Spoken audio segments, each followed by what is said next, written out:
Buenos días a todos.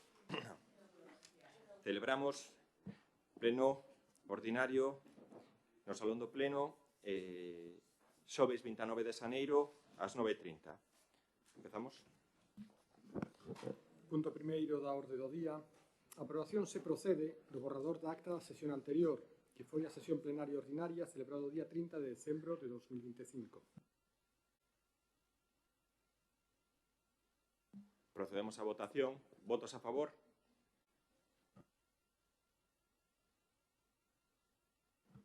Punto segundo. Dación de conta do informe da Tesorería Municipal do cuarto trimestre de 2025 de cumprimento de prazos de morosidade.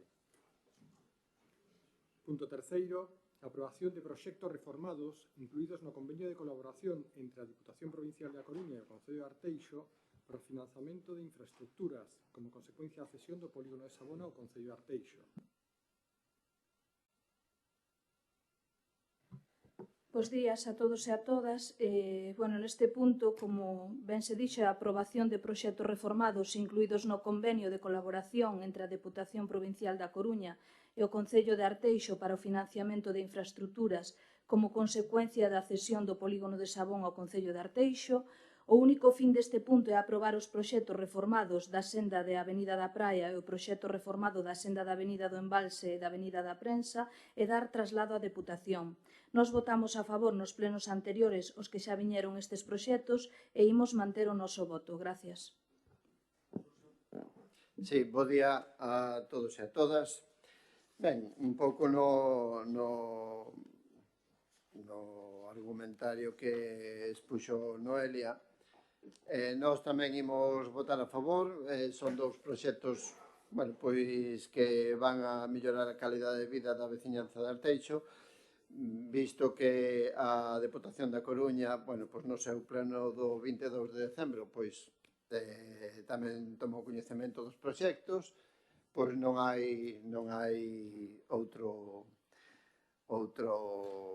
outra historia, non? Creemos que, ademais, a Diputación pon nun dos casos o 100% e noutros a metade, benvido sexa, non? Entón, reitero que o noso voto vai ser a favor.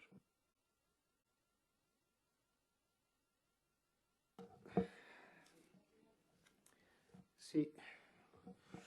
Como xa viñamos dicindo en outras reunións anteriores, felicitar que se cheguen a acordos entre administracións para o beneficio da ciudadanía e tamén das empresas que levan a cabo a súa actividade no noso Concello. Creemos moi necesario, ademais, esencial, o tema do arranxo da Avenida da Praia, moi mal estado, e ademais favorecendo tamén a mobilidade sostible nese senso. O proxecto non só dota de zonas para poder andar os peatóns, sino tamén para poder ir implementando tamén o uso de bicicletas, que creo que tamén é esencial, un concello que fai un esforzo importante con relación a esta cuestión, ese tipo de mobilidade que tamén pode ser moi interesante no noso concello. Nese senso, tamén buscar a fórmula no outro proxecto, na Avenida do Embalse, e o tramo ese que se toma tamén da Avenida da Prensa, si que ven sin ese carril bici, aí non está implantado.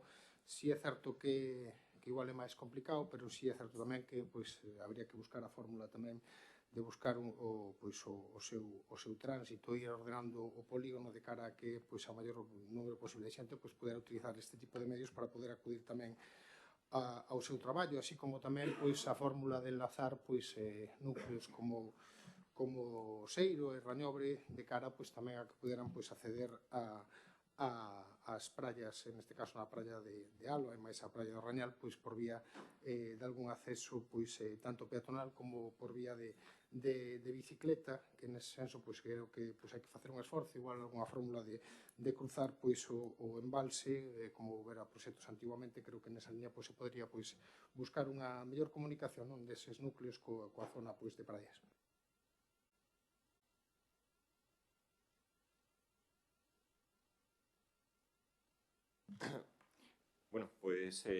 Decir que con estos dos proxectos se se terminaría lo que es el convenio de colaboración, en este caso con la Diputación, por el traspaso del polígono de Sabón. La avenida del Embalse, que afecta también a la avenida de la Prensa, pues sí que se toma la decisión en este caso de que no haya carril bici, porque si incorporamos lo que es el carril bici, nos cargamos todos los aparcamientos.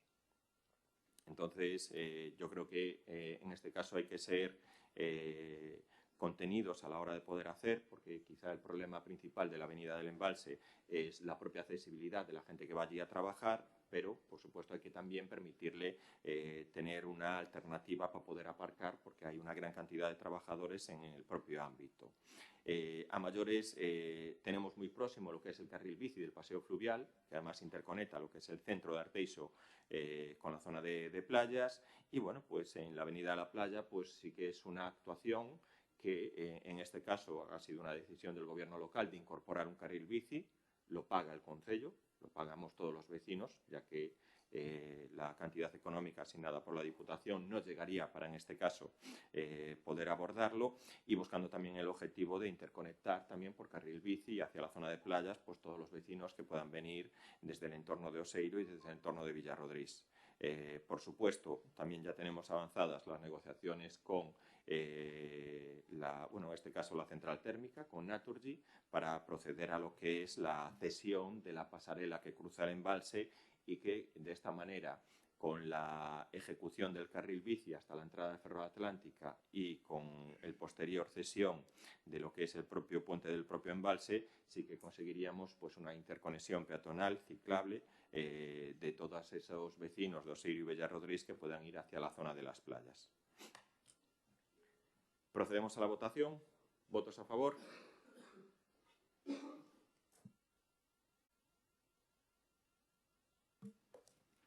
Punto cuarto. Aprobación definitiva do estudio de detalle para o reaxuste de alineacións, o axuste rasantes interiores e a reordenación de volumes nas parcelas da fase 2 do Plan Parcial a Zapateira 1, a instancia de Invertia Estate Sociedade Limitada.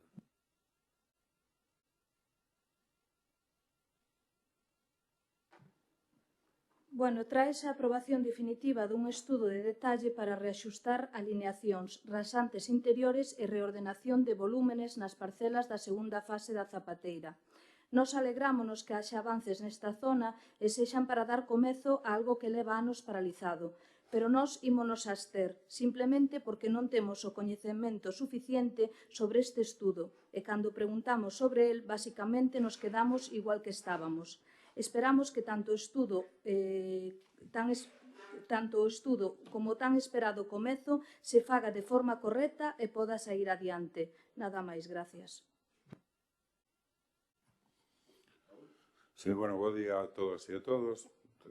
Trátase da aprobación definitiva dun estudo de detalle que, lóxicamente, estará suxeito a condicións técnicas e de legalidade, polo que debemos ater a estes informes técnicos pertinentes que están incluídos na documentación e que son favorables. Porén, dúas consideracións que queremos facer antes de saber que imos a votar.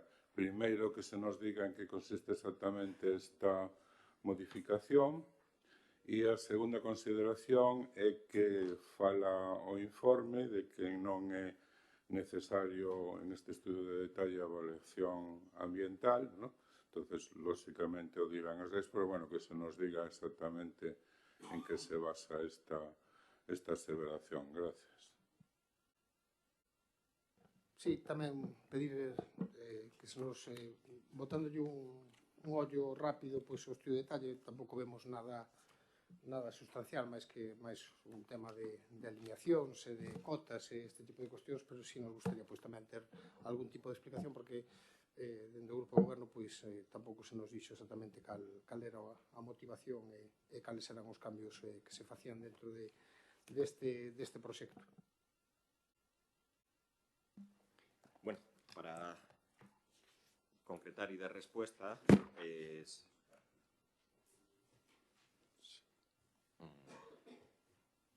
Bueno, este estudio de detalle lo único que trasladan y viene ahora a aprobación es ajustar lo que es, en este caso, ajustar las parcelas resultantes a las delimitaciones de catastro. La principal, vamos a decir así, modificación o la principal novedad es que básicamente lo que se hace es se ensanchan las alineaciones. ¿Qué quiere decir esto? Básicamente se aumenta lo que es el ancho de las aceras. Este es un proyecto que viene del plan parcial del año 2000. En el 2000 pues, tenían otros requerimientos, entonces hay que adaptarlo a la normativa del 2025. Si antes estaban contempladas en el plan parcial en el 2000 pues una acera de 1,50, ahora estas aceras se tienen que ajustar a 1,80 más bordillo. Y básicamente es lo que en este caso se hace. También una de las actuaciones, y siendo la orografía del propio terreno allí bastante compleja, pues sí que se ajustan en este caso lo que serían las rasantes, las pendientes y delimitan lo que es el estudio de las alturas de los volúmenes allí que se van a implantar para el cumplimiento de la propia normativa. No tiene ningún tipo de aumento de edificabilidad, no hay tampoco ningún tipo de aumento de volumen. El coste, el 100% del coste, pues lo sufraga la propia constructora. Tienen los informes, un informe, por ejemplo, el de AESA que está ok, que le han dado el ok, y estas son principalmente las modificaciones. No lleva evaluación ambiental porque son obras ordinarias. Ya era lo que era el proyecto de urbanización, ya estaba aprobado y ahora lo único que se hace es se modifica lo que es el estudio de detalle para adaptar estas obras ordinarias al cumplimiento de la normativa, principalmente de lo que es de accesibilidad. ¿Noelia? ¿Raúl? Ahora íbamos a votar favorablemente. Martín. Procedemos entonces a la votación. ¿Votos a favor?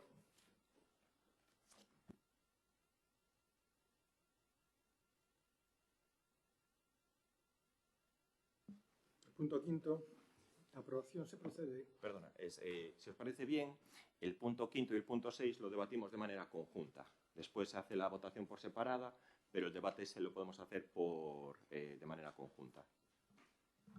O punto quinto, e a aprobación se procede do inicio do expediente de demarcación e deslinde do termo municipal de Arteixo e A Coruña e da proposta de nomeamento da Comisión de Deslinde. O punto sexto, a aprobación se procede do inicio do expediente de demarcación e deslinde do termo municipal de Arteixo e Culleredo e da proposta de nomeamento da Comisión de Deslinde.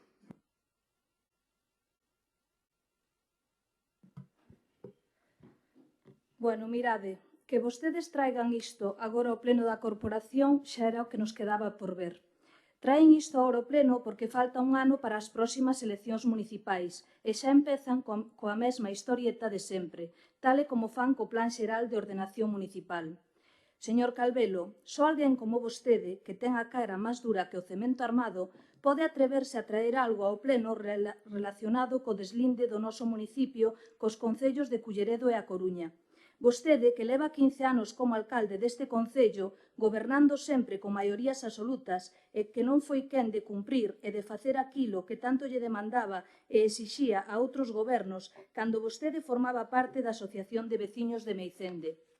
Vostede, señor Calvelo, que no ano 2009, cando aínda era un xoven revolucionario que formaba parte do tecido asociativo veciñal e que andaba co bote de pintura en spray en man reclamando dereitos e xusticia e que logo 2 anos despois converteuse en alcalde deste concello e non fui quen, en máis de 15 anos, de facer absolutamente nada por resolver un grave problema que afecta ao municipio e a un importante número de cidadáns.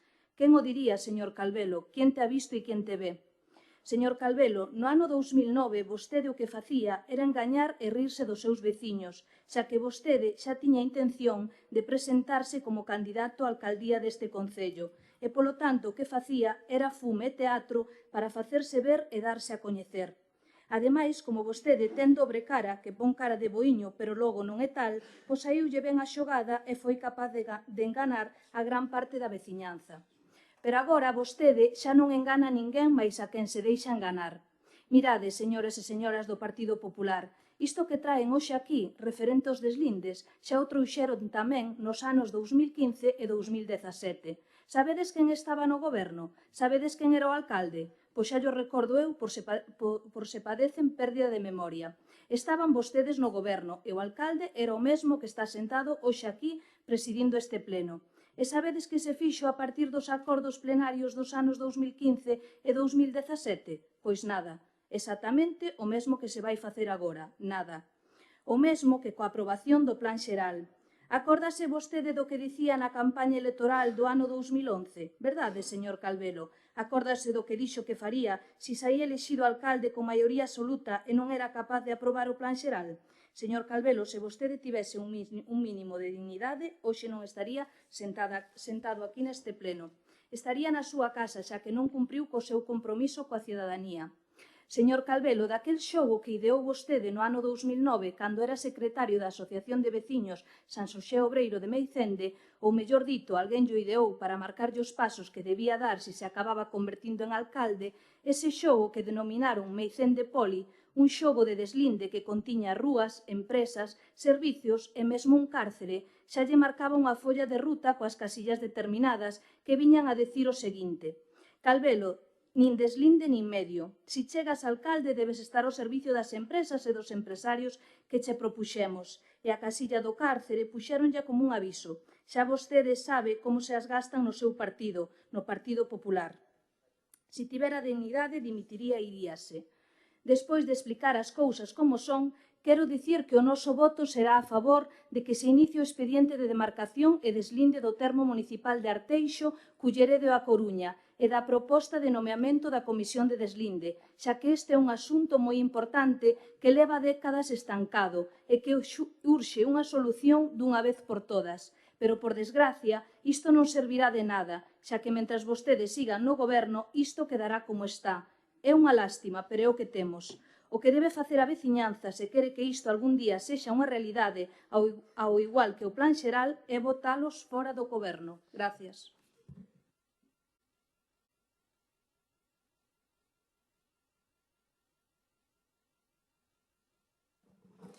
Sí, bo día de novo. En principio quero comezar dando os parabéns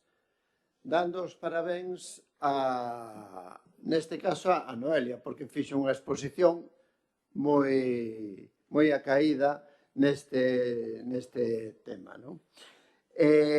A pesar de que Noelia ten toda a razón no que acaba de expoñer, entendemos que iniciar o expediente de deslinde co tempo que leve, non sabemos se vai. Algún, sobre todo da Coruña, seguramente se demorará un pouquiño máis, pero o de Culleredo pues, é moi necesario. Sempre vemos aí na zona de Souto que podería estar moito mellor regulado e o deslinde xa feito, non? Por iso digo que Noelia fixo moi ben na súa exposición. Pero entendemos que o inicio do expediente destes deslindes é moi necesario. É moi necesario, xa non deberíamos comezar a iniciar este expediente no 2026, 15 anos despois de que vostede entrase no goberno. E eu tamén iba a recordar un pouco os tempos no que vostede andaba por Meicende en plan leninista e pintando as beirarrúas, non? Entón, a pesar de que chega tarde, creemos que o deslinde coa Coruña e o deslinde con Culleredo é fundamental comezalo. E por iso o noso voto vai ser favorable a que se inicie este expediente. Mais, evidentemente, que non se demore moito na súa resolución e, por tanto, entendemos que é moi beneficiario para a veciñanza de Arteixo, sobre todo naquelas zonas onde se limita cos concellos veciños. Nada máis. Gracias, alcalde. Ben, son anos pedindo que se inicie todo o proceso de deslinde tanto con Culleredo con Coruña, anos paralizado. Ainda preguntamos, non digo mes a mes, pero levamos os últimos anos preguntando prácticamente cada 2 meses como están tanto o Plan Xeral como o deslinde cos concellos limítrofes. Fai pouco se nos decía por parte do Concello de Urbanismo que isto non tiña prisa porque había que esperar a que estuvera avanzado o Plan Xeral para poder facer este tipo de demarcacións, pero nós botábamos de menos pois, que se iniciase o proceso, porque creo que unha das cousas esenciais para a nosa veciñanza é saber onde están os límites do noso concello. Eso vemos no día a día, en situacións que poden xurdir, con relación pois, a que non funciona unha farola, a donde ven un IBI dunha vivenda determinada, un problema de canalización ou de saneamento que non sabemos se pertence a Coruña ou Arteixo, un problema de asfaltado que non sabemos pois a donde corresponde, e vemos pois que hai pois rúas no noso concello ou tamén no concello de Coruña, por exemplo, ou tamén en Culleredo, na zona de Souto, no cual pois pode darse o caso de que nunha mesma edificación o primeiro lle paga os impuestos ao Concello da Coruña e no segundo lle pagan ao Concello de Arteixo. Por tanto, eu creo que é esencial, incluso para poder desenrolar pois este plan xeral que tan necesario é para o noso Concello, pois saber onde están os límites e a quen corresponden pois as cuestións con relación pois cando ti presentas, por exemplo, que hai unha que últimamente está dando moito e xa se deu con anterioridade, por exemplo, na Avenida de Nostián, cando hai un problema de auga, a quen corresponde arreglalo? Se hai un problema de tráfico que xa nos pasou ca Avenida de Nostián, que ao final pois pon o Concello da Coruña unhas bandas rugosas, a quen lle corresponde facelo? Eu creo que é esencial para a cidadanía, sobre todo, porque ao final nós nos debemos á cidadanía, non só facemos aquí unha función, pois ter esa cuestión pois un pouco pechada, e creo que tamén é importante non só nomear as comisións de deslinde, senón iniciar os traballos tamén pertinentes. Nese caso, pois, o Partido Socialista se pon a disposición do Goberno para traballar e intentar pois negociar cos concellos limítrofes, que neste caso pois, son tamén concellos, neste caso, gobernados polo noso partido, para intentar buscar acordos, porque creo que non é tan difícil buscando pois un pouco o sentido común e buscando as compensacións oportunas, pois establecer uns límites que sexan aceitados tanto para o Concello de Arteixo como os nosos concellos que temos de veciños. En ese sentido, pois eu non vou a volver atrás en consideracións, tampouco vou a decir que o alcalde decía antes de entrar na alcaldía que prefería vivir no peor barrio da Coruña que no de Arteixo. Espero que despois de 14 anos e creo que eso xa cambiou, que prefire vivir no Concello de Arteixo e, polo tanto, creo que traballaremos por ben nos nosos veciños. Nada máis, moitas gracias. Hombre, si hay una cosa que hemos conseguido en estos 15 años que llevamos de Concello, gobernando, es que entrar en el 2011 y Meicende no tener nada, no había absolutamente nada, pues el trabajo realizado y las actuaciones realizadas pues han convertido, sobre todo, conseguir de darle unos servicios que han mejorado muchísimo la calidad de vida. Eso no lo digo yo, eso es una cuestión evidente y es una cuestión evidente que van refrendando los vecinos cada elecciones. Cuando entramos nosotros en el 2011, pues no había centro social, no había casi ni polideportivo en el colegio, no había apertura de calles, no había zonas verdes, no había la piscina, no había lo que es el entorno de la avenida Butano, las urbanizaciones realizadas, no había nada. Vamos, no había ni bus. No había ni bus. Hemos conseguido, con un trabajo y con un gran esfuerzo en este sentido, pues ir dotando a Meicende, como otras parroquias de Arteixo, de distintos servicios y que en este sentido ha mejorado muchísimo lo que es la calidad de vida del propio Meicende. Ahora los vecinos no tienen que ir andando cerca de 1 kilómetro para coger el bus a la entrada de Meicende en la rotonda, no. También hay incluso un bus circular que se desplaza al otro lado. Ahora los vecinos de Meicende, pues oye, no tienen que venir a la piscina de Arteixo, sino que tienen una piscina y unas instalaciones en ese sentido, pues que tienen una calidad y están refrendadas como una de las mejores instalaciones deportivas. Tenemos un centro, Meicende Concilia, donde podemos dejar a nuestros mayores y hacer la convivencia con lo que son nuestros niños.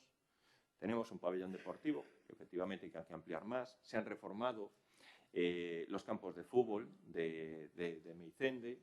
Se han abierto lo que son las calles, se ha construido lo que es el propio centro cívico, urbanizado la plaza. Es decir, el trabajo realizado ha sido muy intenso. Está claro que esto es una cuestión de dos. Nosotros siempre lo decimos. Nosotros podemos aprobar el deslinde de Meicende, el deslinde de Souto, en la Zapateira, Pero bueno, si los ayuntamientos de Coruña o los ayuntamientos de Culleredo no están de acuerdo, pues no hacemos nada. Es decir, que para la aprobación de un deslinde tiene que haber en este caso la coordinación y la aceptación por ambos ayuntamientos.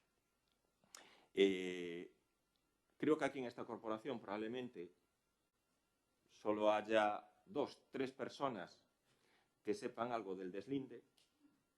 De los 21 concejales solo creo que hay 2 o 3 que sepan algo del deslinde. El deslinde efectivamente es una cuestión importante, una cuestión que por supuesto también está vinculada al plan general, porque sí que hay que delimitar en este caso las zonas que se marcan en el plan general con lo que es el ámbito de los 2 ayuntamientos.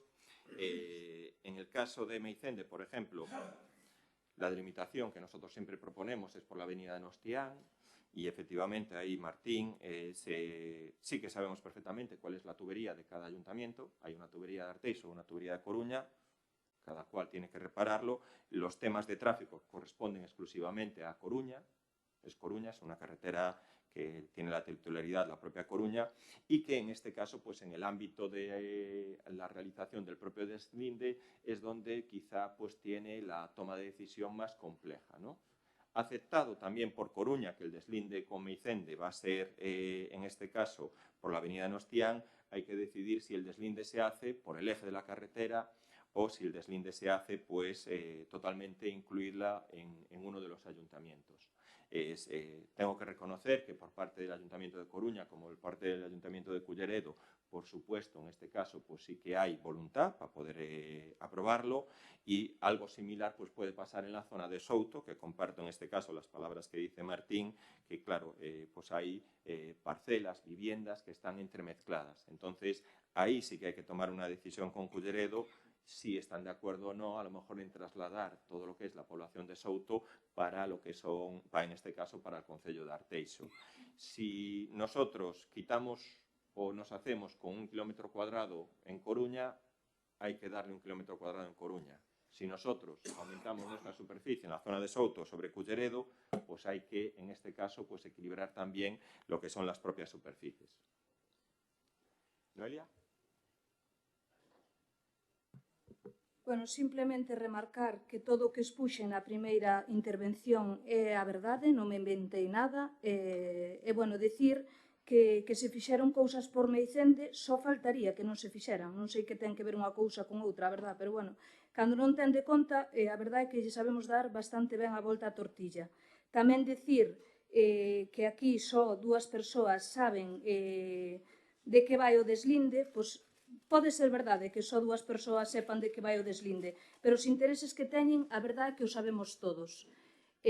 Non me vou a estender máis, xa na miña exposición primeira xa dixen todo o que tiña que dicir sobre este tema.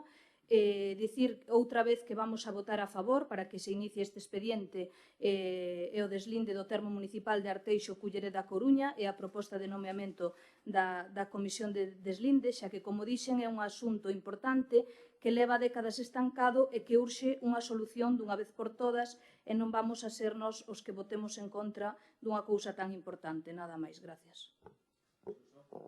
Sí.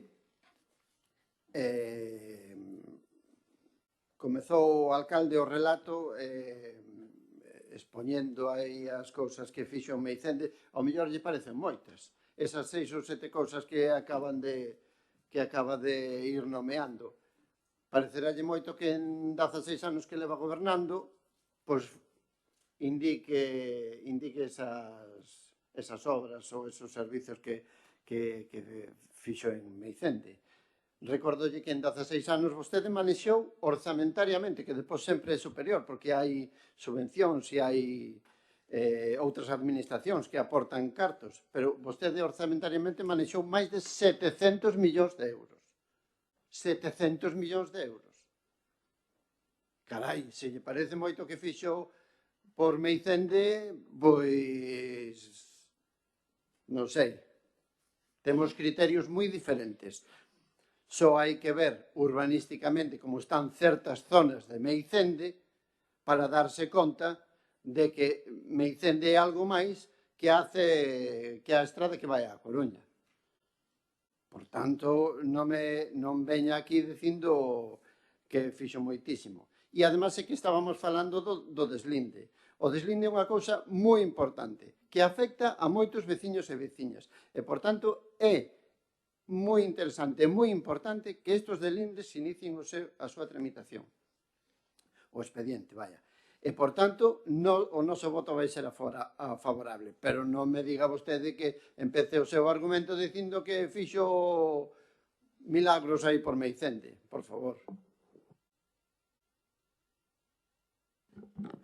Sí, en pro de ser positivo, nos saludamos este inicio, que non significa unha continuidade. Se forman as comisións de deslinde, se inician os traballos, e non quere dicir eso que logo se traballe nese deslinde. Si quero transmitir o mismo que hizo o alcalde, que os concellos limítrofes cos cuales eu teño falado en numerosas ocasións sobre este tema están a disposición de negociar e queren, ademais, facer este deslinde. Eu creo que, ademais, as pequenas diferencias que poda existir eu creo que son facilmente salvables, tanto en Souto, con algún tipo de compensación polo tema do IBI, probablemente da pérdida de Culleredo, pero tamén están metidos temas de vertidos que hai con relación ás urbanizacións que veñen da Zapateira. Eu creo que en Meicende tamén pode ser doado chegar a un acordo. En esa línea, volvo a repetir que nós nos poñemos a disposición para traballar conxuntamente para poder facerse deslinde, facelo en pro do beneficio da ciudadanía. E si deixar unha pequena reflexión que decían aquí. Meicende non empezou a funcionar nin empezou a ser unha poboación dende que o alcalde é alcalde. Meicende xa funcionaba antes. Vostede incluso non vivía en Meicende cando o bus xa entraba en Meicende. É certo que despois houve unha temporada que o bus deixou de entrar en Meicende e se conseguiu que volver a entrar. Pero creo que é previo a vostede que o bus entrase no noso concello. Por certo, esa foi unha das bases para poder conseguir que volvese a facelo, porque evidentemente tiña que dar a volta. Por lo tanto, eu creo que parecer, xa o decía unha vez cando falamos tamén da Sociedade Deportiva Meicende, que parece que existe gracias a vostedes. A Sociedade Meicende existe moito antes de que o alcalde sexa alcalde, xa viña o bus antes de que estuvese o alcalde, e non dubido, e non digo que non se fixesen inversións en Meicende, non vai salir eso da miña boca, pero tamén é certo que dice Xurxo, máis de 700 millóns de orzamento que manexou o goberno de Carlos Calvelo dentro do ano 2011. Máis de 700 millóns de euros, E, polo tanto, se algunhas inversións con maioría absoluta para facer e desfacer o que lle dá a gana, porque me dirá que os 4 anos anteriores se facía o que se podía cunha maioría simple, que no cual en moitos casos non daba para facer cuestións. Pero, por certo, antes dos 4 anos hubo outros 12 do Partido Popular. E, polo tanto, eu creo que estar continuamente coa mensaxe de que hai núcleos que non existían antes da chegada de Carlos Calvelo, creo que é un erro. Claro que se fixeron inversións e moitas máis se poderían facer.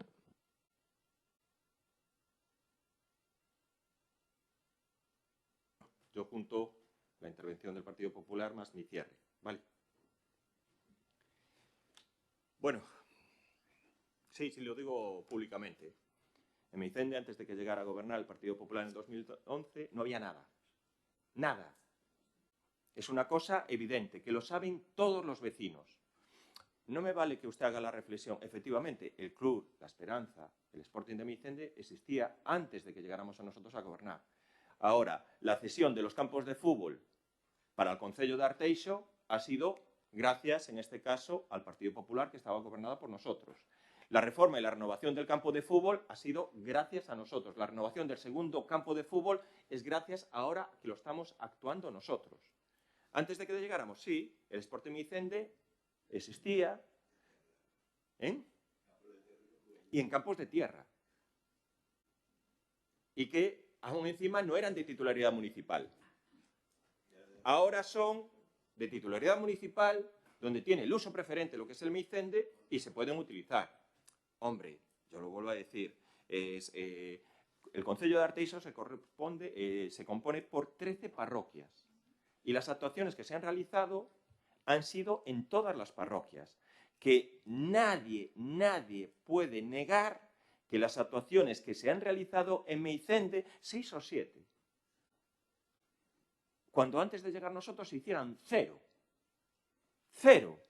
y donde el 66% de la gente que vota en Meicende vota a favor del Partido Popular. ¿No cree que a lo mejor no es una cuestión que lo digamos nosotros, sino es una cuestión que refrendan los propios vecinos? 6 o 7 actuaciones, se hicieron más de 6 o 7 actuaciones, pero se partía de 0 existentes. El autobús se introdujo en el 2015. En el 2015 hemos conseguido que fuera a base de una insistencia continua por parte de este gobierno, a base de una insistencia continua de este gobierno y a base de un acuerdo de este gobierno. ¿Por qué no se hizo antes? Ustedes gobernaron del 2007 al 2011. ¿Hicieron algo del deslinde del 2007 al 2011? Nada, cero. Ni convocaron la comisión. No convocaron ni la comisión ustedes. No había ni deslinde, no había ni autobús, los campos de fútbol no eran del concello, no había lo que es la piscina, no había centro cívico. Es que llega un momento que, oiga, y efectivamente no solo son actuaciones ya realizadas, sino las que se van a realizar en el futuro, que son actuaciones también importantes. Yo creo que en estas cuestiones, como es el ámbito del propio deslinde, lo vuelvo a decir, y estoy seguro y lo afirmo, de esta corporación solo hay 2 o 3 personas que sepan algo mínimamente de dónde están los límites de los ayuntamientos. 2 o 3 de 21. Entonces, sí que queda un trabajo importante, queda un trabajo totalmente necesario, que lo vuelvo a decir también y lo reitero. Esta es la tercera vez que este gobierno va a trabajar en una comisión de deslinde. Para mí, la tercera tiene que ser, en este caso, la que se cumpla lo que es el propio objetivo, en este caso, de conseguir y de tener un límite. Y hay cuestiones que yo soy incapaz de entender, que en este caso, Noelia, los intereses en un deslinde. Yo, oiga, que usted pueda referirse, como puede hacer siempre, a insultar en los intereses a un plan general, pero en un deslinde, ¿qué intereses hay en un deslinde? El interés de marcar la avenida de Nostián como el límite entre Meicende y entre Arteixo y Coruña. ¿Qué interés hay? O marcar el deslinde de la población de Souto entre Culleredo y Arteixo. Pues no sé qué interés hay. Toda esa demagogia que hizo usted, que yo creo que va a ser el ejemplo de cómo va a actuar, insultando, no insultando, lo vuelvo a decir. Esto es una actuación necesaria no solo para el Concello de Arteixo, sino también para el Concello de Culleredo y para el Concello de Coruña. No puede haber ninguna aprobación de un plan xeral si no están bien deslindados ambos concellos. Mínimo de dignidad. Yo creo que pedir dignidad, en este caso a Noelia, es complicado. Lo único que pido es respeto, porque en el 2011 el 44% de los vecinos apoyaron al Partido Popular, en el 2015 el 48% de los vecinos apoyaron al Partido Popular, en el 2019 el 52% apoyaron al Partido Popular. Usted sí que va en listas, iba con otro candidato que al final tuvieron que echarlo.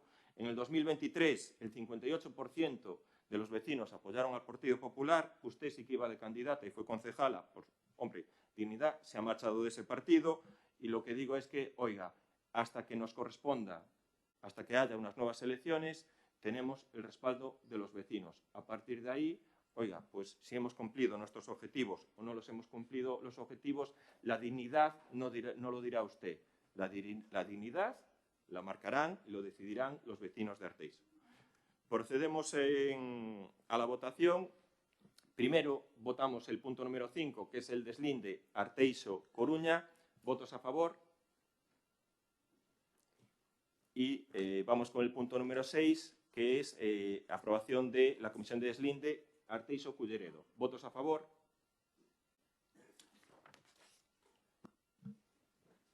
Punto 7. Aprobación inicial. Se procede da Ordenanza Municipal Reguladora dos Servicios de Transporte Público de Persoas en Vehículos de Turismo.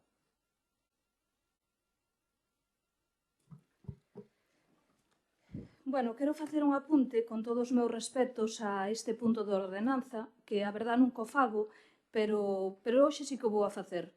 Quería facerlle unha pregunta ao alcalde. Había luz en Meicende antes de que ti foras alcalde? Ou os veciños ven gracias a ti? É vergonzoso a súa argumentación e que trate de tontos a xente unha vez máis. Eu non insulto, na miña intervención non insultei a nadie, simplemente dixen a verdade, e xa lle gustaría a vostede e aos seus compañeiros ter a dignidade que teño eu. Nada máis, gracias. Referente á ordenanza, como ben indica o punto, é unha aprobación inicial dunha ordenanza municipal totalmente necesaria no noso concello e moi demandada polos veciños e veciñas debido ao mal funcionamento deste servicio ata o día de hoxe. Abrirase un prazo para poder presentar reclamacións e suxerencias de 30 días, que unha vez finalizado adotarase a aprobación definitiva en caso de non se presentar reclamacións nin suxerencias. Nós estamos bastante de acordo coa ordenanza, pero imos esperar o prazo de información pública para poder valorar calquer reclamación ou suxerencia aportada. Esperamos que esta ordenanza beneficie o municipio de Arteixo e os seus veciños e veciñas e, por suposto, tamén os traballadores, que neste caso son os taxistas. Nada máis, gracias. Sí. Ben, como se está valorando, este punto fala da aprobación provisional da Ordenanza Municipal de Transporte Público de persoas en vehículos de turismo, o sea, os taxis, basicamente. Traes aquí este regulamento, é importante un servizo público que vai influir en tanta xente día a día, vai influir na nosa veciñanza, non? Creemos que este é un documento básico, moi básico, que aínda que a documentación diga que o obxectivo é aliñar a normativa local coa normativa autonómica, proporcionando unha contorna xurídica, creemos que coxea e que queda ambiguo en algúns términos do seu articulado e, por tanto, xa anunciamos que imos presentar unhas alegacións ou suxerencias a este documento que, bueno, que deixe o menos posible o albur da interpretación e que seña o máis claro posible. Temos unha dúbida. Dixo Noelia que, bueno, segundo pon aquí o punto número 2, que se abre un trámite de información pública de 30 días para a presentación de reclamacións e suxerencias, mais nun dos últimos follas deste documento, no punto 6 de cauce de participación, dice que, bueno, pues entidades, ciudadanos, organizaciones e asociacións debidamente constituídas que así o consideren poden presentar no prazo de 10 días naturais desde a publicación do presente anuncio no espacio web habilitado as súas opinións e suxerencias. Entón, mira, quero que o aclaren isto. Esto es, los 10 días era la consulta previa. Do anteproxecto. Do anteproxecto. Antes de facer un proxecto normativo, hai que abrir un prazo de consulta pública previa. Exacto. Unha vez rematado este prazo é cando se formula o proxecto. E por se alguén quere formular en algunha alegación relativa a se é necesario ou non a aprobación da ordenanza, se a ordenanza quere que se trate este aspecto ou non, e despois é cando se inicia a redacción da ordenanza. E despois se aproba inicialmente e se abre un período de información pública de 30 días. Claro. Entón, isto era o que quería eu agora mesmo, que se aclarasen estes 2 días hábiles para, ou días naturais, perdón, para suxerir ou alegar o que fose pertinente, non? Son, a partir de hoy y de la publicación... No, da publicación, non? Entendo. Sí, que será a semana que ven. Dependiendo de lo que tarde lo que es el BOP, ¿no? Claro. Pero en el momento que esté publicado, a partir de ahí hay 30 días hábiles. Vale, hábiles, perfecto. Que no son naturales. 30 días hábiles. Los festivos, fin de semana, sábado y domingo no cuentan. Claro. 30 días hábiles para que la gente, pues, oye, quien estime... O sea, mes e medio. Mes, 10 días, bueno. Exactamente. Ben, sigo un poquinho xa para ir rematando. Nos xa digo que imos presentar estas alegacións ou estas suxerencias en plan positivo para formalizar e completar, creemos, falando do número de vehículos, de taxis nesta cuestión, e tamén nos anuncios. Creemos que queda un pouquiño coxa a proposta de publicidade, que se proíben tabacos, alcoholes. Nós tamén vamos a propoñer algo neste sentido e, bueno, pois vamos a formular tamén algo con respecto aos VTCs, non? Estaremos expectantes a cando se anuncie no boletín oficial da provincia, creo que é o marco que se sigue, e entón, bueno, pois anuncio que estas alegacións as formularemos. De todas maneiras, este é un documento tamén importante que xa debería estar feito, mas benvido sexa no momento en que chegue. Sí, gracias. Ben, comezar por chamar a atención de que cando un proceso se fai con a consulta pública e se pretende que realmente participe a poboación e tamén participen aqueles afectados, que neste caso son o colectivo de taxistas, o que se fai é comunicarlo a estas entidades, sobre todo as entidades representativas, e dicirlles que fan as súas aportacións, porque estou seguro que moitas das cuestións que se traen a esta renovación da ordenanza son positivas, pero outras deberán de estar negociadas co colectivo dos taxistas, que tamén son veciños do noso concello, que tamén aportan a nosa economía e que tamén deben de ser escoitados como calquer outro tipo de entidade. Me levo a impresión, fíjense vostedes, eu no ano 2011, cando entramos, empezou a falar destas cuestións, sempre dende o goberno do Concello se nos decía que se estaba traballando conxuntamente ca Asociación de Taxistas, cando se falou do transporte adaptado, e se lles cedeu este servicio, cando se falaba do transporte interparroquial, que se dixo en moitas ocasións que iba a ser levado por parte do colectivo de taxistas, que despois non foi así, pero daquela sempre se falaba de que o goberno local do Concello estaba en contacto directo en negociación continua co colectivo de taxistas do noso Concello. E a miña sorpresa é que nos traen esta modificación da ordenanza e a principios da semana, cando un fai o que ten que facer como representante público, que é poñerse en contacto cos representantes do mundo do taxi, lle dicen que non saben absolutamente nada de que se vai a traer esta ordenanza, absolutamente nada. Co cual, sin ningún tipo de explicación por parte do goberno local, nos leva a decir que seguramente esta modificación está feita a espaldas do colectivo dos taxistas. Eu entendo que aos taxistas e a calquer outro colectivo que se dedica a facer un servicio público hai que exixirlle que cumplan co seu servicio. Estou completamente de acordo. Teñen que facer as súas guardias, terán que estar nas paradas, cumprir coa decorosidade que teñen que ter un servicio público, cumplir co traballo que teñen que realizar. Estou completamente de acordo con este tipo de cuestións, pero creo que as solucións e as melloras deberían de basarse, polo menos, no intento de negociación co colectivo para dicir, oye, cales son tamén as vosas demandas? Porque eu quero deixar só aquí varias cuestións encima da mesa. Aquí, para facer unha transferencia de licencia, se tarda 5 ou 6 meses, cando na Coruña se está tardando un mes solo.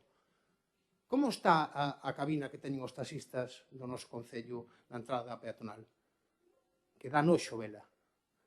Cal é a colaboración que está dando o goberno do Concello ao colectivo de taxistas? Por lo tanto, eu creo que falar con eles, buscar cales son tamén as condicións para intentar axudarlles a que fagan tamén ben o seu servicio, creo que é oportuno. De feito, nós empezaremos a falar con eles para intentar buscar facer as alegacións oportunas tamén para que aquelas reivindicacións que vexamos xustas do seu colectivo sexan incluídas, porque é certo que hai cuestións que quedan encima da mesa que a nos preocupan.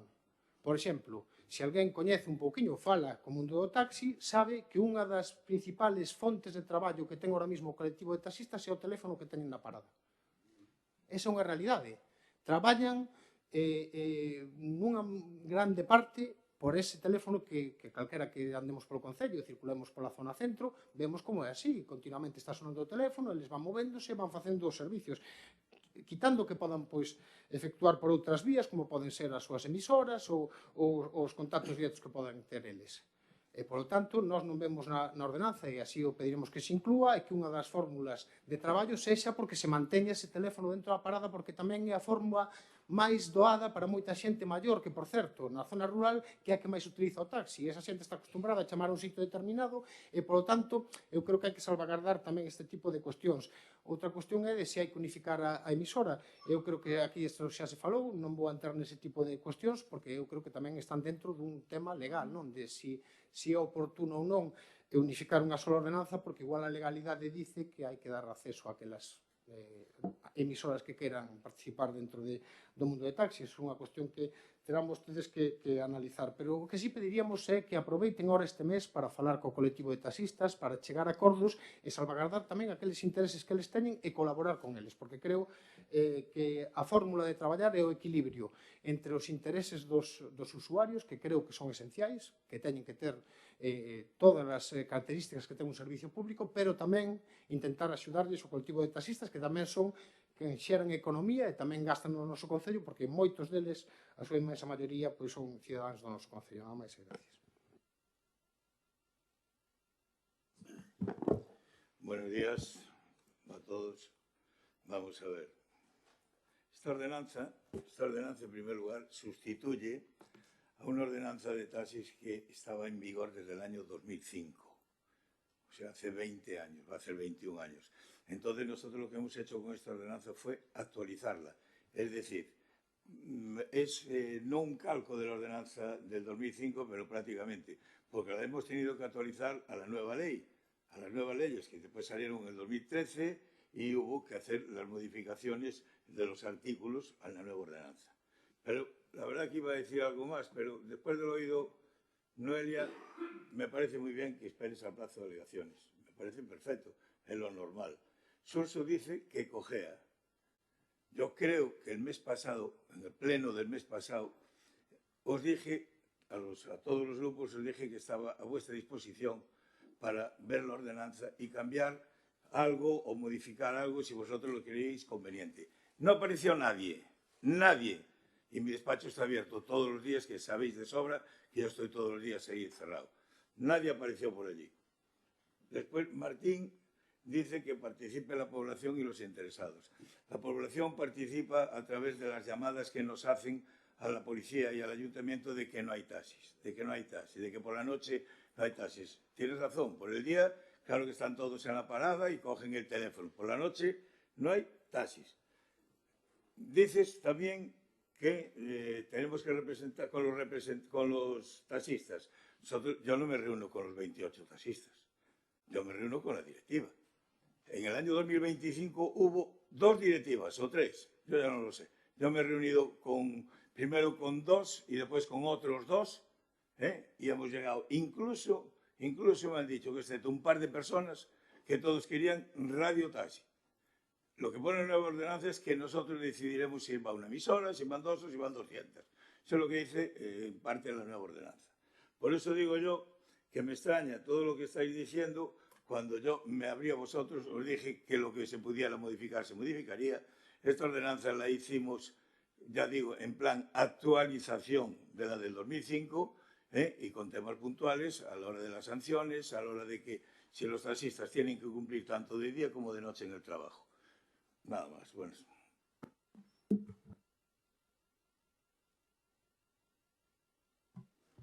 Bueno, eu a verdad teño que dicir que daba por feito que a modificación da ordenanza fora da man con este colectivo, que se habían posto en contacto con eles, é dicir, co colectivo de taxistas ou ben como di o concelleiro, ca directiva, non? Que bueno, a veces non, o mellor a directiva xa traslada pois, as preocupacións ou as suxerencias que ten o colectivo en xeral. Pensamos que o servicio é algo tan necesario para a veciñanza como para os taxistas, evidentemente. Dase a entender que a modificación da ordenanza non foi da man con eles, polo que se deixa entrever. Esperamos, como dixeron os compañeiros, que se teña en conta estes traballadores para que poida fluir dita ordenanza e sexa o máis beneficioso posible para todos e para todas. Nada máis, gracias. Sí. Bueno, non deixa de sorprenderme o señor concelleiro cando di que esta é unha actualización e hai que poñela en consonancia coa normativa ou coa lei. de 2013 da Xunta, pero estamos en 2026, 13 anos despois, e van agora a poñer en consonancia con esa lei. Home, pois vamos un pouco retrasados, Se queren modernizar a nosa normativa de 2005, sale a normativa da Xunta en 2013 e vostede a quere adecuar en 2026, bueno, iba a decir un taco, pero non se debe. Vamos a ver, é que, por outro lado, vostede anuncia que está no despacho, está todos os días, etcétera, etcétera, pero os demais temos un traballo, Os demais temos un traballo e vamos a exercer o noso dereito de suxerir en positivo, como dixen antes, a lei, porque creemos que coxea e deixa moitas cousas ao aire, en ambiguo, deixa moitas cousas a ambigüedade, por tanto, estamos no noso dereito de propoñer e suxerir como ese prazo de alegacións ou suxerencias nos permite. Por tanto, vostede estará aquí, pero nós non temos dedicación, vostede tampouco, xa o sei, pero vostede está aquí todos os días, Nós non, temos outros menesteres, por chamarlle así. Entón, vamos a ver, nós estamos dentro da lei suxerindo e alegando cousas para mellorar a lei, a ordenanza. Por tanto, bueno, eu creo que non se nos pode achacar nada en contra de todo isto. Sí, sen ánimo de polemizar, pero non sei, señor concelleiro, se falaría cos restos dos grupos. A nós, de feito, eu me atopei con isto o día que meteron a modificación de ordenanza. Non sabíamos, no noso grupo non sabíamos que se iba a traer esta modificación de ordenanza. Igual é que falou con Xurxo, ou con Raúl, ou con Noelia, pero a nós, por lo menos, non nos chegou ningún tipo de comunicación con respecto a que se iba a modificar a ordenanza de taxis. Eu tuve a primeira comunicación cando se nos di nos órganos oportunos e daquela fago o que fago sempre. E creo que debería de facer calquer responsable político, que é falar cos afectados. O primeiro que fago é falar coa Asociación de Taxistas, saber quen son os novos representantes, como fixen eu, supoño que poderían facer vostedes, e preguntarlles se eles son coñecedores de que vai esa modificación. E me dicen que non saben que vai vir esta modificación da ordenanza. E por eso digo que se a consulta pública está ben feita, home, o mínimo é que se vas a normativizar sobre os que venden abrigos de piel e que fales cos que fan abrigos de piel. E, volvo a repetir, non se falou cos taxistas sobre esta situación. Entón, o que pido eu, e yo solicito, de verdad, yo rogo, é que se comprometa, polo menos neste período de eleccións, a falar co colectivo de taxistas para intentar meter as modificacións que eles tamén vexan oportunas e que sexan aceptables. Nós estamos de acordo de que os taxistas teñen que facer guardias nocturnas, por suposto. Non nos vai a sacar desa necesidade. Pero creo que hai outras cuestións que están encima da mesa que eles tamén reclaman e que podemos establecer. E volvo a repetir, a situación da colaboración ahora mismo do goberno local co taxi, coas cousas que eu puxen encima da mesa e que vostede non contesta, creo que tamén son deficientes. Por lo tanto, creo que busquemos fórmulas de colaboración para facerlles mellor o seu traballo aos taxistas e garantizar que os nosos cidadáns teñan o mellor servicio posible. Nesa línea nos estaremos. De feito, traballaremos tamén falando con eles, cos que pertencen á asociación e cos que non, para intentar buscar melloras nesta ordenanza como cuestións como as que dixen que tense que garantizar que os teléfonos das paradas de taxi teñen que seguir existindo tal e como funciona.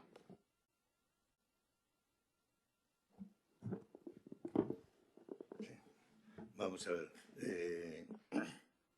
Dice Xurxo, dice el BNG, que llevamos 13 años después de la ordenanza. La ordenanza hace 26 años que está hecha. 13 años después, si usted quiere que no la hagamos en el 26, seguimos otros 13 años. Las cosas, yo entiendo que las cosas hay que hacerlas. Tardaremos más, tardaremos menos, las cosas hay que hacerlas. Nosotros no nos hemos reunido con el colectivo de taxis, nos hemos reunido con sus representantes, que son la directiva, es la que representa a los taxistas. Yo me reuní un par de veces, y el señor alcalde, nos hemos reunido un par de veces con los 28 taxistas aquí en este salón de pleno, ya hace unos años. Y aquí no se llegó a ningún acuerdo porque cada uno tiraba por donde le daba la gana. Cada uno tiraba por donde le daba la gana.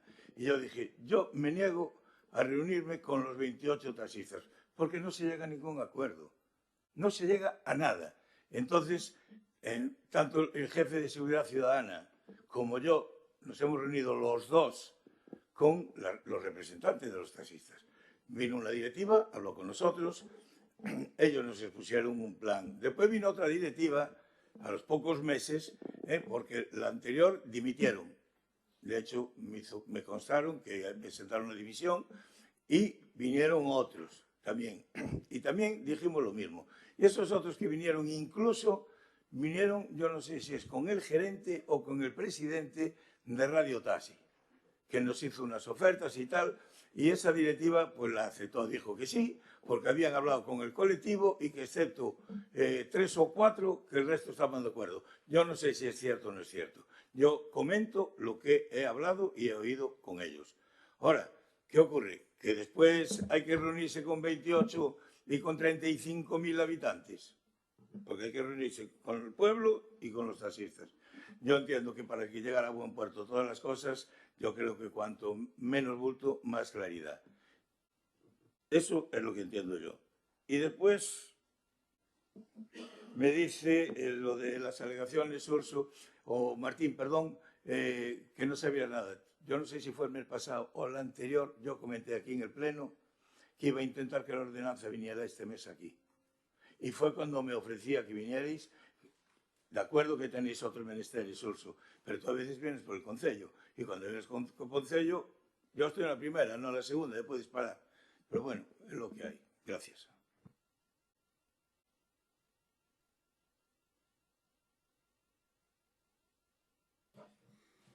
Bueno, nosotros desde que estamos gobernando, y muchos de vosotros sí que nos hemos reunido, sí que se estableció una, bueno, vamos a decir así, una negociación sobre el funcionamiento de lo que son los taxis.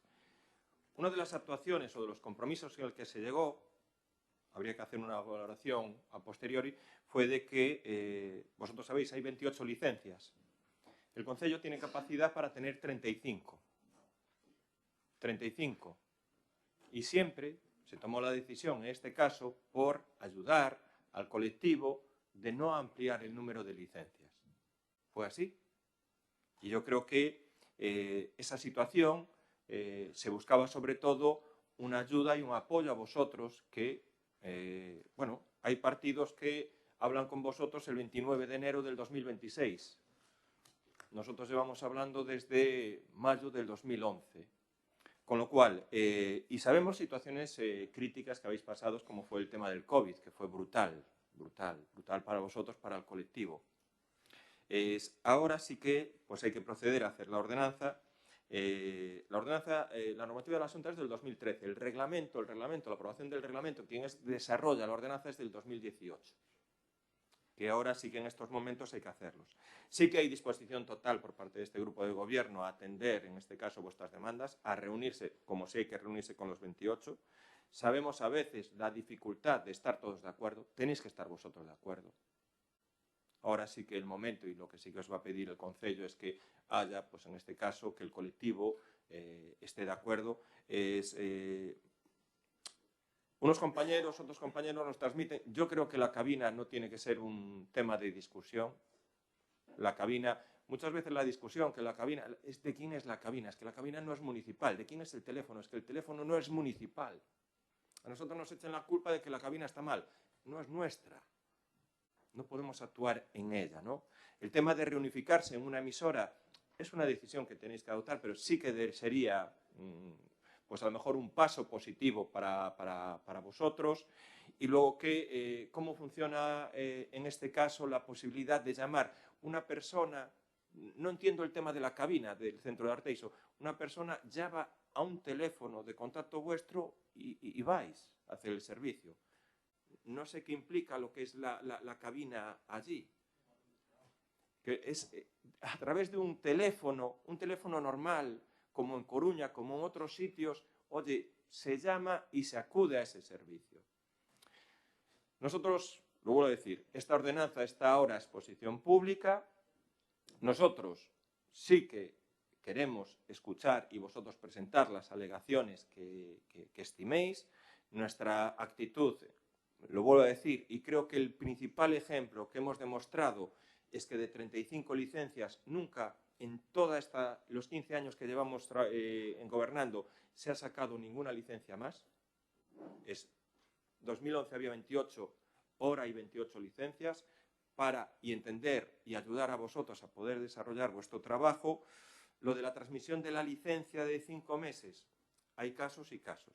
Hay casos que puede ser imputable y culpable lo que es a lo mejor que tarda el concello, y hay otros casos que a lo mejor pues la gente que solicita la transmisión de la licencia no tiene todos los papeles, toda la tramitación. Es decir, sí que hay que agilizarlo, pero tenemos que todos ser, en este caso, corresponsables. Toda la disposición a reuniros con vosotros, toda. Por favor, en el momento que esté publicado lo que es en el BOP, va a haber 30 días, esos 30 días para exposición, trasladar o presentar las alegaciones que estiméis oportunas, pero sí que es muy importante en este caso aprobar esta ordenanza por el bien del colectivo de los taxistas, por el bien también, en este caso del concello, y también por el bien de los vecinos.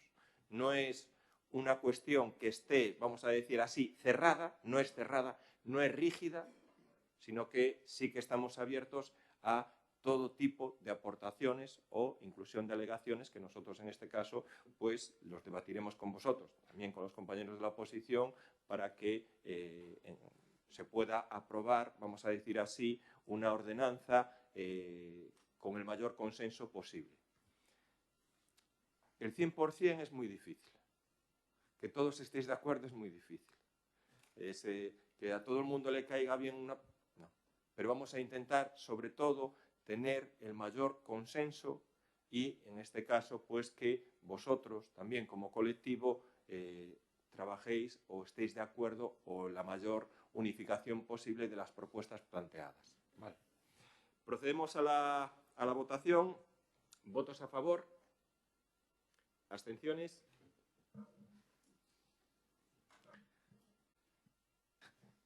Muchas gracias. Si tenéis que ir a trabajar. Vale. Vale.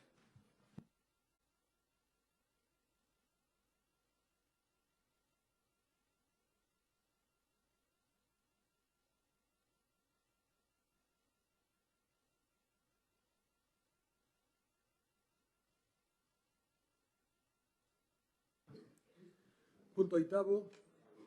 A aprobación se procede da participación no Plan Provincial de Cooperación ás obras e servicios de competencia municipal, Plan Único de Concellos, POS, adicional 2026 da Diputación Provincial da Coruña.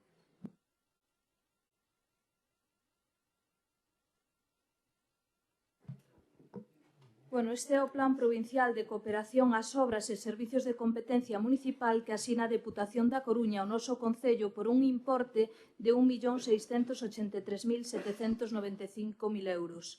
Unha cantidade considerable que beneficia o noso municipio e que será invertido no reforzo de firmes en distintos viais do noso Concello. No, perdona, es lo mismo, como es del mismo tema, hacemos el debate conjunto de los dos POS y después hacemos la votación por separado.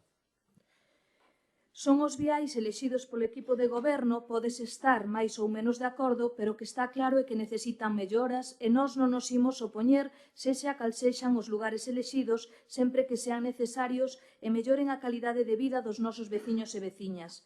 Agradecer á Deputación da Coruña estes cartos que, aínda que é verdade que son dos concellos, todos sabemos que ao final as reparticións poden ser de moitos xeitos, e igualmente no punto 9, que é o POS adicional 3/2026, que é a achega provincial aplicado ao financiamento de gasto corrente, o noso voto vai ser favorable sin máis. Gracias. Sí, ben, pois imos falar destas obras, destes servizos. Xa que falamos dos dous á vez, bueno, pois entender que no primeiro punto van os reforzos de firmes que abarcan tanto desde a zona sur, Armentón, etc. Tamén temos na zona norte, na zona de Vilarrodís, Rúa Maizales, etc. Ben, entendemos que, bueno, estos, aínda que van a criterio do goberno local, entendemos que, bueno, estos reforzos son necesarios. Vamos a votalos a favor, aínda que xa digo que podría entenderse que son criterios políticos os que deciden, bueno, facelos ali, pero son necesarios e son importantes realizalos. Tamén entendemos no seguinte punto que serían, bueno, pois gastar o que entendemos que nos dá a Diputación para reducir a débeda, bueno, en gasto corrente, basicamente, casi 300.000 euros de gasto corrente, por tanto, bueno, pois entendemos que poderíamos discutir ou discrepar en que isto se gastase en gasto corrente, pero vamos a entender tamén que isto que se aforra en gasto corrente se utiliza de novo para invertir despois noutras obras ou noutros servicios. Por tanto, bueno, vamos a votar os dous puntos a favor, entendendo que sempre, bueno, pois todas as aportacións da Diputación, bueno, pois benvidas sexan e cantas máis mellor, evidentemente, para mellorar sempre a calidade de vida dos arteixáns e as arteixanas. Sí. Ben, iniciar dicindo que este é o proxecto que trae o grupo de goberno para aproveitar pois tanto a parte que se permite pois para facer como gasto corrente, que o Concello pois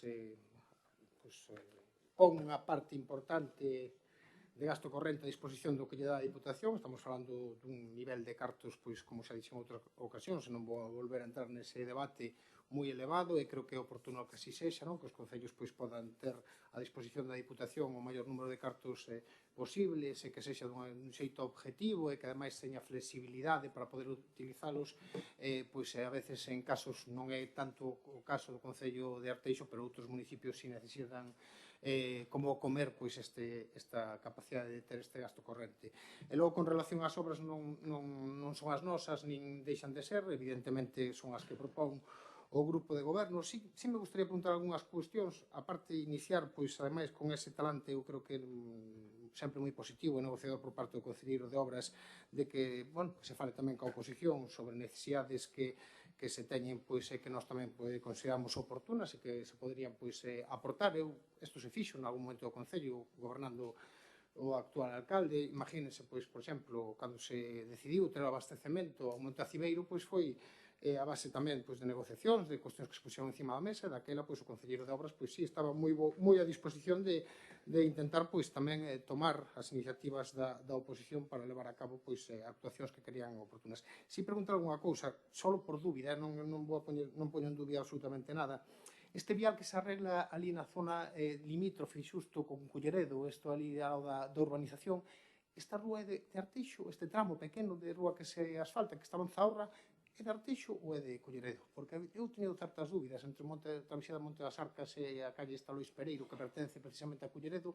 Este tramo de quen é? Noso ou é de Culleredo? Supoño que haría que ir ao inventario para facelo, pero eu me quedei na dúbida, porque é certo que, a ver, hoxe falábamos deso, o tema do deslinde, e non tiña claro. Eu pensei que a partir da travesía que para baixo era xa do Concello de Culleredo, e, por tanto, teño esas dúbidas. E logo, si é certo que aparecen viais que, evidentemente, tal como pon aquí, están inventariados, e que non poño en dúbida que sexan municipais, en absoluto, pero si moitos deles xa son prácticamente entradas a vivendas particulares, non?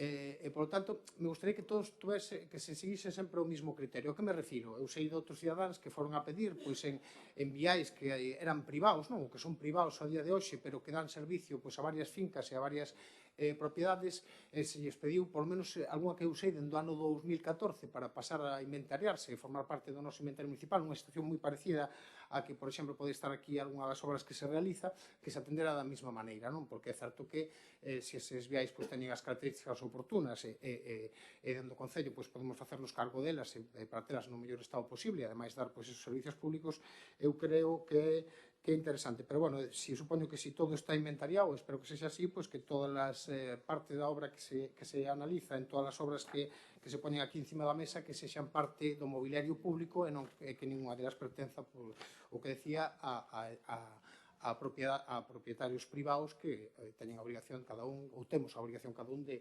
arreglar as entradas das nosas casas, nada máis.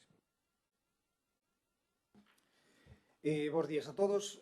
Bueno, o que traemos aquí nos puntos 8 e 9 ven sendo a aprobación no punto 8 da participación no Plan Provincial de Cooperación, no POS 2026. Dentro temos dúas partidas diferenciadas, unha evidentemente que se vai o propio POS que se vai dedicar a gasto corrente e unha o POS complementario que neste caso pois, é obrigado a dedicalo a investimentos financieramente sostenibles.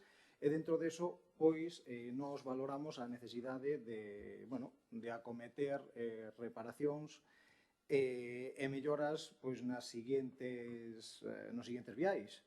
En Armentón, CM52 e CM304, en Morás, no CM0196, en Chamín, no CM390, en Pastoriza, CM243, Pastoriza tamén, Rúa Pedro Berruguete, Oseiro, Rúa Maizales. Entonces, isto, digamos, é a proposta que nos plantexamos. Evidentemente, xo reiteramos, non só pola miña parte, senón por parte de todos os compañeros, que as nosas portas están abertas para atender, evidentemente, a calquer veciño ou a tamén os compañeiros de outros grupos políticos municipais.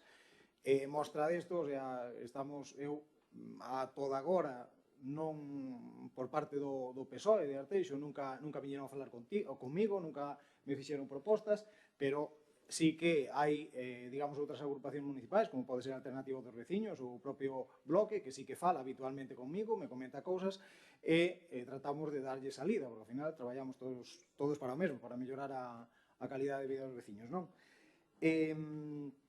En ese sentido, pois nada, pois queda expresada a vontade de que se en vindeiras ocasións vostede ten algunha proposta, pois pode falar directamente comigo, eu encantado de atendelo.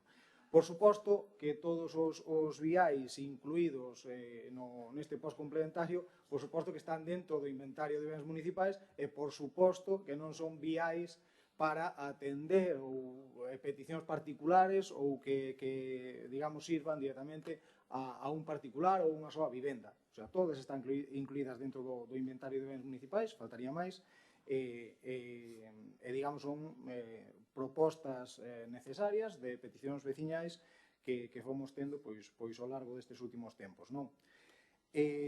Xa en relación co punto 9, non? Pois vimos aprobar aquí tamén a participación no que é o POS 326, non? Que este POS está referido a débeda, digamos, durante os anos 2015 ou 2023, pois a Diputación puxo a disposición pois, créditos para os concellos, neste caso o Concello de Arteixo non ten crédito, non ten débeda cada Diputación, entonces pode destinar este importe, pois, neste caso, a gasto corrente, e así o vamos a facer. Entonces, nada máis pola miña parte. Gracias.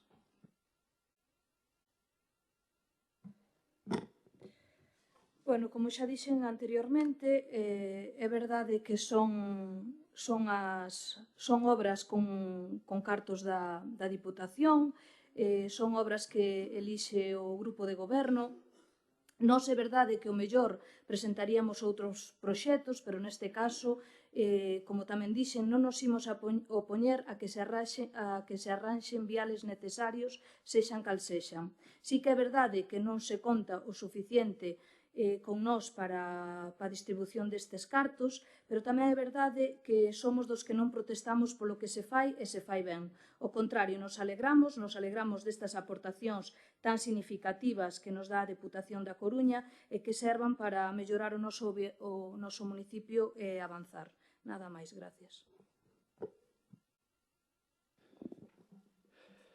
Ben,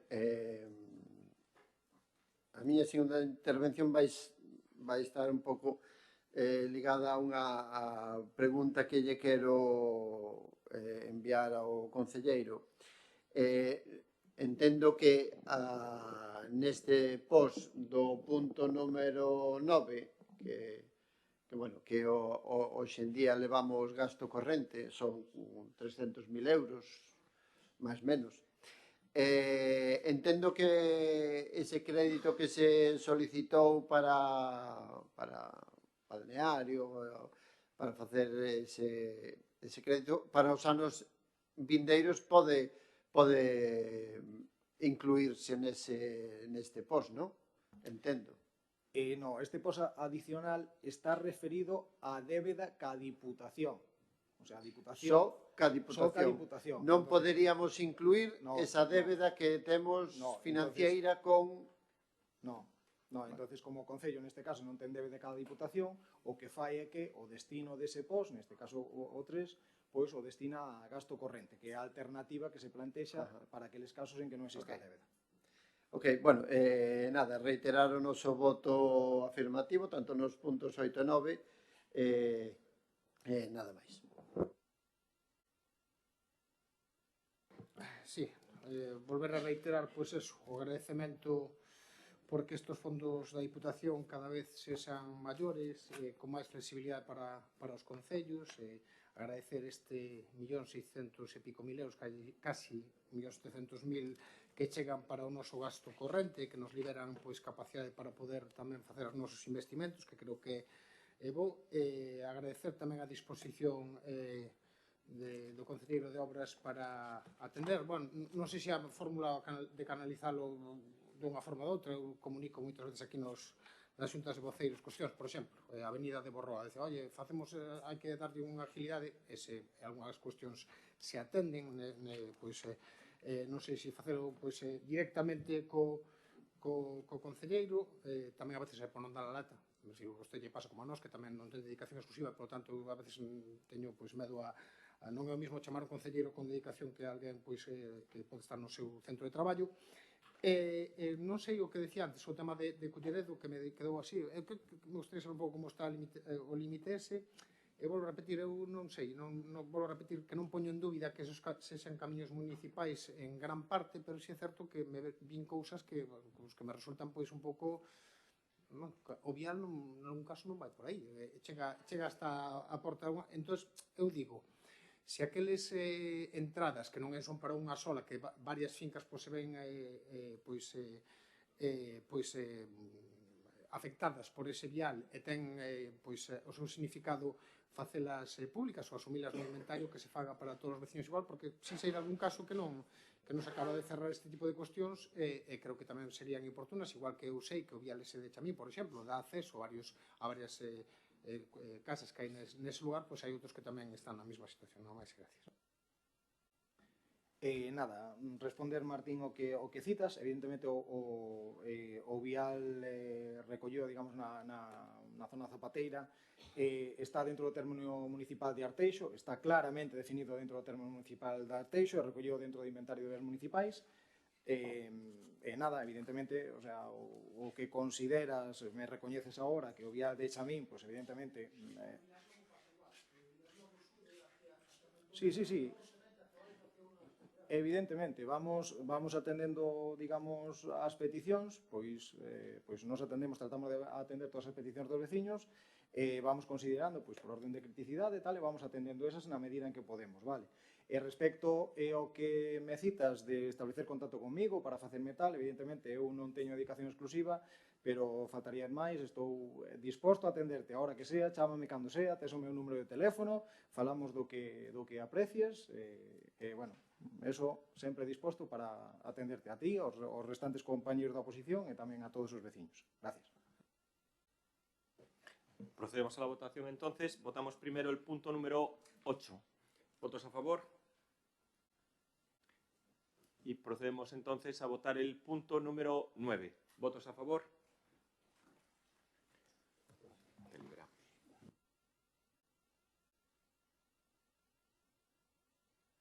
Continúo. Sí, avanzamos todos. Vale. Punto 10. Moción do Grupo Municipal do Bloque Nacionalista Galego de rexeitamento a modificación da Lei de Patrimonio Cultural de Galicia.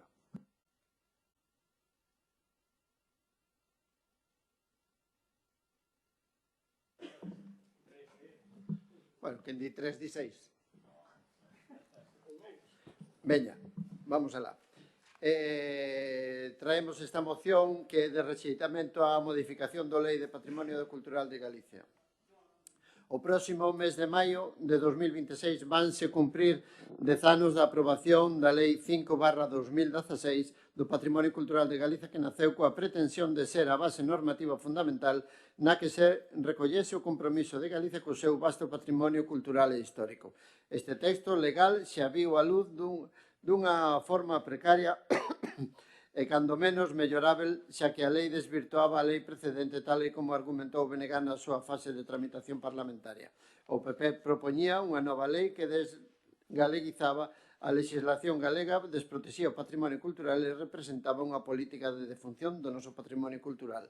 A Lei de Patrimonio foi modificada varias veces e na enésima modificación a través da Lei de Acompañamento dos Orzamentos para 2026 preténdese unha reforma para mellorar a xestión, axilizar os trámites e reforzar a aplicación dos concellos na protección do patrimonio cultural. Na práctica, 10 anos despois, lonxe de ampliar as competencias e operatividade efectiva por parte da Xunta ao PP, foi baleirando a Lei de Patrimonio Cultural de contido de capacidade executiva e operativa ao mesmo tempo. Unha das consecuencias desta nova modificación é unha delegación masiva de competencias nos concellos, nos ámbitos protegidos do patrimonio cultural, volvendo sobrecargar co peso de máis de competencias impropias a responsabilidade e a xestión nas administracións locais, que, por outra parte, non teñen capacidade de medios, persoal especializado, nin recursos económicos para informar nin actuar no ámbito do patrimonio cultural. Isto terá como consecuencia que haxa unha total disparidade de criterios na aplicación da norma nos diferentes concellos do noso país e a consecuente desprotección do patrimonio de todas as galegas e galegos. A delegación, como establecía inicialmente a lei, é exclusiva para concellos que cumpran cunha serie de condicións, sobre todo en canto ao personal técnico suficiente en número de capacitación, mais a Xunta obvia este tema maior e obvia estes requisitos. Mais unha vez, os concellos cargarán co peso orzamentario de persoal de asumir unhas competencias que lle son impropias e quen se verá afectado será o noso patrimonio e, por extensión, o conxunto da cidadanía.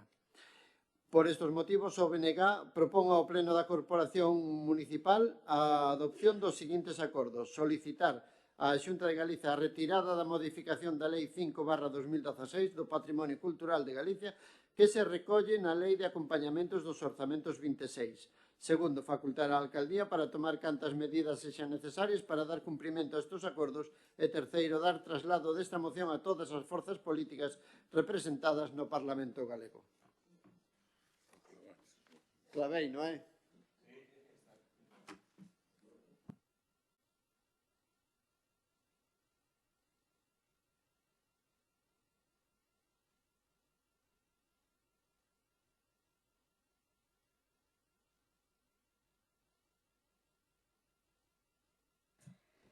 Bueno, nós estamos tamén en desacordo co que está facendo a Xunta con referencia á Lei de Patrimonio e pensamos igual que como a moción indica que atribuirlle competencias desta Lei do Patrimonio Cultural aos concellos empeora moito a protección do patrimonio de cada municipio. Nuns concellos será por falta de recursos económicos, outros porque carecen de persoal especializado, e en moitos outros que si teñen os recursos e os medios, pero non van querer asumir competencias impropias. Como sempre, por uns motivos ou por outros, o principal prexudicado será o noso patrimonio e o conxunto da cidadanía que se verá afectada por estas decisións. Nós estamos de acordo ca moción que trae o Bloque Nacionalista Galego e tamén cos seus puntos de acordo e creemos que o Goberno municipal debe manifestar que este é un peso máis que debe asumir o noso concello sen ter as competencias e creo que todos estamos en desacordo neste tipo de cousas. Gracias. Bo día a todos e a todas. Anunciar o noso voto favorable a esta moción, coa cal estamos totalmente de acordo, tanto na súa exposición como nos seus puntos de acordo. A Xunta de Galicia, de novo, delega funcións nos concellos sin dotalos nin de orzamento, nin de persoal para valorar se os nosos bens de patrimonio, tanto paisaxístico monumental ou cultural poidan ser afectados en gran parte ou na súa prácticamente totalidade. Esta lei o que fai varias modificacións, unha dela quixera mencionar, porque unha dela é bastante, creo que son todas importantes, pero unha dela en concreto pois introduce no artigo 77 os usos compatibles nos camiños de Santiago. E isto, que quere dicir? Quere dicir que se poden permitir instalacións fixas de campings, pavimentos de formigón, lavado, aparcadoiros, carpinterías modernas en zonas históricas. En nome da compatibilidade co uso, legalízase a artificialización progresiva dos camiños de Santiago, un dos bens máis sensibles e representativos do patrimonio galego e mundial. A súa redacción contradí o principio de conservación integral que inspiraba a Lei 5/2016 e pode comprometer o recoñecemento internacional dos camiños como Patrimonio Mundial da UNESCO. Moitas outras modificacións que fai esta lei, como flexibilizar os contornos de protección, que excepcionalmente se pode permitir o cambio dun ben inmoble catalogado dentro dun contorno de protección, corrección dos erros de resolución, é dicir, a posibilidade de que a Consellería poida modificar denominacións, localizacións ou fotos dos bens catalogados mediante resolución administrativa, aínda que sexa sometida a audiencia, reduce as garantías e pode xerar seguridade xurídica. A simplificación e desregularización das intervencións é outra das modificacións que fai esta lei. O novo artigo 45, con unha lista dun catálogo extensísimo de actuacións que deixan de precisar autorización, como, por exemplo, desde pinturas, substitución de carpinterías, de reparacións estruturais ou pavimentación. Na práctica, moitas intervencións visuais e construtivas en entornos BIC poderían realizarse sen control previo e o que supón isto un retroceso histórico na política de conservación do noso patrimonio. Podría mencionar moitas máis, pero creo que non sería necesario porque, desde logo, é un despropósito total e absoluto esta modificación da lei, na cal casi deixa aberta a porta a que se poidan facer moitas cousas que poderían poñer en perigo o noso patrimonio. Outra das modificacións que propón a lei, por exemplo, é dar por efectivo o silencio administrativo respecto ás valoracións que se soliciten sobre os bens patrimoniais. É dicir, pídese unha valoración ou un informe sobre un ben patrimonial en concreto para unha actuación determinada. O devandito informe ou valoración ten que solicitarse ao Concello oportuno. Se en 3 meses o Concello non dá resposta, dáse por válida a actuación e pode efectuarse sen ningún tipo de supervisión. Isto realmente a nós parecenos gravísimo e, polo tanto, dende logo estamos en contra da modificación desta lei e a favor desta moción. Gracias. Buenos días a todas e a todos. Pois, en este caso, comentar que o cambio e a modificación, en este caso a Xunta de Galicia, pois traballa poñendo o foco sempre na mellora e nas necesidades dos cidadáns, dende logo realizando unha aposta asesa decidida e desburocratizando e asilizando os trámites da administración, facendo que calquera cidadán que chega a ela poida atopar un procedemento máis rápido e máis sinxelo, e este é o obxectivo desta modificación.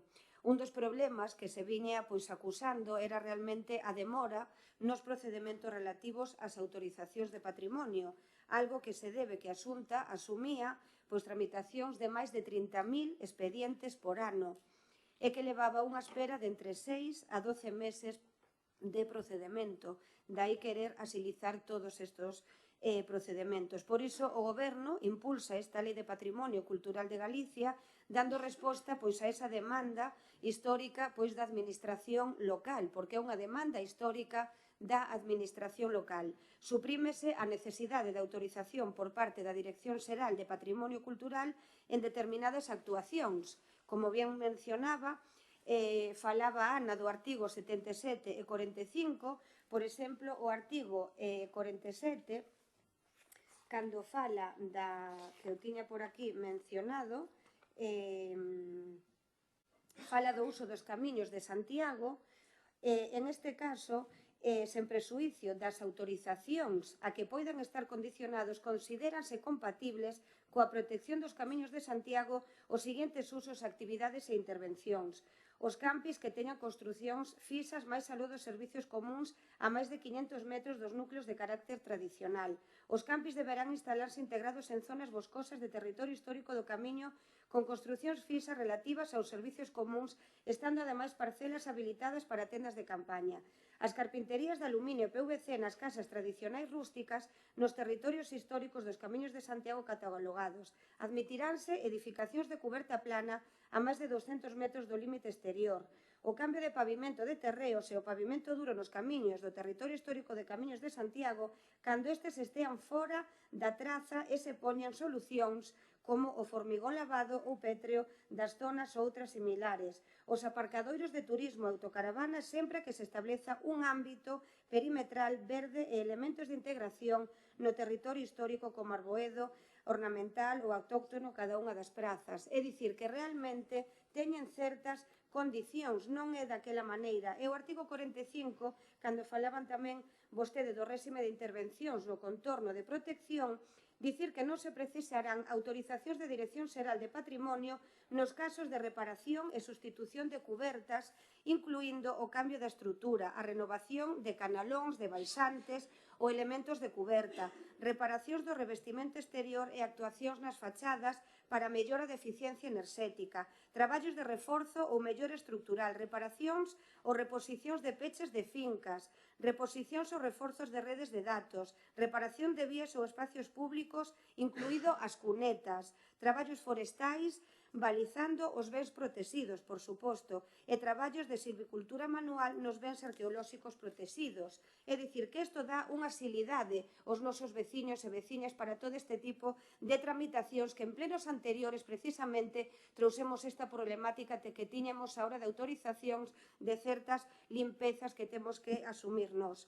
Polo tanto, podería mencionar moito máis artigos, pero hai 3 eixos fundamentais, que é a supresión da necesidade de autorización da Consellería de Cultura en bens catalogados con protección estructural e ambiental. Tamén a clarificación e a homoxeneación dos criterios do Camiño de Santiago catalogados e a súa contorna protexida, que en este caso as actuacións en municipios son de máis de 50.000 habitantes, que de momento a nós non nos afecta, nos que o trazado pasa a superficie urbana, xa que se fará no marco do desenvolvemento municipal, e tamén as intervencións que nos afectan ao trazado, aos bens estructurais ou as parcelas colindantes.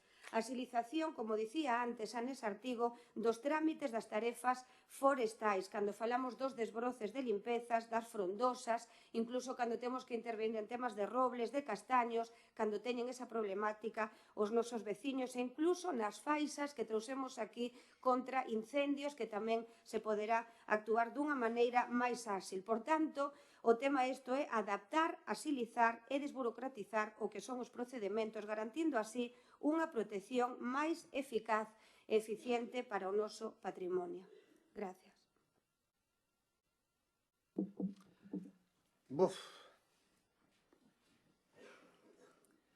Vamos a ver. Chamalle vostede axilizar.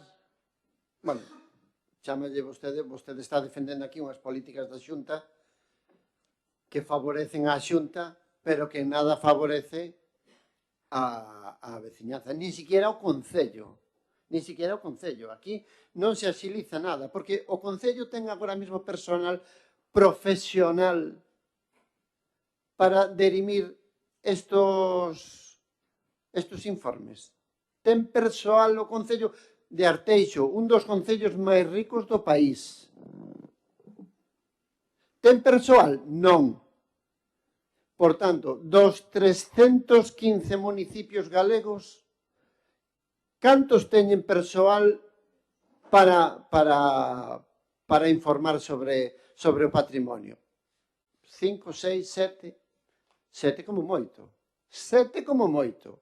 Por tanto, non digan que isto é axilizar, senón que é entorpecer, porque ademais vai encher. Os concellos van ter que informar, van ter que, cos traballadores que teñen agora mesmo, van ter que ter dobles funcións. E o concello debe ter doble gasto en estos informes, cando o gasto debería ser porque a Xunta ten unha Dirección Xeral de Patrimonio. Entón, eu fagolle unha pregunta ao señor alcalde, que se enche aquí de decir que basta xa de competencias que non son propias dos concellos. Basta xa. E vai a votar a favor disto? Vai a votar a favor disto? Va a votar a favor disto seguramente porque lle obrigan. Porque lle obrigan, non porque o pense, seguramente. Pero claro, aí está a supeditación. Hai dúas liñas argumentarias que botan abaixo esta modificación. Unha é o ámbito administrativo, como digo, e competencial, como veño dicindo hasta agora. Os concellos non van recibir un euro. E van ter que cargarse con persoal para informar sobre isto. Porque senón, cando veñan por aquí empresas como as eólicas, vamos ter que calar, e se as eólicas queren pasar un muiño eólico por riba da Ponte dos Brozos, a pasan. E punto pelota.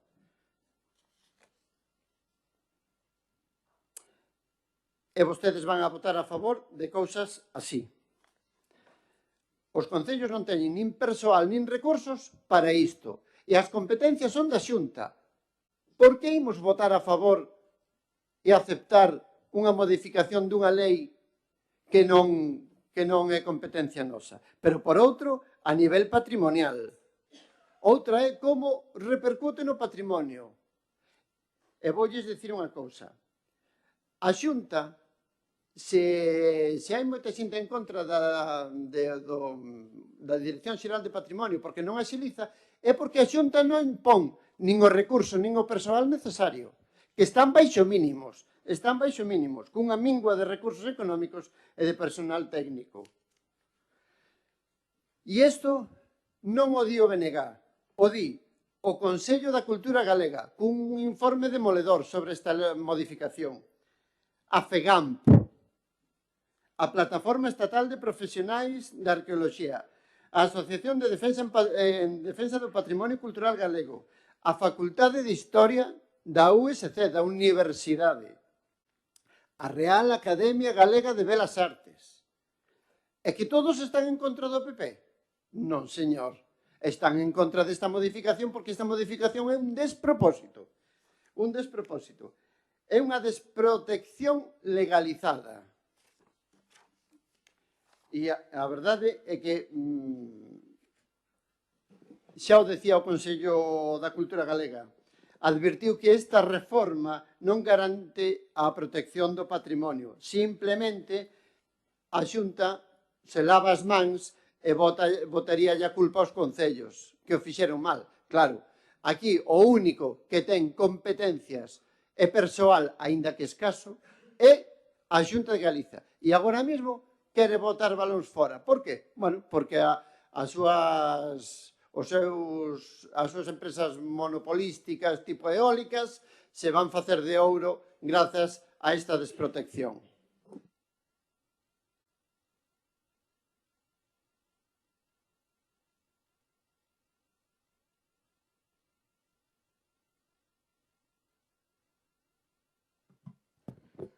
Bueno, escoitando a concelleira do Partido Popular sobre as modificacións que fai a Xunta nesta lei do patrimonio cultural, a verdade é que todo beneficioso.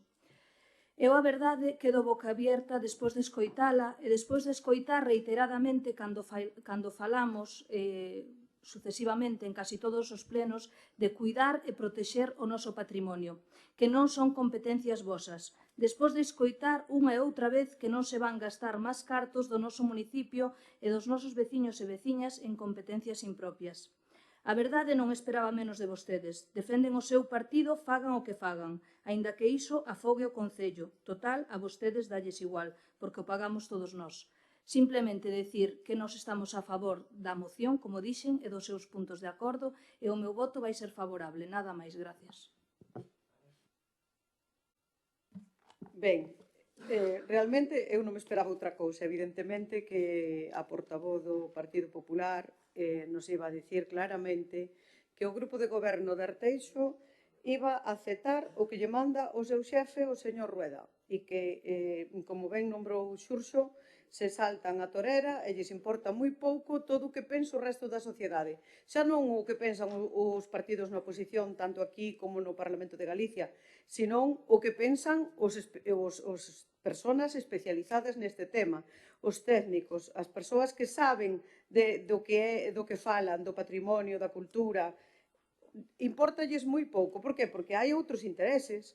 Hai intereses importantes, pois como nombraban os compañeros do BNG, po tema de empresas con instalación de eólicos, pero tamén esta lei que é un desequilibrio total entre a conservación e o negocio. É un negocio. Esta lei é o soño que ten a industria inmobiliaria e a industria turística. Máis facilidades, menos informes, menos tempos de espera para que estes interesados poidan acabar co noso patrimonio cultural. Importalles moi pouco, o único que lles interesa é o negocio. Polo que sabemos, e xa temos comprobado en moitísimas ocasións, o Partido Popular tamén é o que prioriza sempre o negocio do seu, o negocio dos seus amigos. Eu, como concelleira deste grupo e como veciña de Arteixo me pregunto se a Xunta de Galicia non lles vai dar ningún só euro, nin para facer estudios, nin para ter persoal que valore e que indique se se pode cambiar certos temas no que sexa con respecto a calquer edificio ou paisaxe ou calquer cousa patrimonial en Arteixo, quen o vai valorar? O seu grupo de goberno? O señor alcalde? Ou o concelleiro de urbanismo? Porque entonces empezaremos aquí a abrir unha porta que é a do amiguismo. A ti cambiocho porque me caes ben, eres votante meu, eres meu amigo, a ti deixote facer, o outro non, porque non me interesa que o faga, porque non é da miña corda, etcétera, etcétera. Vamos a xogar a isto? Como xa se xogan moitas outras cousas. Vamos a xogar a isto? Ou vostedes van a ser serios e van obligar a que os doten da partida correspondente para poder ter persoal especializado e independente?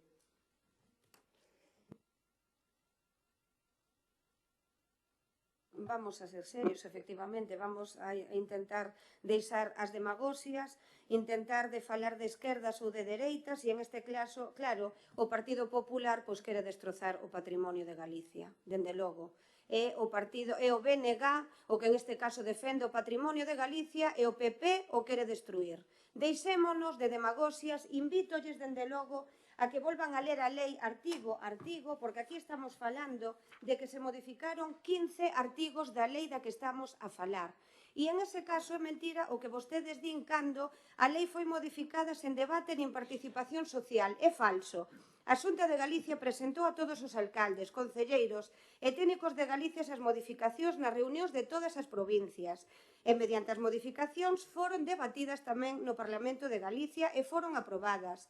Cando falan do silencio administrativo positivo, deixa os bens culturais nunha situación de vulnerabilidade tamén é falso, porque o Real Decreto Legislativo de 7/2015 do 30 de outubro di no segundo parágrafo que a Lei do Solo de Galicia establece que en ningún caso entenderánse adquiridas por silencio administrativo facultades ou dereitos que contraveñan a ordenación territorial ou urbanística, o que implica que non se poderá obter por silencio administrativo ningunha licencia que vulnere o establecido na Lei do Patrimonio Cultural de Galicia.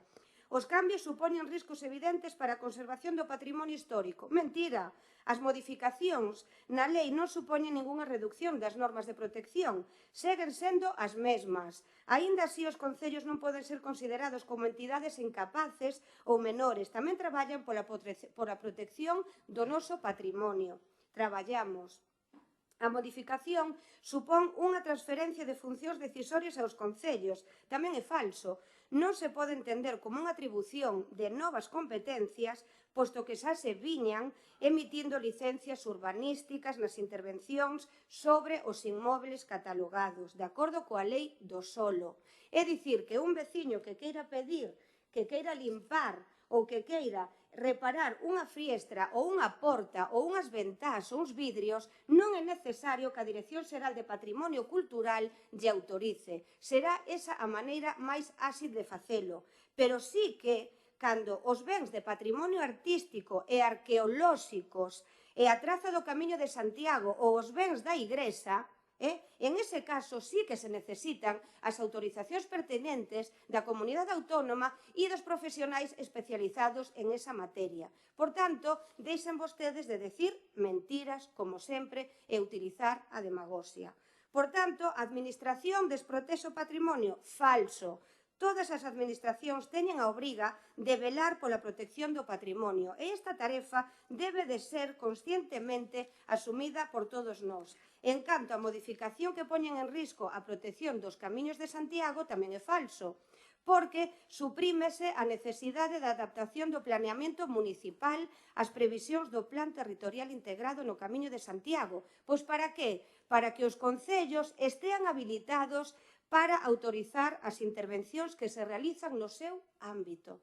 Polo tanto, o noso voto vai a ser en contra. Gracias.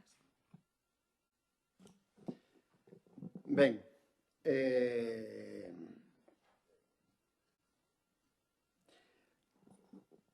vostede fala de fiestras, así como se fora algo baladí o tema desta modificación. Pero non é así. Elimínase calquera intervención da Xunta no 90% dos bens, catalogados con protección actual. Eliminarase a autorización previa da Xunta de Galicia. O 90%. Non me fale dunhas fiestras, nin nada polo estilo. E vou concluir con preguntas. Vostedes van asumir os gastos que isto vai a supoñer? O sea, a Xunta deriva nos concellos competencias que eran propias da Administración Autonómica e vostedes van a asumila como súas. Van a aceptar isto? E outra pregunta. Neste concello hai profesionais cualificados de patrimonio cultural para valorar isto? Ten o concello, porque na RPT non hai. No funcionariado a verdade é que tampouco. Por tanto, vostedes van a aprobar aquí, van votar en contra desta moción asumindo competencias que non son súas. Non volvan a decir que están pola labor de votar en contra sempre de competencias impropias, porque non é certo. Cando lles obligan desde arriba, ven que as votan. Por tanto, isto é unha supeditación ao seu partido que goberna na Xunta e vai en contra dos habitantes de Arteixo. E con isto acabo.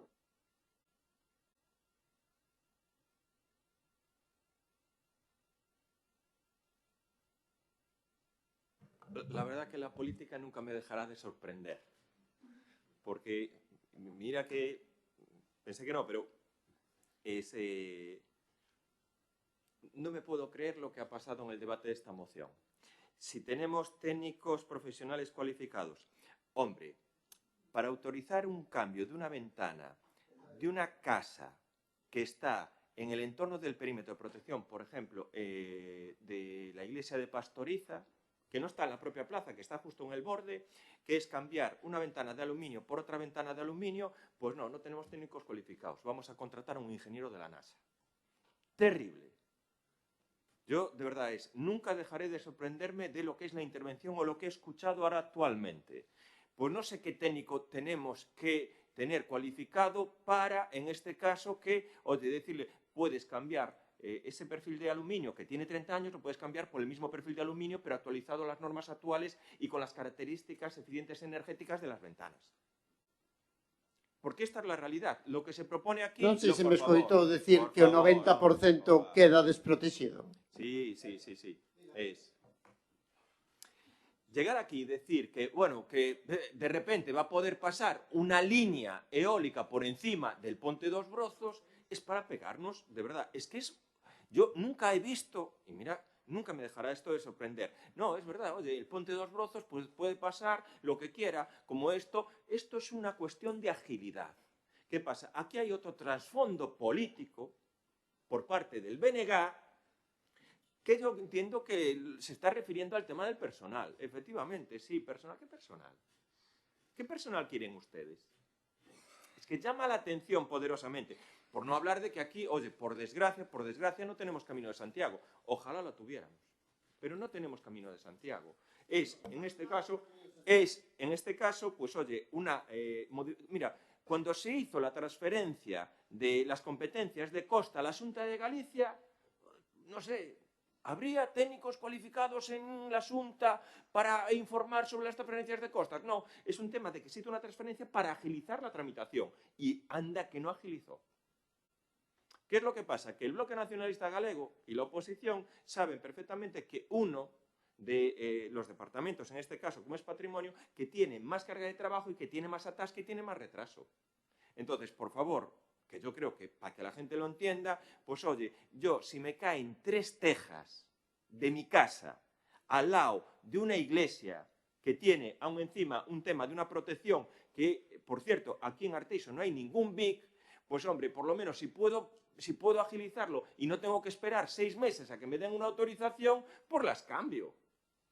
Dios mío, ese es el dramático. Ya buscaremos a alguien, algún técnico municipal, no políticos ni nada, que le autorice, hombre, sí, puedes cambiar las 3 tejas que te cayeron. No te va a suponer ni un destrozo en el patrimonio, cultural. Y luego, oye, que el PSOE diga que esto es un sueño para la industria inmobiliaria o para la industria turística. Mire, el país, España, vive del turismo. Y estamos ante una situación compleja el tema de la vivienda. Y yo creo que todos tenemos que ser conscientes que uno de los problemas que hay actualmente son los larguísimos retrasos que hay a la hora de obtener las propias licencias, porque entre los informes sectoriales, hay veces que presentan un proyecto y tardan 1 o 2 años en poder ejecutarlos. Esto, lo único que pretenden en este caso es agilizar. Y sobre todo son cuestiones menores que en este caso podrán ser asumidas. Oiga, y solo le voy a decir una cosa, creo que, en la percepción que ha hecho sobre los técnicos municipales, el Departamento de Urbanismo tiene 3 arquitectos en plantilla, 3 arquitectos técnicos en plantilla, más 3 arquitectos, más 3 arquitectos técnicos, más un ingeniero, más un técnico de proyectos, más 2 jurídicos. Malo será, oye, que ninguno de ellos sea competente para autorizar el cambio de unas ventanas o el cambio de unas tejas. Procedemos a la votación. ¿Votos a favor? ¿En contra?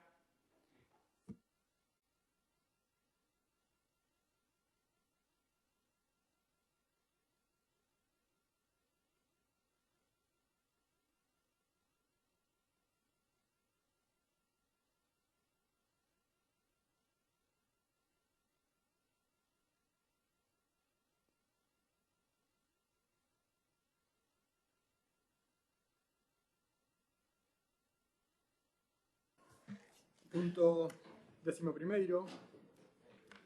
Moción do Grupo Municipal do Bloque Nacionalista Galega na defensa da sanidade pública galega. Raúl? Vale, comezo. A Xunta de Galicia do PP leva anos empeñada na destrucción sistemática do sistema sanitario público galego para abrir o camiño á súa privatización e crear así unha sanidade dual, segundo o nivel de renda.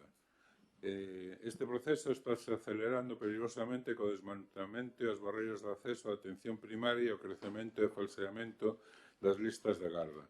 O Sergas desvía miles de pacientes dos hospitais públicos, os privados, concertados e non concertados, os carrega con centos de millóns de orzamento público, mentres crecen de maneira exponencial os seguros privados, que, ademais de ser unha estafa, non resolven os problemas de saúde da poboación e xeran unha brecha de desigualdade social.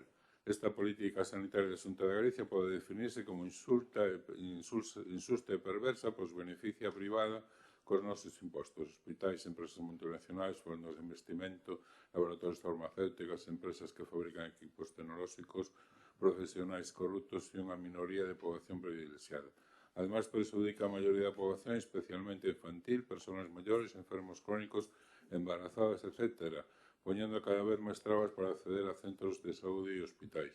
Por todo exposto, desde este Concello, acordamos transmitir á Xunta de Galicia o noso rexeitamento a esta política sanitaria e manifestar que a poboación galega nunca vai permitir que se destruya e privatice a súa sanidade pública.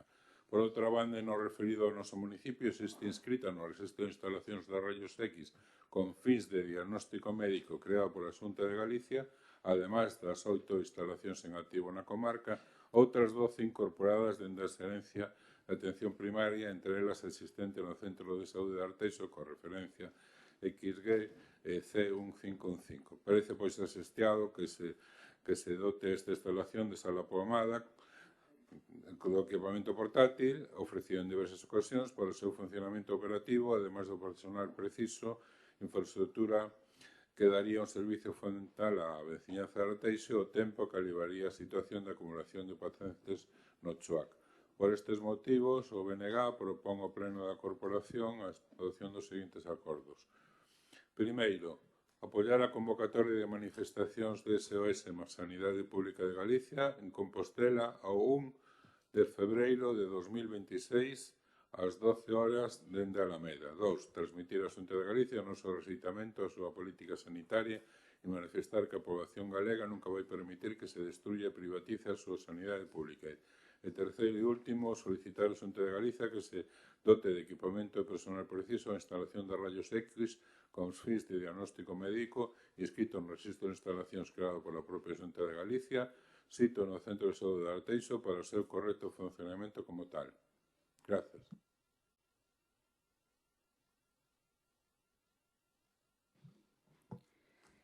Bueno, evidentemente, eu estou totalmente de acordo con esta moción e tamén cos seus puntos de acordo.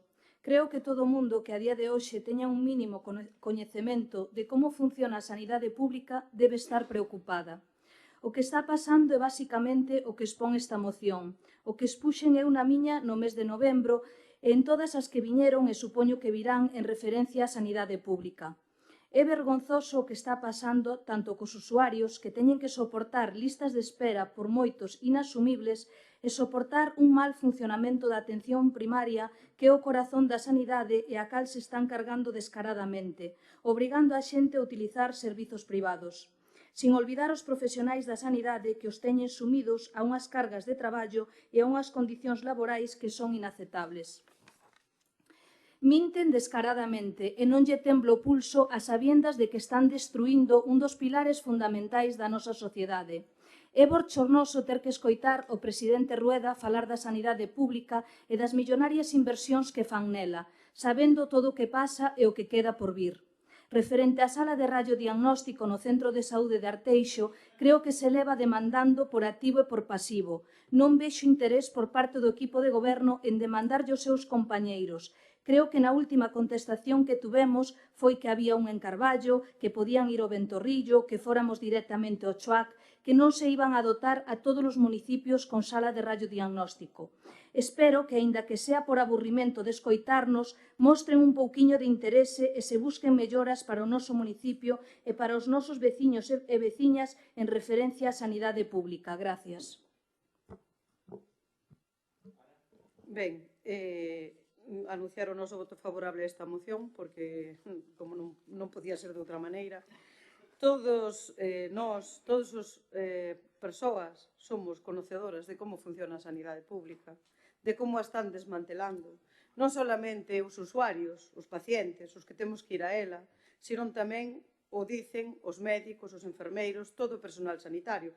De feito, todos estes días estiveron nos últimos meses manifestándose continuamente pola precariedade da sanidade pública. Porque hai un obxectivo que ten o Partido Popular, non só en Galicia, en xeral, que é privatizar a sanidade pública. Acabar ca sanidade pública do noso país é un dos obxectivos máis claros do Partido Popular. Que non se engane ninguén. Axudar dende o Partido Popular a que empresas privadas, estámoslo vendo co Quirón, con outros hospitais privados e tamén con aseguradoras, cada día máis xente faise un seguro privado. Aínda que por desgracia, aqueles que o poden pagar ou aqueles ao cal nos lo dan laboralmente, me refiero como a min, tamén agora temos listas de espera na sanidade privada. As listas de espera da sanidade pública son un abuso que no siglo XXI non deberíamos permitir aos cidadáns. En primaria, tes que ir ao médico de cabeceira e tes 15 días de espera. Eso non hai quen te salve, porque non pode atender a todo o mundo porque ten un cupo enorme. Se tes que operarte, aumentou máis dun 28% e tes que esperar máis de 70 días se te queres operar de algo. En especialidades, máis ou menos do mismo. Nas pruebas diagnósticas, bueno, pois, exacto, máis de 60 días. Eu mesma hoxe teño que ausentarme deste pleno porque levo desde o mes de xullo esperando os resultados dunha proba. O sea, podía morrer porque estou sin tratar, porque teño un problema, fun ao especialista e levo dende o mes de xullo 6 meses esperando que me den os resultados dunha proba. É un diagnóstico. Por tanto, isto que me pasa a min, pasalle moita xente, incluso peor, porque hai xente por aí que me dice que incluso peor. Levo dende outubro esperando que se me faga unha proba tamén nunha parte do corpo que me é bastante dolorosa para poder traballar. Desde o mes de outubro, sigo en lista de espera. Como a mí, moitísima outra xente. Eu póñome como exemplo porque son unha das que vai, das que utiliza a sanidade pública e das que está en listas de espera. Xa non quero falar dos hospitais, porque iso é vergonzoso. Eu, por desgracia, teño que acudir a diario a levar a miña nai ao hospital e te meten, te sacan de observacións, te meten en pasillos, tirado nunha cama, nos almacéns, donde pasan con carros cheos de material, vamos, todo indignante, todo que non debería recibir ningunha persoa. Ningún paciente enfermo debería recibir un trato como ese. Indignante. De feito, a min sucedeume fai non moito, graveino e mandei aos medios de comunicación, porque me parece indignante que te metan no trastero da cociña, esperando a que haxa unha cama nun hospital para poder ingresarte. Indignante. Isto que nos vende, como dice Noelia, que ela sabe moito máis que a min porque traballa nela, é o que nos venden de bonito, de precioso, mentira, mentira e mentira. Cada día desmantelan a máis. En canto á moción e aos puntos de acordo, e tamén falan do tema da sala de raios, evidentemente, se temos un lugar xa preparado para abrir unha sala de raios en Arteixo, por que non se fai? Dirános o señor alcalde, sería un despropósito, sería unha desigualdad con Culleredo, con respecto a Culleredo, a Cambre. Mira, a mí me dá igual, non estamos en Arteixo, queremos servicios. E se teñen que vir os de Laracha aquí, pois que veñan. É un servicio máis, e xa está preparada.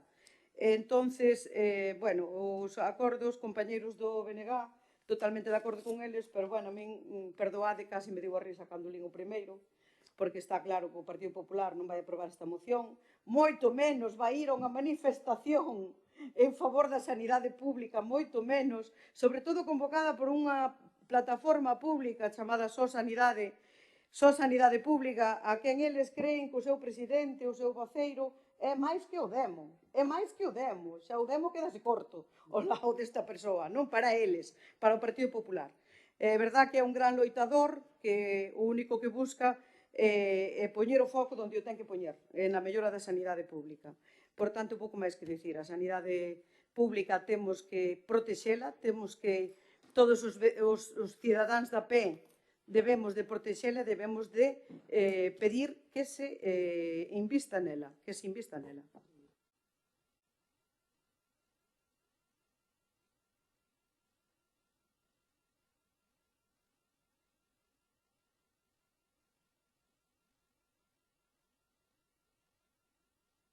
Ben, pois xa nos vas coñecendo, Ana, efectivamente, traballamos con transparencia, traballamos con criterio e traballamos con planificación. Por lo tanto, o que estás a dicir é que precisamente o que queremos, que os veciños coñezan a nosa maneira de traballar e que temos claro os nosos obxectivos. Ti mesma o acabas de dicir.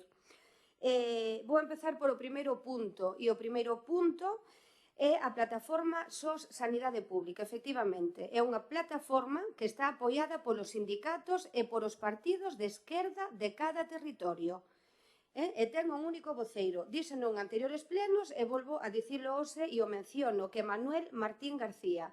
Este é un médico que foi nomeado membro do Consello Asesor do Sistema Sanitario de Galicia polo goberno do bipartito, xa no ano 2006 e 2009 e participou na elaboración do documento Propostas de Transformación de Atención Primaria en Galicia, publicado en febreiro do 2009 pola Consellería de Sanidade, asinando un capítulo sobre o PAC, que tamén traemos aquí de si funciona ben, si funciona mal, si non está dotado de persoal, si está dotado de persoal, pois as conclusións eran que en la situación actual, los PACs en Galicia prestan unha atención de escasa eficiencia, son pouco resolutivos e provocan unha elevada ocupación de profesionais que se sienten frustrados ante el escaso desarrollo profesional que pueden desarrollar en estos dispositivos. Se hace necesario realizar una reforma en profundidad que produzca una reducción del actual número de puntos, un menor consumo de profesionales y una mejora de la calidad asistencial. É dicir, contradícense continuamente.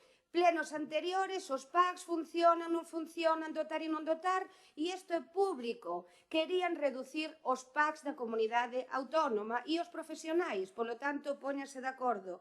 Martín compasinaba ese asesoramento ao bipartito propoñendo pechar os PACs coa presidencia dunha presunta plataforma en defensa. E logo queren que a veñamos aquí a apoiar e que vayamos a manifestarnos. Vamos a gañar algo manifestándonos? Non, non é a nosa maneira de traballar. Por tanto, naquel momento Martín apoiaba ao goberno. La Asociación Galega para a Defensa da Sanidade Pública emitiu un comunicado cuestionando os paros que provocan sindicatos, co apoio dos colexios médicos, reduto tradicional dos sectores máis conservadores da profesión médica. E con isto podería continuar con artigos que se contradicen continuamente, digo. Curiosamente, a mesma asociación que defendía entón as gardas obrigatorias pola realidade da falta de médicos dispoñibles ataca agora as medidas que toma a Xunta de Galicia ante unha realidade constatada de falta de médicos nas listas de contratación. Pois desde o 2009, Martín e a súa plataforma deixaron de ser tan complacentes co goberno autonómico e pasaron a ser feroces críticos de calquer medida en materia pola Xunta de Galicia, como se tran vostedes aquí. Podería falar en aquel momento, xa no ano 2015, cando a Xunta firmara coa Fundación Amancio Ortega, que nos deran os 16,8 millóns de euros, que tamén fora moi criticada esta inversión na que os aceleradores lineais en aquel momento, a través desa compra financiada pola Fundación Amancio Ortega, estiveron activos no 99% do seu tempo programado. É dicir, serviron para tratar a máis de 27.000 pacientes con 55 tipoloxías diferentes de enfermidades oncolóxicas, mentras que os mamógrafos realizados preto de 300.000 probas. E entón aí, isto opoñíase esta plataforma SOS, que o sepan os veciños e que o sepan as persoas. Esta plataforma opoñíase a este tipo de tratamento e a este tipo de intervencións. Por tanto, deixen de manipular as cousas. E, en cambio, cando Pedro Sánchez de que financiaba a adquisición de novos equipos de protonterapia para o Sistema Nacional de Saúde, aí resulta que a plataforma SOS está caladiña e non di nada, seguro que aplaude. Non saca os banderíns, pero sí aplaude. Home, vostedes están un pouco de broma ante esta situación. Voume a reservar para a seguinte intervención para comentarlle tamén o que son as listas de agarda e a inversión que está facendo a Xunta de Galicia cando gobernaban vostedes respecto á actualidade. Gracias. Sí, bueno, cando nós redactamos esta moción, a redactamos para expresar algo que é evidente, palpable, unha realidade, non para que votar a favor o PP, porque ademais, tanto ten, se presentamos hai unos meses unha moción para que se respetaran os acordos plenarios aprobados polo PP, tamén, non? Con todos, e votaron en contra. Entonces, chegamos á conclusión que dá igual intentar que o PP vote a favor ou non dunha moción se ao final non a respeta, non? Porque centrándonos na reunión, centrándonos na moción, sabida é a defensa que fai o BNG dos servizos públicos en xeral, non só da sanidade. E a posición foi tal que temos a privatización dunos servicios que teñen que ser prestados polas nosas institucións. E os motivos son evidentes. Ademais dun mellor control destes servicios públicos, eses servicios prestados por empresas privadas están sometidos a ganar cartos, o cal, bueno, son as empresas para eso se crean, non? Pero non en este caso, non para un servicio público, non? E eses cartos de beneficio empresarial que van ás empresas pode ser empleados para mellorar eses servicios públicos e para mellorar incluso as condicións laborales dos nosos traballadores e traballadoras, porque ao final tamén redundará en unha mellora dos servicios públicos, non? Todas esas consideracións que estamos facendo acaban ao seu nivel máximo en a sanidade, non? Eses cartos gañados por empresa privada deben ir a mellorar a nosa sanidade, non? A política sanitaria da Xunta vai no senso contrario, derivando pacientes aos centros privados e provocando un incremento dos seguros que tamén son privados, que ás veces incluso hasta son unha estafa, pero sobre todo haben unha frecha importante de desigualdade social, porque esos seguros, lembrémonos de outros países nefastos en que estos como os Estados Unidos, non? Eses seguros os pode pagar quen ten cartos para elo, pero que non o teñen, non os poden pagar, non? Entonces, a sanidade pública ten que ser pública e ten que estar para todos, non só para os que teñen cartos, senón para que a todos aqueles que necesite, ou os que vamos cara ao trumpismo. Así pois, o apoio ten que ser total a defensa da sanidade pública, que é a que nos pode facer sentidos orgullosos dela, non?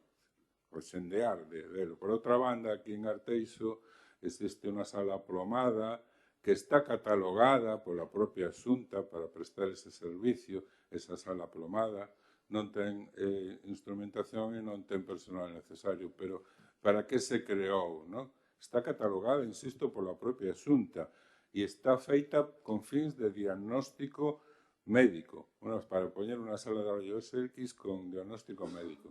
E ese equipamento foi moitas veces ofrecido e ao final non se impuso, se ofreceu unha unidade de rayos X portátil, o personal preciso teria que poñerse e creemos que Arteixo ten personal de abondo para ter ese servicio para todas e para todos, sin ter que desplazarse ao CHAC, por exemplo, co cual tamén estamos facendo que ese hospital, o CHAC, con este servicio tamén se chee de xente que teña que facer esperas que son perfectamente evitables cando se podía derivar este servicio, evitar que a xente se desplace, con todo o que ten beneficios ademais, e que ter ese servicio que xa temos a sala plomada aquí en Arteixo e ter ese servicio para todas as veciñas e os veciños que así o demandan.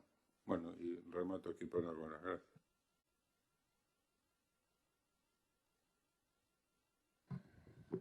Bueno, como dixo Ana, e como todos sabedes, aínda que non me gusta falar da miña vida persoal, xa casi todo o mundo sabe que son persoal sanitario, traballo nun servicio clave para a sanidade e somos coñecedores reales do que pasa na sanidade.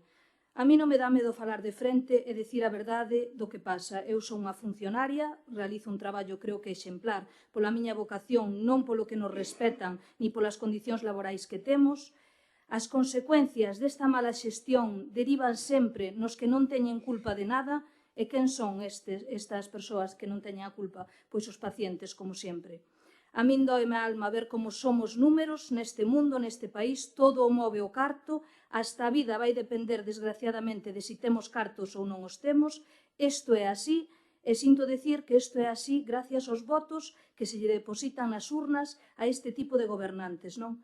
Quero recalcar tamén, xa que despois a concelleira do Partido Popular vai falar das listas de espera, quero recalcar que as listas de espera non as derivan a outros centros privados para mellorarlle a vida aos pacientes, derivan aos centros privados e invirten aí en vez de invertir no público para encher os petos duns cantos. Isto sabe todo o mundo, non é nada que se veña a dicir aquí para facer demagoxia, como se di sempre, nin outra cousa.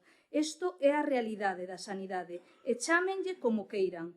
Isto non vai de colores nin de ideoloxías, vai de personas e creo que todos deberíamos ir da man, aínda que teño moi claro que cada un tiramos para onde mellor nos convén. Gracias e nada máis. Ben, decirlle á señora concelleira que todas as persoas sabemos e conocemos os problemas da sanidade pública, que non veña a disfrazar nada porque non vale de nada, que se a vostede lle parece que é o voceiro da plataforma Son Sanidade, non é o único, non é del a plataforma, forma parte dela moitísimos cidadáns da pé, non solamente organizacións, sino cidadáns da pé.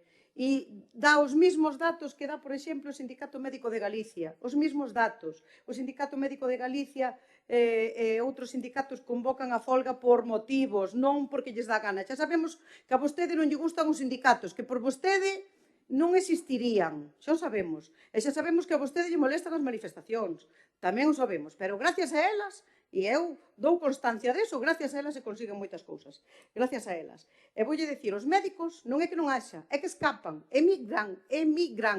Moitos médicos galegos emigran, e nos últimos anos emigraron moitos, máis de 800. E sabe por qué? Non polos sueldos, sino polo maltrato, pola temporalidade que se lle dá ao personal sanitario, contratos de un día, de horas. Eu conozco médicos que levan, non hai moito que son médicos, e que levan esperando polos contratos da sanidade pública, vamos, é que é un cachondeo. E moitos que levaban anos traballando na sanidade pública escaparon polo deterioro que sufren, polo maltrato que se lles dá. Escaparon, porque non aguantan semejante desgaste profesional que lles mete a Xunta de Galicia. Esa é a realidade. Enfermeros que emigran, porque teñen que emigrar, porque fanlles contratos, pero que é de cachondeo, vamos, que eu non o quixera para min.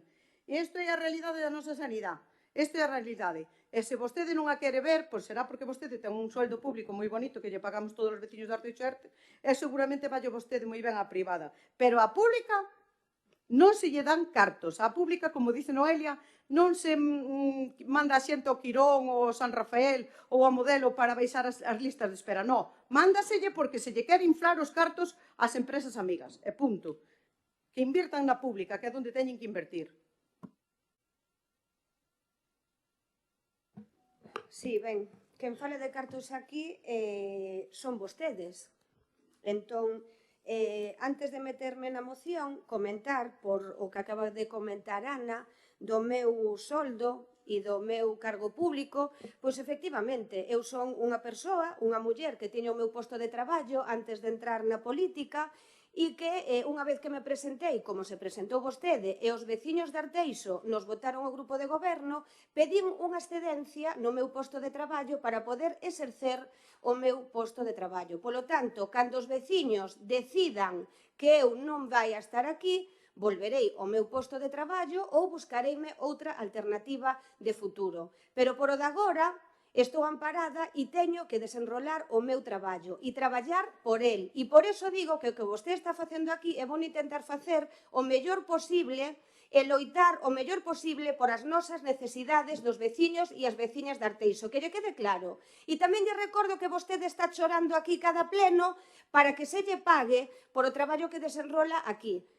Cada pleno o están dicindo e o traen aquí de que tamén vostede demanda ter un salario dunha dedicación para desenrolar o seu posto de traballo. Por tanto, deixen de criticar e poñámonos a traballar. Odia a súa voceira, non o digo eu. E despois, para seguir, cando falan de cartos, falamos que o orzamento do Sergas aumentou un 51,4% en relación o ano que estaba gobernando o BNG, que é a moción que trai aquí, no ano 2009. Estamos falando de 51,4% máis, é dicir, non estamos desmantelando nada, estamos invertindo e aumentando a inversión e a dotación económica. En relación a 2009, os orzamentos en gastos de persoal aumentaron 668 millóns de euros, Noelia. Comentas que eres unha funcionada da sanidade pública. Pois gracias a este incremento se pode pagar os perfis profesionais como vostede. Non houve ningún recorte. E é máis, aínda así, a media de profesionais dende o 2008, que eran 36.256, aumentou a 46.286. E o BNG dicía que facía falta 200 millóns de euros para salvar a sanidade pública, a atención primaria, e resulta que estamos dotados de 450 millóns de euros. E xa remato, E o Consello de Contas, cando falan de privatizar e que o incremento vai por aí, o di o Consello de Contas, non o digo eu, o 4,7% vai destinado soamente á privatización, cando gobernaba o BNG era un 6%. É dicir, quen está privatizando e quen tenda iso? Quen fala de cartos aquí? Vostedes. Nos falamos de melloras da sanidade e, por suposto, finalizo, o que queremos é o benestar para os nosos veciños e veciñas de Arteixo. Gracias. Bueno, vamos a centrar o debate porque a situación que existe na realidade é evidente, é palmaria, sabe todo o mundo. Entonces, entrar en discernimentos manexando números ao seu antoxo, podo manexar outro número, pero é que non quero entrar en esa trampa.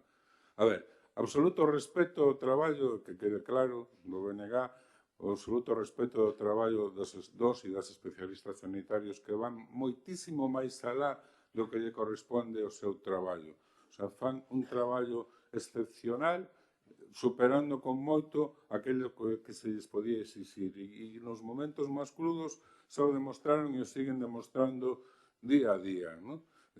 Cando se ven obligados a decir nunha consulta que só podes decir 3 cousas que te doen porque non lles deixan atender a máis cousas ao mesmo tempo cando están con un paciente, ¿no? É increíble. E como é absoluto respeto ao traballo dos especialistas, é un absoluto respeitamento á política sanitaria privatizadora da Xunta. Porque a sanidade é para todos, non só para aqueles que teñan cartos e podan pagalo, entonces poden irse, bueno, hasta Houston a facer non sei que tratamento. A sanidade pública. Ninguén pode apartarse dese servicio que é tan fundamental, tan primario, que se podemos decir que é o primeiro servicio que temos que demandar para todos e para todas, independentemente da súa condición monetaria, económica, da súa situación social ou dos enchufes que teña ou non. Entonces, a realidade, como decía ao principio da intervención, é palmaria, é evidente, o sea, non se pode discutir e temos que loitar contra ela, temos que loitar contra esa privatización da sanidade pública e non rendirnos. A sanidade pública sempre. E en isto seguiremos traballando, diga o que diga o Partido Popular. Gracias.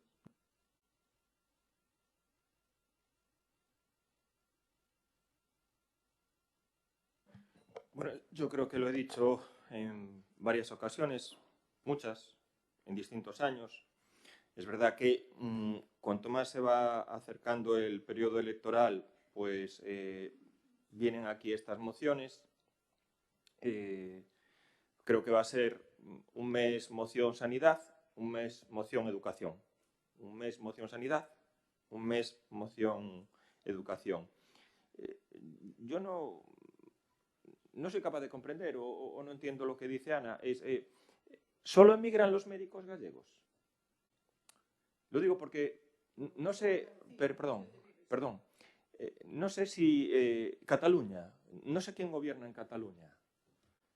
Cataluña, que tiene una situación sanitaria mucho más catastrófica que pueden tener las otras comunidades, Cataluña va al catástrofe total a nivel sanitario, con una situación y un gobierno del PSOE. Es verdad que ahora le van a inyectar 6.000 millones de euros para comprar votos, o de los que son, las cosas como son, a nivel del Estado, no hablo de aquí, Y, bueno, pues, no sé, a lo mejor les mejora un poco la situación de lo que es la sanidad en Cataluña. Pero, de verdad, los médicos catalanes no emigran. Los médicos asturianos, Asturias, que está aquí al lado, no emigran los médicos asturianos por esos contratos a pocas horas, a pocos tal. Los asturianos no emigran tampoco, solo emigran los gallegos. Oye, y los del País Vasco, ese debe ser... Por favor, yo estoy en mi turno de intervención. Por favor. por favor, estoy en mi turno de intervención, yo respeto a todo el mundo. No sé, cuando en este caso la portavoz del PSOE, que defiende la moción, dice que los médicos gallegos emigran, ¿aporta algún dato? ¿Cuántos emigran? Sí, ¿cuántos han emigrado? Moitos. Pero ¿cuánto es el dato exacto? Moitísimos. Sí. No te preocupes. No, si podemos hacer nosotros lo mismo y pedir los datos en Cataluña, en el País Vasco, o bueno, a lo mejor el País Vasco son más listos. 154 y 110 días de espera, de lista de espera. ¿Cuánto? 154 días y 110 días de lista de espera en Cataluña, en País Vasco, frente a los 69 que tenemos en Galicia. Es lo que hay. Bueno, continuamos y tal. Ahí es los datos son los datos, con lo cual yo lo vuelvo a decir. No es este escenario dantesco que quiere, en este caso, pues decir el bloque. Todos tenemos que agradecer, respetar y cuidar lo que es la sanidad pública. Todos tenemos que estar orgullosos de lo que es la sanidad pública aquí en Galicia. Todos tenemos cuestiones y casos personales de familia con situaciones de enfermedad grave que yo desde aquí traslado mi máximo respeto y agradecimiento al trato que le han dado. Pues oye, en el caso del fallecimiento de mi padre por un tema de cáncer y el tratamiento que le ha dado aquí el centro oncológico y todo el esfuerzo que han hecho, y ha sido privilegiada. Y la atención que le han dado, pues oye, ya me gustaría que muchos países de los que se consideran civilizados, pues tuvieran la atención y la dedicación que han tenido con los pacientes. Todo se puede criticar, se puede reiterar, pero estoy seguro, lo afirmo aquí, que no sea el caso, pero si gobernara el bloque nacionalista en Galicia, el PSOE ya es más difícil porque está en una situación brutal de descomposición, pero tendría que ser, si el bloque gobernara en Galicia, puedo asegurarle que la situación de la sanidad sería similar o peor. Y puedo asegurar que la financiación, la cantidad económica designada a la sanidad sería similar o peor. Con lo cual, oiga, no han tenido esa responsabilidad. Yo creo que defendamos la sanidad pública, pero bueno, sabemos que reiteradamente esto va a ser seguido aquí en el Pleno Municipal. Procedemos. Pues sí, hay elecciones en Aragón, en Castilla y León, en Andalucía, algún día las generales, claro. Procedemos a la votación. ¿Votos a favor? ¿En contra?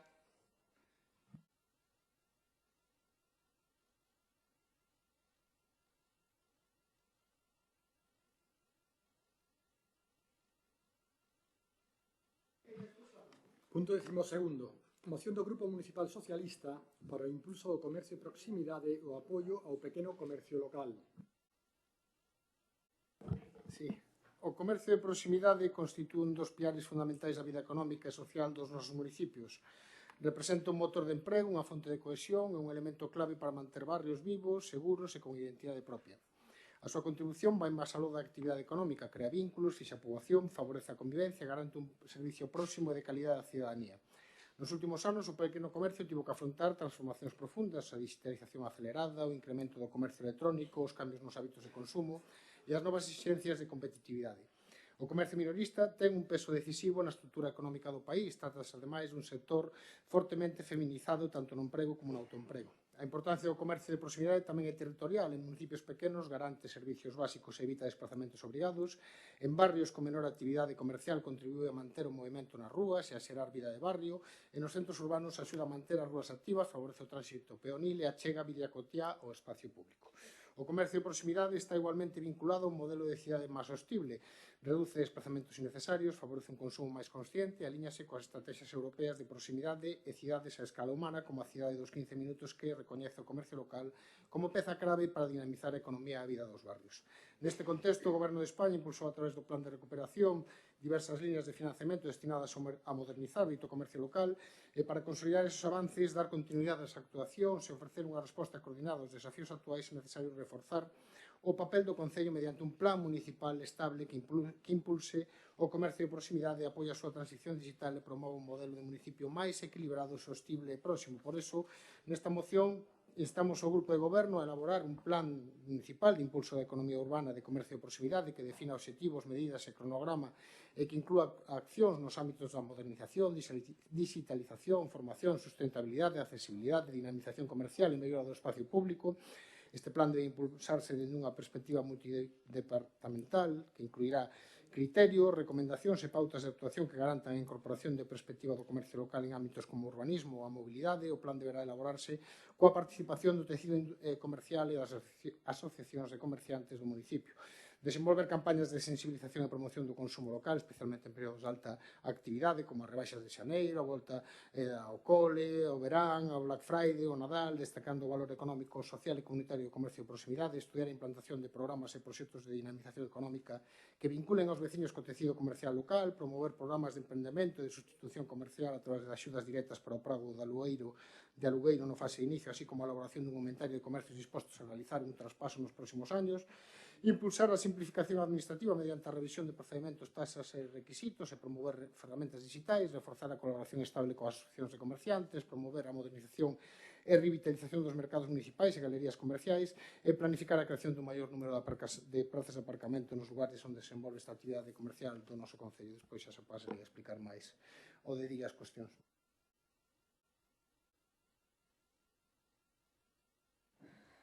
Bueno, nós, por suposto, apoiamos esta moción e, sobre todo, apoiamos o comercio local. Creemos que o comercio local é fundamental para o municipio e tamén pensamos que deben contar con todos os apoios necesarios por parte do Concello. O noso Concello ten a capacidade económica para levar a cabo uns puntos numerados nesta moción e ten a obriga de apoiar o comercio local para que isto poida medrar e se poida manter co tempo. Promover, impulsar, reforzar, planificar son puntos necesarios para un desenvolvemento sostible do comercio local e, sobre todo, un punto clave na vida económica dun municipio.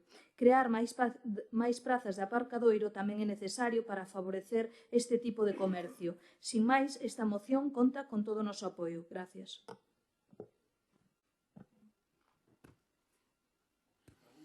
Sí, bueno, anunciaron tamén o noso voto favorable á moción porque este é un tema que nos preocupa enormemente e o demostra o feito que xa no 2021, en concreto en setembro, me parece, presentamos unha moción para a mellora da actividade comercial hosteleira en Arteixo, na que pedimos unha estreita colaboración coa CCA, que é a Asociación de Comerciantes Artesá, para preparar distintos proxectos ou estrategias de futuro, ademais da elaboración de programas transversais que ocupen todos os ámbitos, que impulsaran efectos sinérxicos de promoción que redundaran na dinamización do sector do comercio local.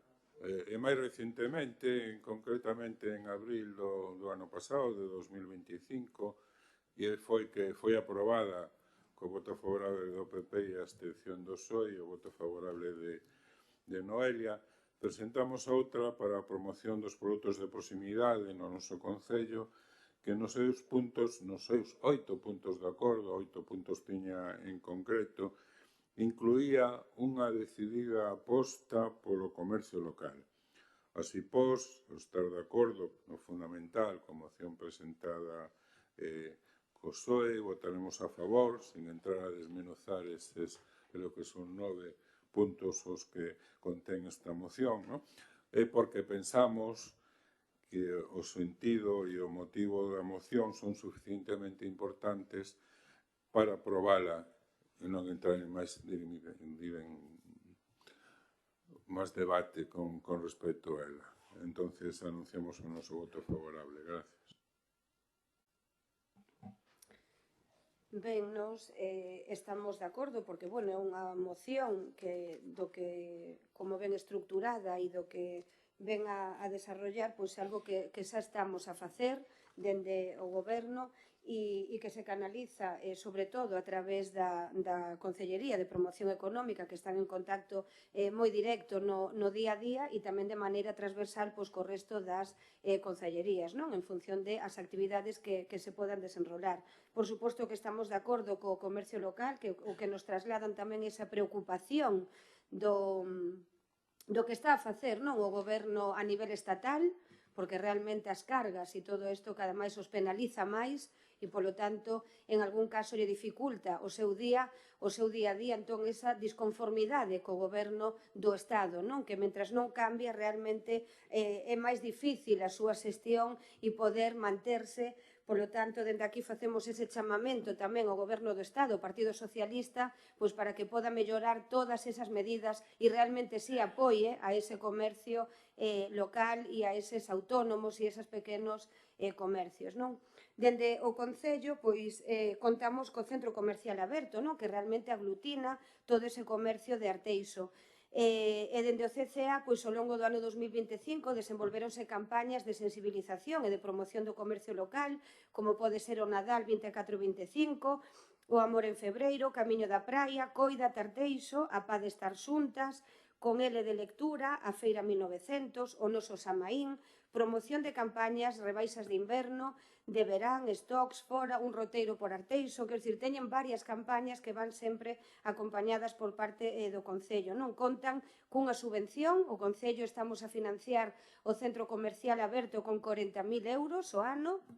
Así mesmo, organizamos coa colaboración do CCA tamén a Feira de Oportunidades, cunha inversión que ronda os 35.000 euros, e aparte, pois, o Concello organiza ao longo de todo o ano actividades para a dinamización e a rehabilitación do comercio local, como é o Mercado de Nadal, tamén aí enmarcamos a Feira do Galo, a Feira 1900 que mencionaba antes, e despois tanto as festas de fin de inverno como tamén as festas patronais, non? En canto aos programas de emprendemento e de sustitución comercial, pois dicir que o Concello que conta con un punto de información ao emprendedor que está no Centro de Arteixo e Innovación, onde temos a Concellería de Promoción Económica, e, entre outros asuntos, pois informa pois tamén das posibles subvencións a emprendedores, pois tanto da nosa administración como de outras administracións públicas, esa a Xunta de Galicia, por exemplo, co Remuda Xeracional. E logo, aparte, o Concello tamén consignamos anualmente recursos propios porque estamos a ofrecer 170.000 euros para as axudas ao fomento ao emprego, é dicir, aí para a creación e tamén para a contratación de desempregados de Arteixo, pois destinamos 170.000 euros. E en canto á formación ao pequeno comercio, pois indicar que desde o CCA, que, como dicía, está subvencionado polo Concello de Arteixo, pois tamén realizou cursos en canto a IA, o marketing digital, e tamén indicar que actualmente a Xunta de Galicia, que é quen dispón das competencias realmente no comercio, pois convocou tamén axudas para a digitalización, a innovación, a modernización e tamén a sostenibilidade ambiental do comercio local, como podía mencionar Martín, non? E logo a programación e as líneas estratégicas pois as temos recollidas, non? E veñen coincidindo moitas delas das que xa mencionaban na súa moción, non? Co obxectivo xeral é reforzar ao comercio local, non? Con accións continuadas, non só vale, como dicían, de traer aquí unha moción e que queda no olvido, sino realmente con continuas dinamizacións e fidelizacións, fortalecer tamén o ecosistema empresarial desde unha visión colectiva a longo prazo, non só quedarnos no día a día, e consolidar tamén ao CCA como un asente clave no desenvolvemento económico e local, non? Facer as campañas de dinamización e promoción que xa temos ao longo de todo o ano, tamén unha escala que sexa progresiva ao alcance e ao impacto, tamén unha promoción directa a todos os socios do Centro Comercial Aberto, dándolle visibilidade tamén dos seus servicios e os seus proxectos singulares, e unha promoción individual destas campañas pois tamén é centrar e impulsar ese consumo de proximidade, non? Fomentar tamén a comunicación e a visibilidade e tamén toda a formación de cara a estes pequenos comercios, non? O sea que o noso voto vai a ser favorable. Sí, agradecer a todos os grupos que pois apoian esta moción e, polo tanto, pois será aprobada, e esperar que non só quede pois nese voto a favor, como na multitude de mocións que se traen a este Concello, que se aproban e despois quedan no limbo dos dioses e non se ejecutan. A que me refiro? Que eu entendo que, se todos estamos de acordo, pois nas próximas datas, pois, veremos ese plan municipal de impulso da economía urbana e do comercio de proximidade que hoxe pois poñemos encima da mesa, porque ben é certo que o Concello colabora económicamente co centro comercial aberto, o fai históricamente. Non sabía ahora a cantidade, porque é certo que antes se pasou de ser unha cousa que era nominal, que era de 70.000 euros, a ahora a facelo por vía dunhas axudas unha liña de subvencións que ten outro tipo de criterios. Non sabía que descender a 40.000, eso que non sabía cal era a última cifra, co cual a colaboración económica diminuiu polo que dixo a voceira do Partido Popular, pero non chega con mostrar as cuestións que realiza unha entidade privada. O goberno do Concello non pode subcontratar absolutamente todo, que é o que fai este goberno do Concello. Valora como éxitos o que fan outros e despois non asume as súas propias responsabilidades. Me refiro, é certo que a competencia de comercio é unha competencia autonómica, pero é certo que poñer as condicións necesarias no municipio, non só a nivel do comercio, tamén a nivel do urbanismo, a nivel de todos os órganos que compoñen o goberno local, é esencial para que funcione este comercio local. Non sei se calquera veciño que nos poida escoitar dende a súa casa diría que esta administración favorece a que haxa un bo comercio local ou axuda a que se implante un bo comercio local, que eu creo que é esencial non só para a actividade económica que desenrola, sino tamén para a dinamización deste concello. Non me refiro, non é o mismo pasear por unhas rúas oscuras sin actividade, incluso pois con máis posibilidade de ter incluso medo polas rúas, a ter unhas calles iluminadas con comercio, con hostelería e con outro tipo de actividades que favorecen a que a xente establezca a súa vida, o seu ocio diario nas nosas rúas. Eso é unha cuestión que non só é con respecto ao que se pode axudar ou non o CCA, sino como se fai o urbanismo, como se establecen mecanismos para que se aluguen os baixos do noso Concello, como se axuda ao comercio. Estas cuestións se poden dinamizar dende o Concello, non simplemente soltando 40.000 euros a unha entidade para que faga as súas actividades, que eu tamén vou a poñer en valor, fan unha labor esencial para o noso comercio. Pero creo que nós deberíamos involucrarnos moito máis e ter campañas precisamente proxectos, cuestións que axudaran a facer deste comercio algo moito máis importante, porque non creo que nos últimos anos aumentase o noso comercio local. Vamos a falarlo coa realidade encima da mesa. Non sei se alguén na rúa actualiza que hai máis comercio e que é máis dinámico, que a xente para comprar máis en Arteixo, que a xente ten sitio para aparcar cómodo para poder vir a comprar Arteixo, non irse ao Marineda, no cual tes 3.000 plazas de aparcamento ou as que sexa. Hai que poñer encima da mesa, eu creo que cuestións que fagan que este Concello teña unha mellor dinamización para que a xente pare a comprar en Arteixo, para que a xente pare a tomar as súas consumicións e os seus momentos de ocio. Hai que dinamizar a vida social, a vida tamén cultural. Creo que nesa línea eu creo que debíamos estar todos involucrados. Vou a repetir, non só en darlle cartos a unha entidade que creo que son moi necesarios e que polo que acabo de escoitar diminuíron, sino tamén en facer cada vez mellores as cuestións, que o mercado cada vez sexa mellor, ir adaptando os mercados para que funcionen máis correctamente, para que a Feira 1900 ou outras feiras ou festas que fagamos no noso Concello cada vez sexan máis dinámicas e funcionan mellor, non que se paralicen e que sexan sempre o mesmo. Creo que nesa línea compre un traballo moito maior por parte do goberno local para facer unha vida máis dinámica en Arteixo e, por tanto, favorecer o comercio, que creo que é esencial para fixar a vida e tamén para dar actividade á nosa veciñanza. Nada máis.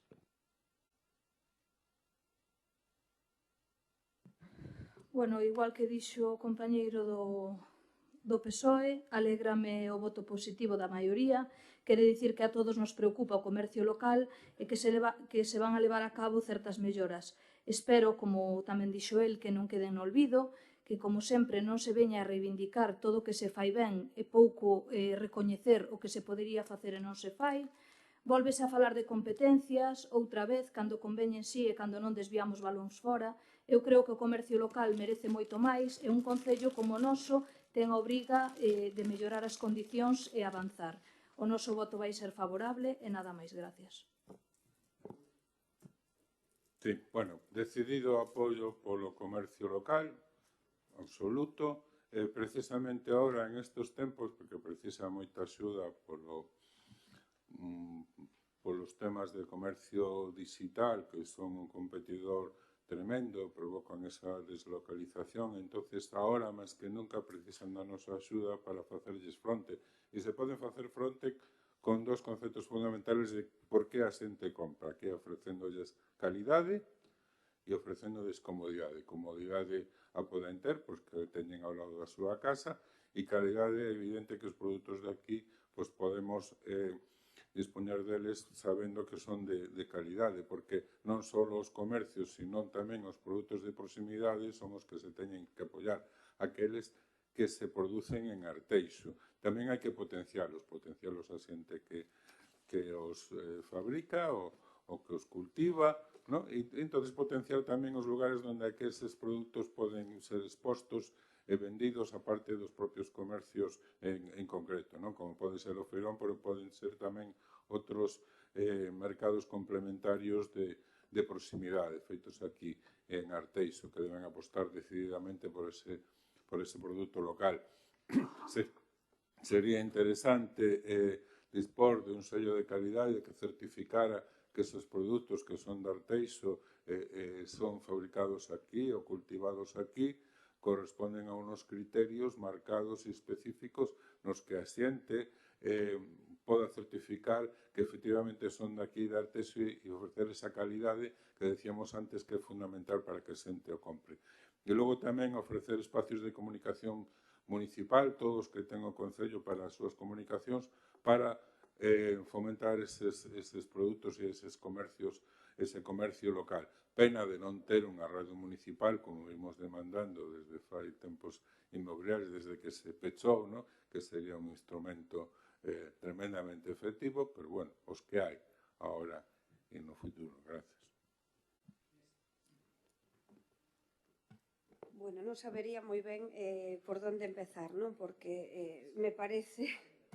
En primeiro lugar, Martín, aclarar que non se diminuiu, igual non entendiche a explicación que dei anteriormente, pero non se diminuiu nada a cantidade porque é verdade que estamos a financiar o Centro Comercial Aberto, efectivamente, pero dicía que o que é a Feira de Oportunidades, que no momento que había unha nominativa iba incluída a financiación aí, agora asume directamente o Concello, vale?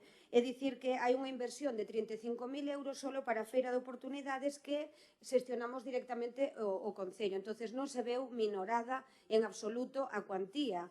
E máis, aquí hai que poñer en valor realmente o traballo que fai o Centro Comercial Aberto, en ningún caso o que vostede di, senón que traballamos de maneira transversal. Como vostede sabe, temos a Senda Urbana que recolle todo este tipo de comentarios que vostede fai. Tamén tuvimos a conferencia estratégica, temos as reunións totalmente sectoriais co tema do Centro Comercial Aberto e cos comercios e, polo tanto, hai unha vía de comunicación moi flexible e que se recollen todas esas demandas para poder, de alguna maneira, actuar. E, ao mesmo tempo, en canto ao que comenta, estou totalmente de acordo, as condicións urbanísticas e todo eso temos que melloralas, por suposto. E en eso estamos. Temos a plataforma única, que xa fixemos as inversións, todas as melloras que se están a facendo no entorno, non só no centro de Arteixo, senón que outro dos obxectivos é expandirnos o certo a outros núcleos, como pode ser na zona de Vilarrodís ou na zona de Pastoriza Meicende, que é outro dos obxectivos que tamén se plantexa o Centro Comercial Aberto e vamos todos da man. Polo tanto, esa parte a temos asumida, pero que logo me dá risa porque realmente mellorar, cando ven o Partido Socialista a dicir que hai que mellorar as condicións do pequeno comercio e que vostede está de acordo en que non temos competencia e iso facemos e destinamos máis de 170.000 euros para a axuda ao emprendemento e a contratación, o Partido Socialista realmente que temos unhas queixas brutais e que están a fundir o pequeno comercio e o autónomo, o aumento das cuotas e da cotización a seguridade social, a excesiva burocratización e a inseguridade xurídica, esa alta presión fiscal. O sea, están a destruir o país e veñen vostedes a dicir aquí que hai que apoiar o comercio local. É dicir, que non ten moito sentido. Remato. Ainda así vamos votar a favor porque estamos de acordo en que hai que apoiar o comercio. Gracias. Bueno, de verdad que é cómico escoitar o Partido Popular falar co tema da cotización dos autónomos canto Antonte no decreto ómnibus o Partido Popular vota en contra de paralizar o tema dos autónomos e os deixa con a mão diante. Non vou entrar en outro tipo, porque se fixéramos un barrido non só pola subida das pensións, sino polo resto de cuestións que viñan no decreto ómnibus, non sei se alguén do Partido Popular me podría dicir que medida estaba en desacordo de todas as que se votaron en contra. Pero unha delas era precisamente, había varias medidas para axudar económicamente e tamén tasas e cuestións destas aos autónomos que o Partido Popular votou en contra. Pero non vou entrar nese debate profundamente, porque creo que o que nos interesa aquí realmente non de se a Xunta, se o Goberno, se bla bla bla bla, sino o que se fai neste Concello, que, volvo a repetir, o importante é ter un plan estratégico ben configurado, no cual teñamos claras cales son as nosas prioridades, no cual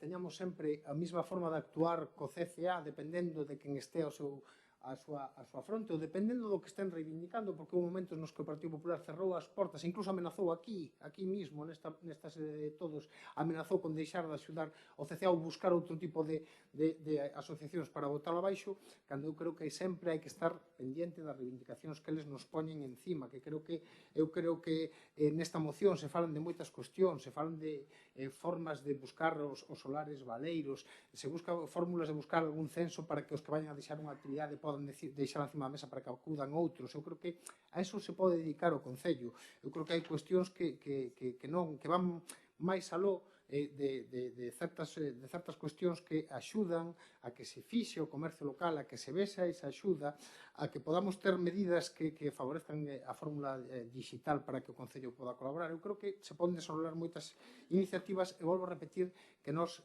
vemos que hai unha preocupante pouca actividade comercial en Arteixo, xa non quero dicir no resto dos núcleos do noso Concello, que evidentemente tamén hai que axudar. Non sei se co mismo CCA, porque o CCA non pode circunscribirse a varios núcleos, como vostede sabe, por vía da lei, pero pode haber outros centros comerciais abertos en diferentes partes do noso Concello.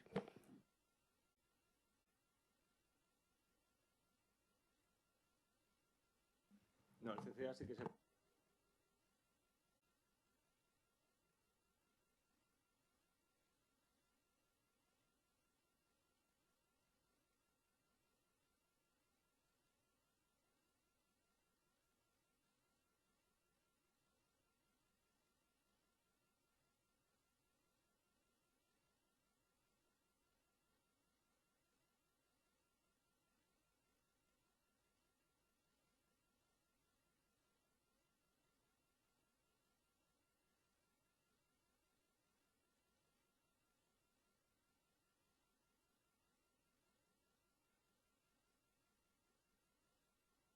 Sí.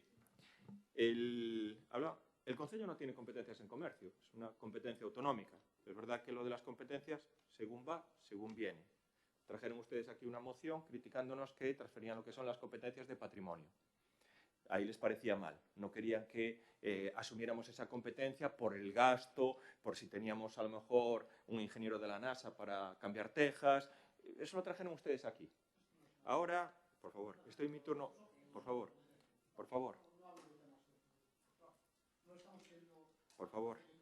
Sí. Por favor. Estoy en mi turno de intervención. Estoy interviniendo dentro de lo que es el debate de la moción. Eso lo dijeron sus compañeros del bloque nacionalista. A ver, si me permiten, yo intervengo. Si no, pues nada. Vale. Entonces, bueno, pues aquí... También es verdad que a veces hay distintas posturas que tampoco somos capaces de entender. Sí que las entendemos después de muchos años. Pues a veces, pues oye, hay alguna petición de peatonalizar calles, ¿no? Vamos a peatonalizar calles para favorecer lo que es el comercio. Al mes siguiente criticamos porque al peatonalizar las calles perdemos las plazas de aparcamiento. Esto es lo que hay aquí en Arteixo. Criticamos una cosa y criticamos la misma o la contraria a la vez. Y lo vamos a criticar siempre. Si hay un concello comprometido, y que así lo ha demostrado, en este caso con los autónomos, con el pequeño comercio, con los hosteleros, es el Concello de Arteixo.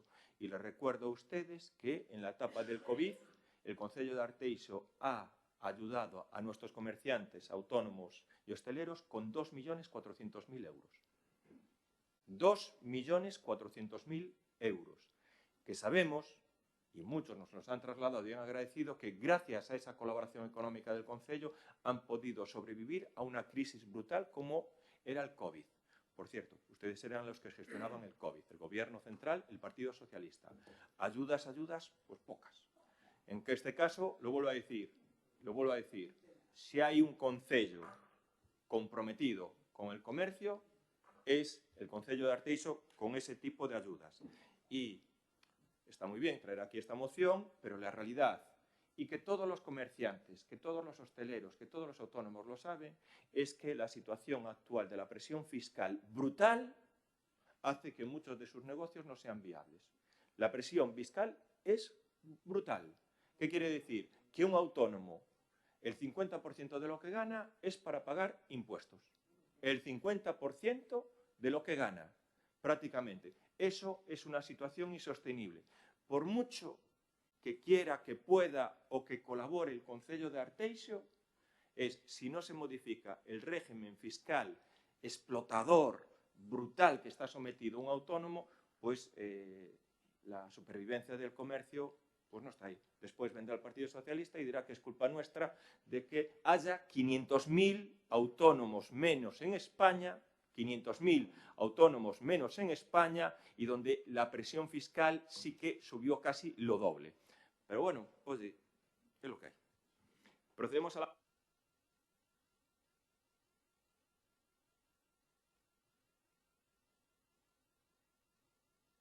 Punto 13º, moción do Grupo Municipal Socialista solicitando o cumprimento da Lei na xestión das colonias felinas e fomento da convivencia coas mascotas.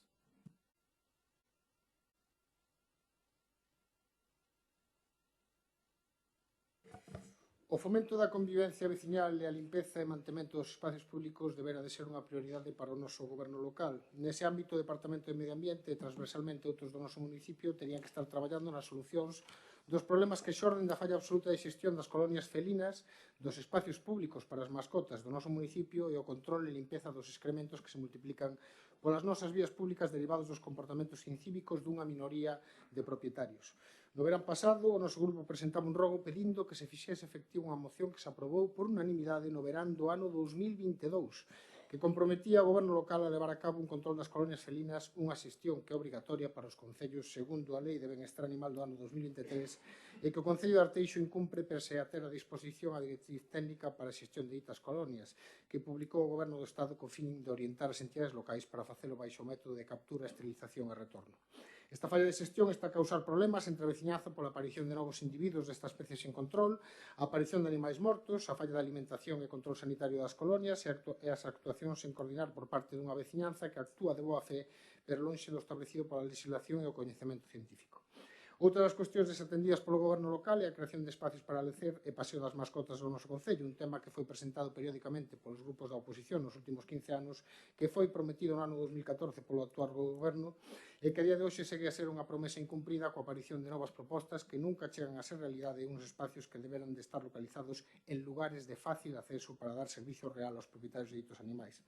Nese mesmo ámbito, seguimos en ter unha actuación contundente do grupo de goberno polas múltiples aparicións de excrementos de mascotas en moitos núcleos do noso concello, uns excrementos que invaden as nosas beirarrúas e danan ao mobiliario público as fachadas dos nosos edificios. Xa no ano 2023, o noso grupo recordaba a necesidade de actualizar as ordenanzas para exixir, ademais da recollida dos excrementos, a utilización de auga xabonosa para limpiar os ouriños das mascotas en fachadas e mobiliario público, que se puxesen en funcionamento campañas de concienciación para a necesaria limpieza dos excrementos, chegando a multar os propietarios que incívicamente incumpren as normas de convivencia.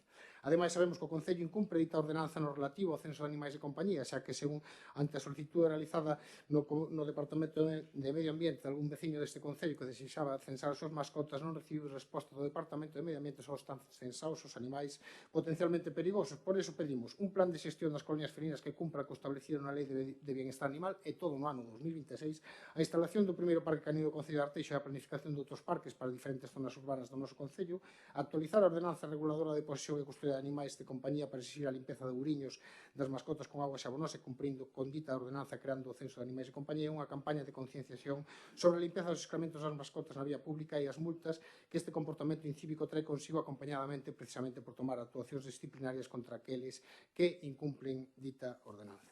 Nada máis, gracias.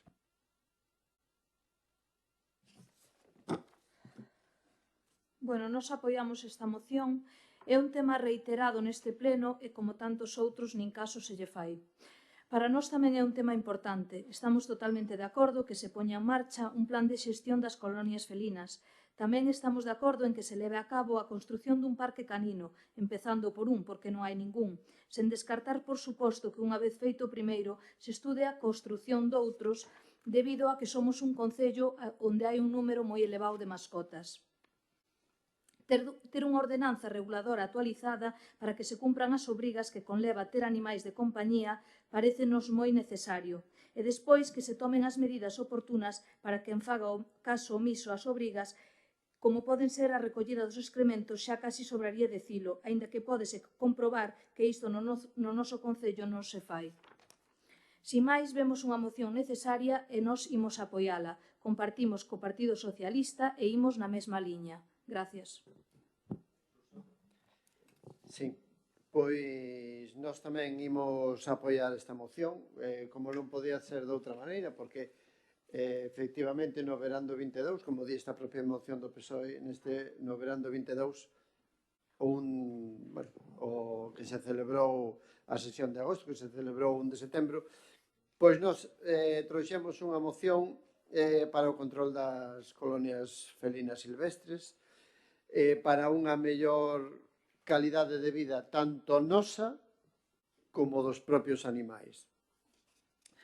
Porque estas colonias felinas evidentemente son un problema sociosanitario, higiénico, que, como decía a nosa moción, e como di esta mesmamente tamén, pois o que leva implícito é a falta de higiene, ben sexa porque hai veciñanza, como di a moción, de boa vontade, que resulta que, bueno, pois lle aporta alimentación a estes gatos, pero non é unha solución, porque a reproducción destes gatos conleva a que o problema sanitario, higiénico e medioambiental sexa maior, porque esa propia comida pois conleva non só aos gatos, ás colonias felinas, senón que tamén xunta a ratas, etc.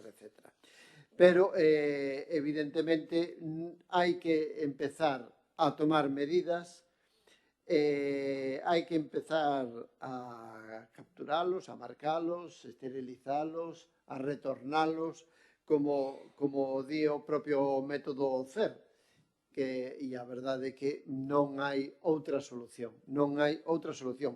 que o Concello, que o Goberno local tome medidas xa dunha vez por todas neste ámbito. Que dicir tamén da instalación dos parques caninos? Evidentemente, nós estamos a favor, o levábamos no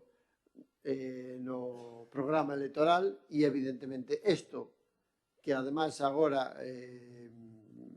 que as mascotas son parte da nosa familia, evidentemente necesitan espazos públicos para o lecer e máis para as evacuacións pertinentes. Entón, o noso voto vai ser favorable, hai que tomar medidas xa, aínda que pensamos que se o PP votou a favor a moción que levábamos no ano 22, non creo que voten en contra, aínda que non me extrañaría, porque votan tamén en contra dunha moción que trouxemos, como dixo o meu compañeiro, de que, bueno, dá igual votar que sí ou que non, facemos o que nos dá a gana, nada máis.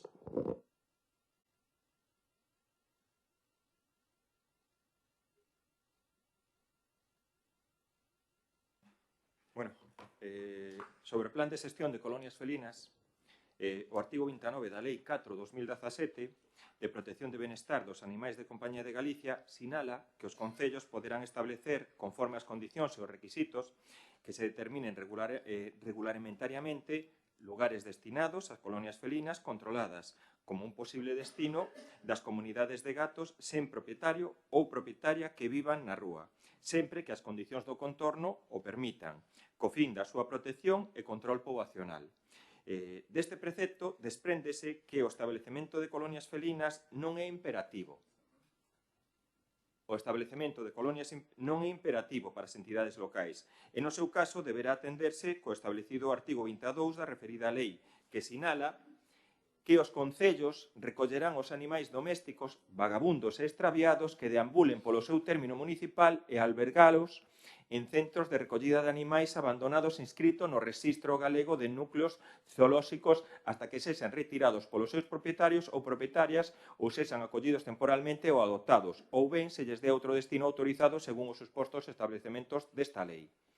Por outra banda, a Lei 7 de 2023 de Protección de Dereitos de Benestar Animal dedica o capítulo 6 do seu título 2 a regular todos aqueles aspectos relacionados coas colonias felinas, establecendo no artigo 38.2 que será obrigatoria a identificación mediante microchip registrada baixo a titularidade da Administración Local competente e a esterilización cirúrxica de todos os gatos comunitarios, considerándose este caso no definido no artigo 3 gato comunitario, non que os efectos desta lei e de su protección y control poblacional se considera gato comunitario aquel individuo de la especie Felis catus que vive en libertad pero vinculado a un territorio y que no puede ser abordado o mantenido con facilidad por los seres humanos debido a su bajo o nulo grado de socialización, pero se desarrolla su vida en el entorno a estos para su subsistencia. Nesta liña, compre destacar que a implantación de colonias felinas en contornos urbanos con proximidade aos espacios naturais inmediatos require unha planificación, dado que pode derivar en efectos colaterais que non deben ser desatendidos nin minimizados. Por outra banda, existen referencias técnicas que sinalan unha posible correlación entre a existencia de colonias felinas e o aumento de roedores nas zonas circundantes, debido a que o alimento destinado aos gatos pode atraer tamén neste caso a outros animais. Incluso se teñen recollido situacións na que se produce a presencia permanente de sabarís, xerando a implicacións non só na seguridade pública, senón tamén para a seguridade cidadá. Por outra banda, existe unha amplia base de estudios científicos que alertan sobre os efectos negativos que o establecemento de colonias felinas pode ter sobre a fauna silvestre, especialmente en contornas urbanas próximas aos espacios naturais. Estes estudios sinalan que os gatos, ao seren predadores moi eficaces e carecer de depredadores naturais, poden alterar significativamente o equilibrio ecolóxico local. En particular, vense afectados especies vulnerables como reptiles, anfibios, diversas aves, entre elas as que os exemplares novos de labanco, que presentan unha capacidade de defensa moi limitada fronte á presión depredadora destes felinos. Esta interacción desigual pode provocar un descenso considerable das poboacións destas especies, poñendo en risco a súa conservación, especialmente en hábitats fragmentados ou de alto valor ambiental. Por tanto, a xestión e a creación de colonias felinas requele unha análisis profunda que vai máis alá da sensibilidade e afecto que poida ter de cara aos gatos como animais de compañías. Na data actual, o Concello de Arteixo conta co traballo realizado pola adxudicataria do contrato de lacería ao respecto da creación de 2 colonias felinas no entorno de Meicende. Unha delas incluiría os gatos comunitarios localizados na avenida de Borroa e a súa contorna, e outra incluiría os gatos que conforman o grupo de alimentación localizado no encoro de Meicende, aínda que neste caso se propón desplazar a súa localización a outra zona máis aceptada. Na dita documentación acompáñase da seguinte información: localización da zona de traballo, estado de salubridade, número de gatos, problemática coa veciñanza, identificación das persoas cuidadoras, observación realizada sobre o terreo, localización proposta para a colonia e anexo. Ademais, a empresa adxudicataria do contrato de lacería ten elaborado o protocolo de implementación de colonias felinas, a cal estaría neste caso en concordancia coa normativa de aplicación. Por outra banda, e debido o custe dos traballos que implicaría a creación das colonias felinas precisas para atender a totalidade dos puntos de alimentación localizados no término municipal de Arteixo, se está a elaborar o contrato de licitación dos servizos que se denominará xestión de colonias felinas do Concello de Arteixo. Calcúlase que o importe aproximado do referido contrato ascenderá a 160.000 euros. Os cales xa foron consignados en orzamentos do 2026, programa 311, protección de salubridade pública, partida económica 222.799. E a intención, neste caso, que a documentación este lista xa nas próximas semanas para proceder á licitación deste contrato. Vamos a ser o primeiro Concello de Galicia donde vai sacar unha licitación pública para atender a situación e a problemática das colonias felinas en Arteixo. Un contrato público en procedimento aberto dun coste de 160.000 euros que se sacará a licitación nas próximas semanas. O primeiro Concello de Galicia.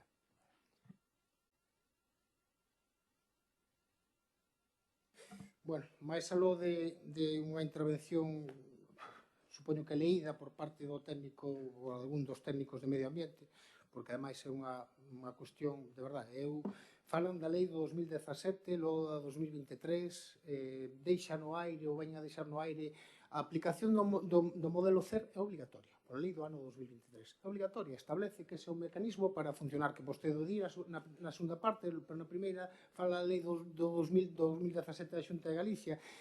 Dá a sensación moitas veces de que, non quero ser malo, de que non sabe nin do que fala.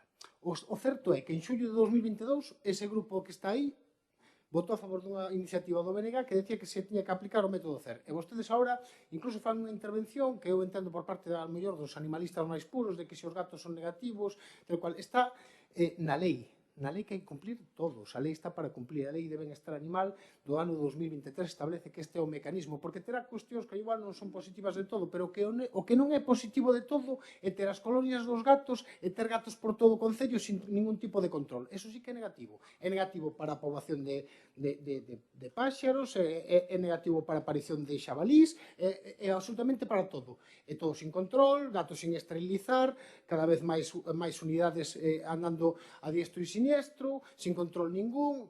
Por favor, o sea, tomémonos a cuestión en serio, e non é solo, eu vivo nunha desas zonas. Vostede dice que xa se está aplicando o método de colonia e que hai unha colonia na Avenida de Borroa, perdón, eu vivo na Avenida de Borroa, e non hai ningún tipo de colonia na Avenida de Borroa, ninguna, ninguna, absolutamente ninguna.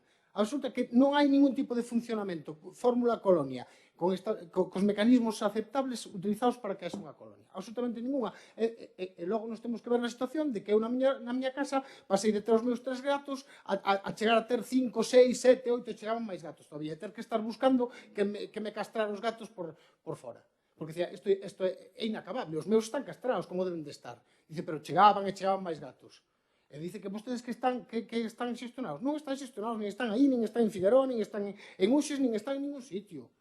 E que fai? A xente boa vontade, que lle gustan os animais, e quere os animais, e defende o medio ambiente, pois intenta cuidar os seus gatiños, claro.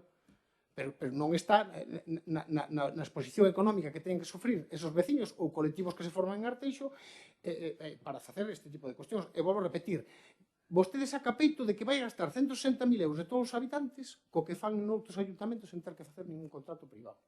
Eso que acaba de dicir vostede. En Ares, en Ames, en 1000 sitios, hai unha gestión das colonias felinas por parte do Concello sen ter que externalizarlo, dicir aos veciños, vades pagar 160.000 euros máis, porque vamos a sacalo, externalizarlo e que fan unha empresa privada, porque dende o Concello non sabemos facer nada. Dá esa sensación. Dá esa sensación que teñen vostedes que externalizarlo todo. Cando outros concellos, vou repetir, basado nos seus departamentos de medio ambiente, en colaboración con entidades e xente que se dedica ao tema das colonias felinas, teñen os animales controladiños, saben cales son as unidades, cal é a situación de alimentación de cada un, o alimento se pon nas condicións adecuadas, se esterilizan, se aparece unha unidade nova que non soe ser o caso, se esteriliza, se lle dan as vacunas correspondientes, non hai riscos sanitarios. Concho, e vostede saca peito de que vai ser o primeiro concello de que? Se hai moitísimos concellos que están xestionando sen ter que gastar 160.000 euros dos bolsillos de todos os cidadãos. E logo hai a segunda parte que vostede non entra, pero o tema dos parques caninos e de zonas de esparcemento das nosas mascotas, que vostedes levan tamén de sinedía, do ano 2014 xa era a promesa, pero xa incluso previamente, de que van a facer parques caninos e sitios para que podan ter sitios onde moverse as nosas mascotas e non fan absolutamente nada. E agora falan do Seixedo. Agora están a falar do Seixedo e tampouco sei se analizaron se ese é o mellor sitio para que pode acudir a xente cas súas mascotas, porque igual non o fixeron tampouco, ni falaron coa xente que está con estas condicións. E logo outro tema, que son os excrementos. Dice, porque ao mesmo tempo que hai que darlle facilidades aos veciños para que podan ter as súas mascotas e podan terlas en condicións adecuadas, logo hai que exixirlle a aqueles que se comportan incívicamente que se non o fan ben van a levar as multas correspondientes. Eu non coñezo ningún tipo de multa, ou prácticamente ningún tipo de multa, que se faga a aqueles que sistemáticamente, que sempre soen ser os mismos, deixan que os cans caguen no medio da rúa. Por tanto, sería bon, primeiro, facer unha campaña avisando a xente, non só utilizar de vez en cando o Facebook, así non se solucionan as cousas.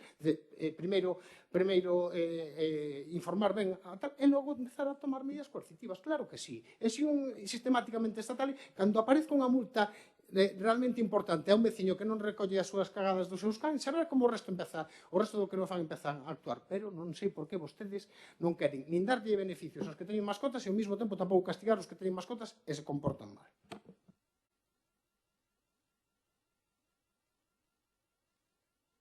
Sí, brevemente, porque creo que está todo dito.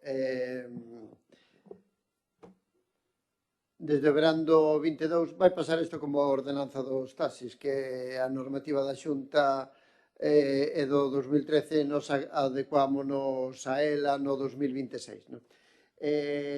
A moción que trouxemos do ano 22 xa tiveron 3 anos ou 2 e medio para poñerse en marcha e non fixeron absolutamente nada. E agora traen unha medida aí propagandística de que para as próximas semanas vamos tal.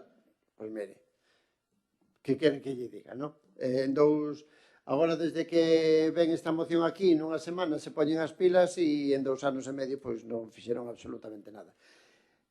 É unha medida moi necesaria, é moi necesario tamén a concienciación e realizar unha campaña de concienciación é fundamental para que todo isto marche como ten que marchar, non? Entonces, bueno, pois eu non sei se van a votar a favor, se non, e, bueno, total, bueno, supoño que agora nunha semana, xa que o dixo públicamente, pois teremos unha norma neste sentido, unha licitación e, bueno, pois a ver como son os términos nos que se desenvolven.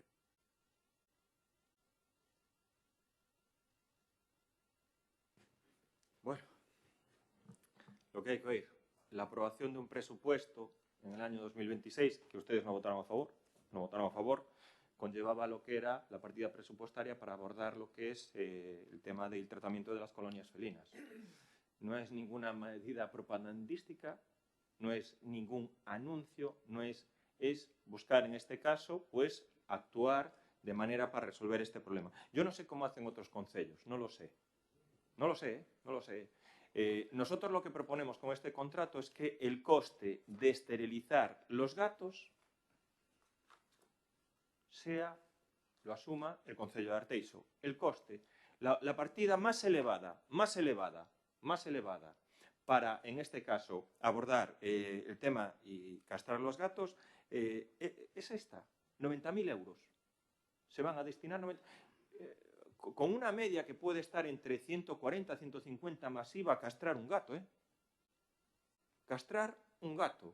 140, 150 masiva castrar un gato. A mayores hay que también pues, colocarle el chip, que puede estar en 9 o 10 euros. Pues no sé, a lo mejor, oye, el Concello de Arteixo no lo sabe hacer bien. No, el Concello de Arteixo paga la esterilización de los gatos callejeros, por supuesto. ¿Cómo hacen otros concellos? Pues yo no lo sé cómo hacen otros concellos. No lo sé. Pues a lo mejor, oye, pues alguna asociación, alguna entidad, por ciencia divina, pues paga el coste de, en este caso, castrar a los gatos. No lo sé. Y luego también otra cuestión que se aborda aquí en este contrato es que el pienso por alimentar las colonias felinas, que aproximadamente es como unos 2 euros diarios, lo va a asumir también el concello, que le va a dar en este caso para gestionar las propias colonias. No sé cómo hacen otros ayuntamientos, no sé si a lo mejor las entidades animalistas y tal, pues el pienso les viene gratis. No, nosotros aquí creemos que este es el sistema que se tiene que abordar y que va a ser el primero en Galicia. Otros ayuntamientos del Partido Socialista, habrá de todo, pues oye, hay ayuntamientos que miran para otro lado. No, nosotros hemos decidido abordar este tema, sobre todo con, vamos a decir así, con un amplio y abordar todas las zonas que entendemos que son totalmente necesarias. Martín. Hombre, se hai outros concellos que o están facendo, e o están facendo ben, porque hai xente que xa leva co tema bastante tempo, tal, só é descolgar o teléfono. Eu imagino que vostedes falarán co resto de concellos ou terán as posibilidades, e senón incluso eu poño en contacto con algún. Eu, se queren, explico como está funcionando o sistema en Ares, do qual do seu alcalde son moi amigo. E me explicou perfectamente como funcionan, teñen as colonias localizadas, son 14, teñen incluso 20 colaboradores voluntarios, claro que teñen que gastar cartos, porque é obligación do Concello de gastalos. É obligación, claro que hai que castrar os animais, é obligación do Concello, claro que hai que darse, as colonias hai que gestionalas, está na lei.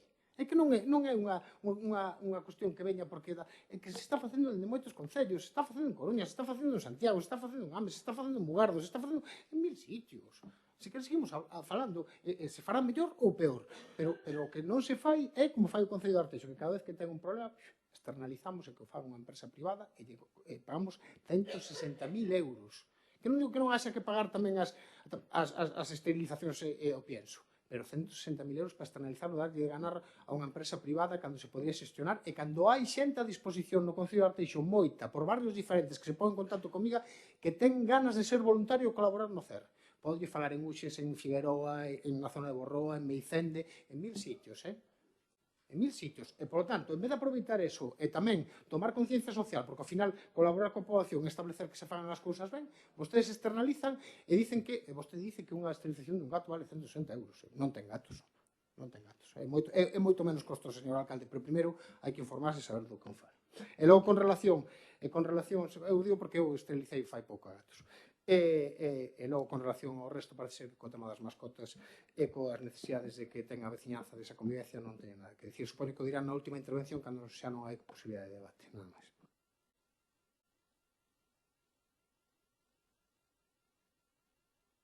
A ver, es verdad, el técnico de medio ambiente, el vigilante medioambiental, Óscar, no saben nada de gatos ni de animales. Y cuando lo digo, yo no soy el que dice más o menos lo que está al precio. 135 masivo, que es el término medio de lo que es castrar un gato. Y sí, sabemos que cuesta distinto castrar una gata que un gato. Una gata es más cara que castrar en este caso a un gato, pero ese es el término medio del coste. Pues no sé cómo hacen otros ayuntamientos. No, aquí, ¿cómo hacemos? Vamos individualmente y a lo mejor pues alguien que quiere hacerse cargo de la colonia felina de Uxes, pues le damos un dinero, no sé en qué base, para que vaya él a castrar los gatos, que los lleve al veterinario, después le damos no sé cuántos kilos de pienso, de alimento, se los dará, no se los dará, se recogerá o no se recogerá, después hacemos eso, buscamos otras personas, pues no sé, en Figueroa, o buscamos otras personas... No, ¿qué hacemos? Vamos a show, aleatoriamente, le damos dinero. ¿Qué cantidad le damos, según usted? ¿3.000, 4.000, 5.000? No sé, cuando a lo mejor llegue aquí y diga, oye, pues he castrado ya 30 gatos, quiero más. Pero, señor alcalde, no me llega, por favor, se lles mandaron do Ministerio hasta unha forma de aplicación do método CER explicando todo para axudarlle os concellos. Bueno, só ten que seguir eso. Lo vuelvo a decir. ¿Cuál es el sistema? A show, a quien cuadre, o abordarlo de manera completa y genérica, que se aborden la totalidad de las colonias felinas en el concello de Arteixo, que hay bastantes, que sea totalmente programada, que esté totalmente controlado los gatos donde se castran, que se les coloque el chip, que se les dé el pienso, que se coloquen también en este caso las casetas de control, que esté controlado y supervisado en este caso por el concello, o que, según dice usted, a quien cuadre. No lo sé. Nosotros vamos, en este caso, a utilizar este sistema y vamos a ver los resultados, que sabemos que van a ser positivos y que sabemos que se van a controlar, no de inmediato, porque hay que abordar este tema y es muy amplio, pero bueno, oye, pues quizá el modelo de usted, pues no sé cuál es, porque es que garantizar el control del dinero que se le puede dar, en este caso, a ciertas personas o ciertas entidades, es complejísimo.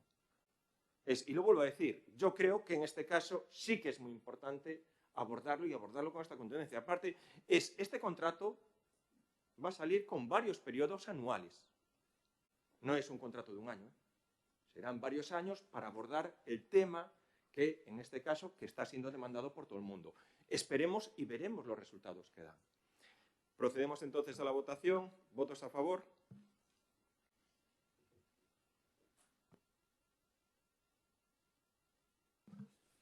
Non hai asuntos de urxencia, inicias a parte de control, coa dación de conta dos decretos 3.732 até o 3.798 de 2025 e número 1 ata o 162 do 2026, así como as actas de Xunta de Goberno Local correspondentes ás sesións ordinarias de 11 e 23 de decembro de 2025. E a continuación os rogos e as preguntas.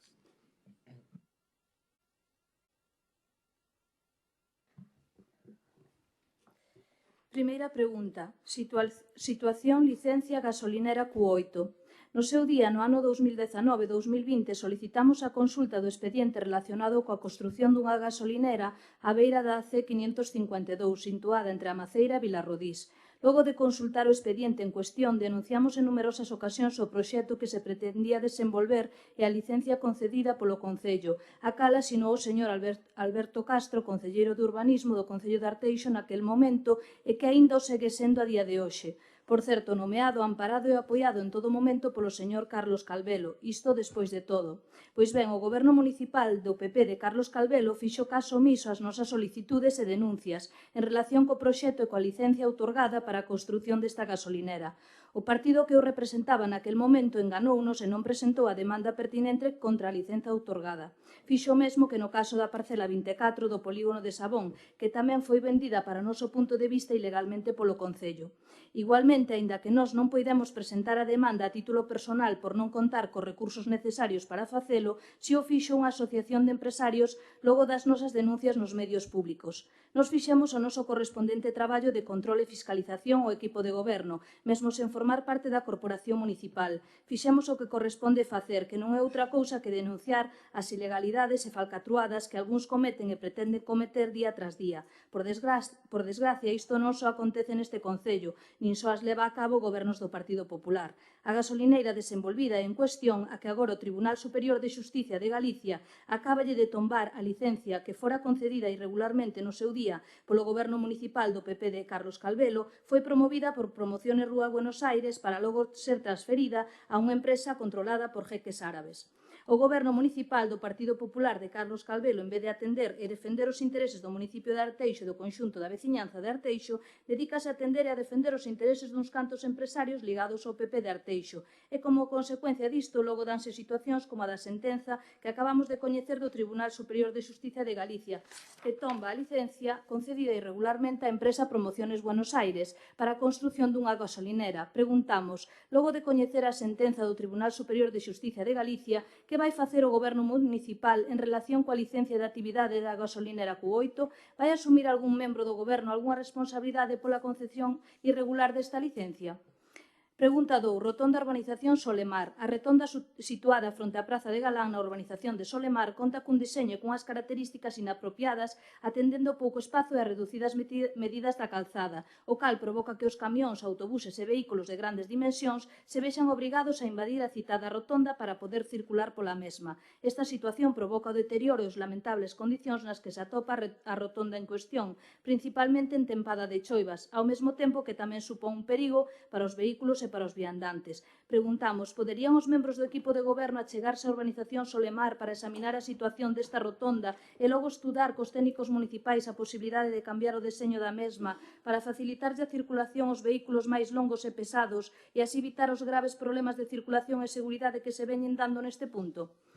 Terceira pregunta, situación plan xeral de ordenación municipal. Hai varios meses que non temos información da situación na que se atopa a redacción e elaboración do plan xeral de ordenación municipal. Esta é unha pregunta reiterada por parte do noso grupo, porque observamos que cada vez que preguntamos por un asunto tan importante, as respostas sempre a mesmas. Estáse traballando. Isto é todo o que sabemos en relación ao que debería ser un dos documentos máis importantes para o noso concello, para o noso municipio e para o conxunto da veciñanza de Arteixo. Anos e anos de parálise intencionada por parte do Goberno Municipal do Partido Popular de Carlos Calvelo, que en vez de atender aos intereses do municipio de Arteixo e dos seus veciños, atende aos intereses dos cantos empresarios ligados ao PP de Arteixo, aos cales non lle interesa que se aprobe un plan xeral e, claro, como son os que dirixen e mandan aquí, pois o plan xeral seguen sen sair adiante. As últimas veces que preguntamos pola situación do plan xeral, o Goberno Municipal comprometeuse a convocar a Comisión Informativa do Pexón, pero a día de hoxe seguimos sen ter noticia acerca da citada convocatoria. Preguntamos cando se celebrará esa Comisión Informativa do do Pexón para poder ser informados da situación na que se atopan na actualidade os traballos de redacción e elaboración do Plan Xeral. Primer rogo, nivelación de arquetas e arranxo de fochancas na travesía de Oseiro. Tendo en conta as queixas que nos fixeron chegar varios veciños e veciñas que circulan a diario pola travesía do Oseiro, con motivo do mal estado no que se atopa o firme desta estrada, especialmente nun punto onde existen dúas arquetas que están varios centímetros por baixo do nivel do asfalto e de seguido tamén unhas fochancas considerables, o cal non só está a provocar danos nos vehículos, senón que tamén supone un perigo para a seguridade viaria e peonil, xa que os vehículos intentan esquivar estes afundimentos que hai na estrada e supón un perigo para a seguridade viaria e peonil. Rogamos que se proceda a nivelar as citadas arquetas co firme e arranxar as fochancas existentes. Neste rogo queremos agradecer a pronta intervención. Onte arranxouse este rogo que presentamos despois de presentalo hai un día. Perdón. Segundo rogo, arranxo do firme na estrada AC552, atendendo ao mal estado no que se atopa o firme da estrada autonómica AC552, o seu paso polo municipio de Arteixo, onde en algúns puntos xa se fai complicado poder circular con seguridade e sen esnaquizar os vehículos, tal e como pode ser en Vilarrodís, dirección a Coruña, dende o restaurante Seven adiante, onde existen numerosas fochancas e asfalto solto ao longo da estrada. Rogamos que se lle solicite á Consellería de Vivenda e Planificación de Infraestruturas e a Axencia Galega de Infraestruturas o arranxo inmediato dos tramos de superficie que se atopan esnaquizados e o resfaltado de toda a estrada AC552 o seu paso polo municipio de Arteixo. E o último rogo, acondicionamento das pasarelas de madeira. Vale.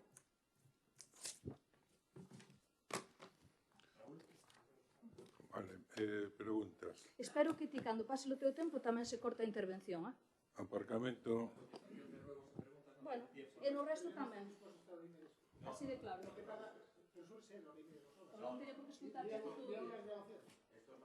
6 minutos que le cortas porque está acabando, por un minuto y hombre, eso solo faltaba. Por un robo, nada máis. Unas preguntas que son y los robos no se contestan. Lo volvemos a decir, los ruegos... No, perdona. No, pero es que... No, la realidad es que se están convirtiendo los ruegos y preguntas en mociones. Lo vuelvo a decir, no es verdad. Se modificó esto para, un poco... Pero es que no son ruegos, no son preguntas. No son ruegos ni son preguntas. Es en ese sentido, ¿qué pasa? ¿Que tenemos que modificar otra vez el ROM? No, hombre, no. Lo dice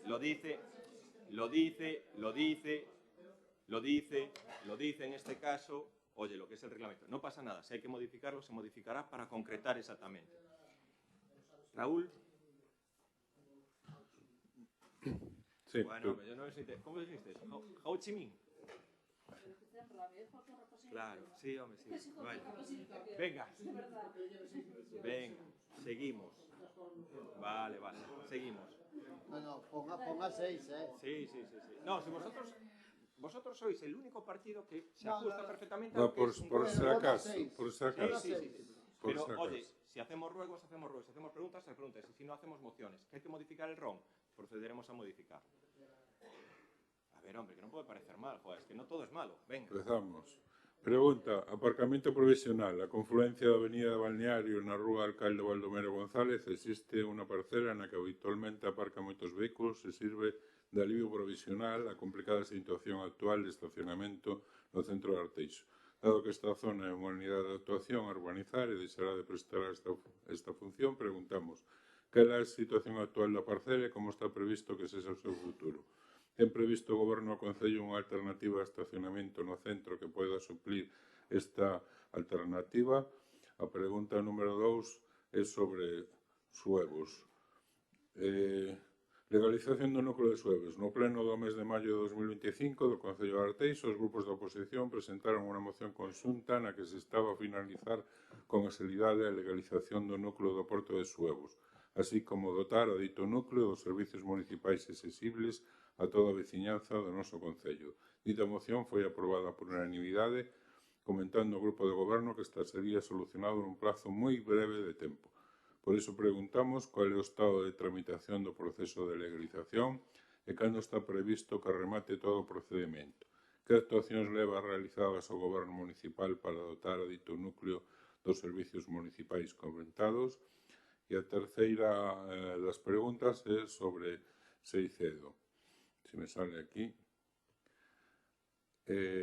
A actuación no Seixedo. No pleno do mes de febreiro de 2025 resultou aprobada por unanimidade unha moción do BNG sobre a adecuación e mantemento do parque infantil e área recreativa do Seixedo, na que se reclamaba unha actuación na rúa Seixedo, na medida rúa Pulviais e asfaltado, e arranxo das infraestructuras deterioradas, entre outras cousas.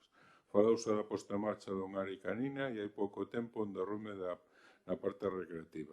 Ademais, nas obras de acondicionamento do peche cara a autovía, dos dous lados, cando se fixeron recentemente, deixáronse moreas de terra amontoadas. Por iso preguntamos cal é o estado actual das actuacións previstas e aprobadas no pleno de febreiro de 2025, como se atopa o proceso de instalación do parque canino e, por último, como está previsto actuar na zona do derrube da área recreativa e que se vai facer coas moreas de terra amontoadas. Ben, paso a reseñar os rogos.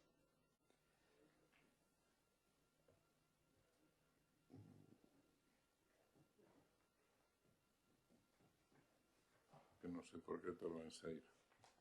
Pois... A ver, espera, que non... A tecnoloxía moitas veces non vai... Ben, temos 3 rogos presentados.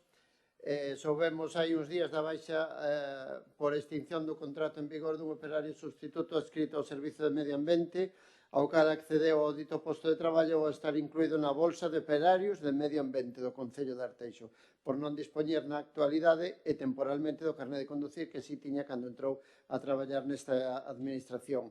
Por isto, rogamos que se nos diga se cada departamento ou servizo do Concello ten a súa bolsa de traballadores en caso de necesidade ou non sería máis transparente acudir ao servizo de emprego doutras administracións.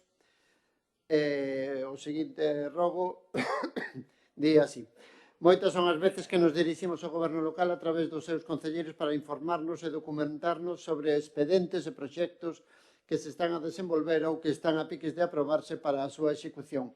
O goberno local debe velar pola maior transparencia nos seus actos e tamén facilitar coa maior axilidade posible todo o que teña a ver coa transparencia, mas tamén a facilidade con que a oposición ou calquera veciña ou veciño podan necesitar a visualización de ditos documentos. E por isto rogamos se actualice a página web do Concello con todos os proxectos e expedientes que o goberno local está a desenvolver para facilitar a súa visualización e descarga dos proxectos tanto a oposición como a veciñanza de Arteixo.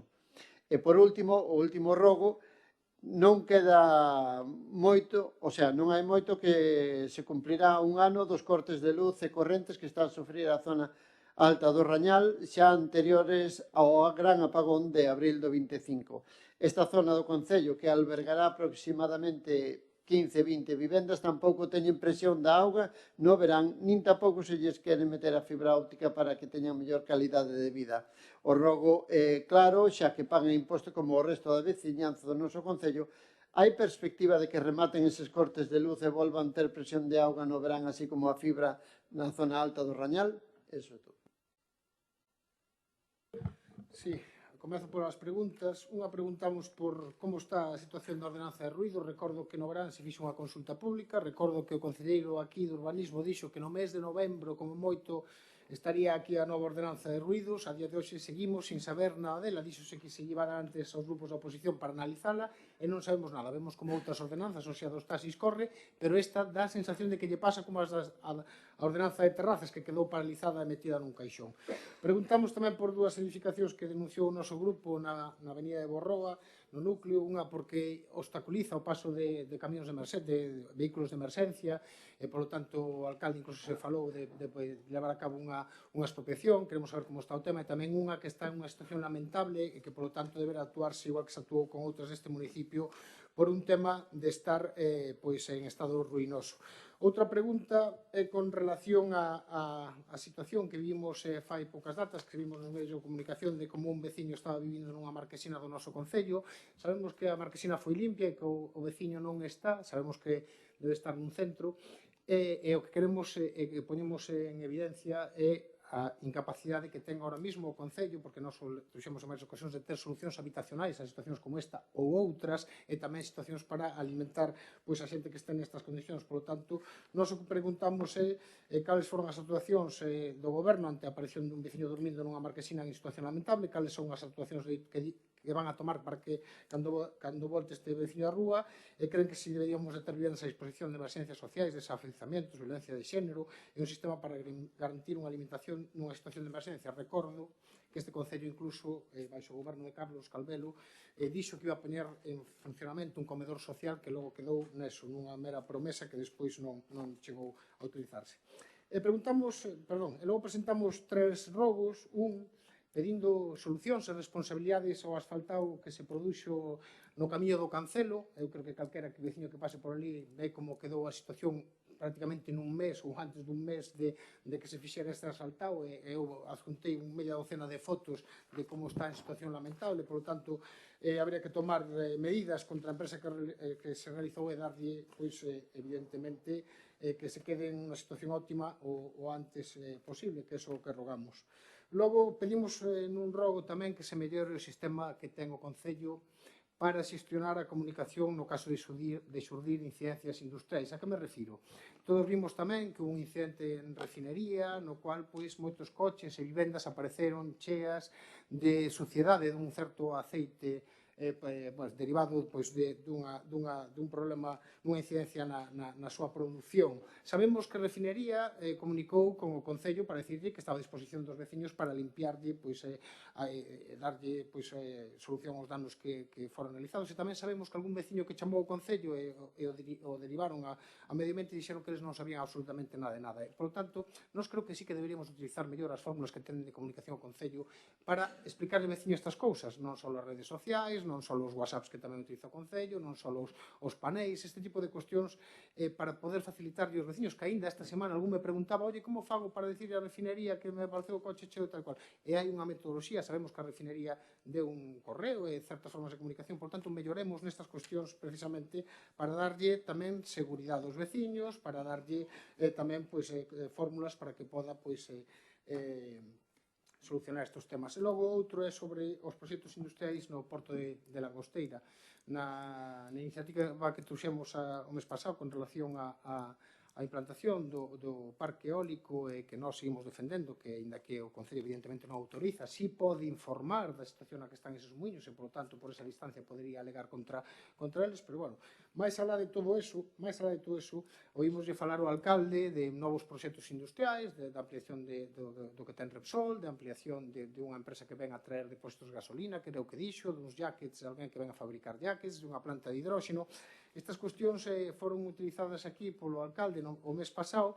Entonces, nós, que non somos dos que defendemos, como vostede di, que o Porto Exterior está para plantar patacas, evidentemente non, está para ter unha actividade industrial, pero o que pode e debe facer o Concello é intentar que isto se faga en convivencia, en respeto cos veciños que ali viven.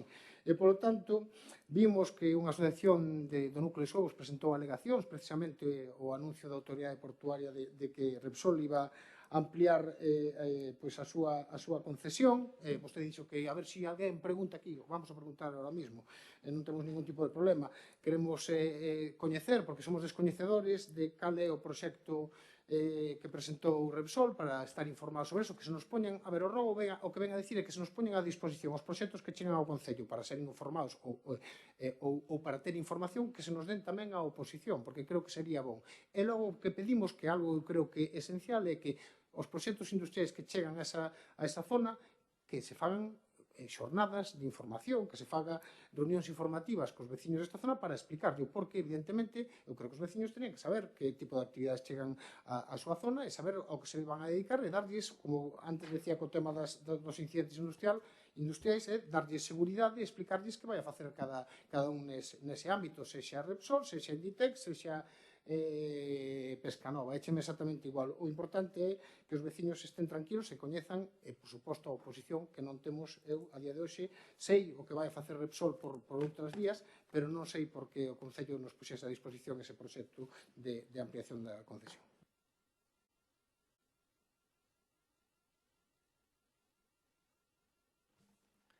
Pues vamos a empezar. Primero vamos a contestar por los proxectos industriales futuros no porto exterior de Langosteira. Bueno, en relación ao robo presentado polo portavoz do Partido Socialista, compre facer algunhas aclaracións. Primeiro, o Concello cumpriu plenamente coas súas competencias. Segundo, os servizos técnicos municipais atenderon a todos os veciños que se achegaron para interesarse polos proxectos industrial no porto exterior, facilitándolles información dentro do que lle permite a legislación e a documentación exposta ao público. Terceiro, asimismo, os representantes dos grupos políticos, incluído o Grupo Socialista, tamén poden consultar os técnicos e analizar a documentación pública cando desesen, como non podería ser de outro xeito nunha administración aberta e transparente.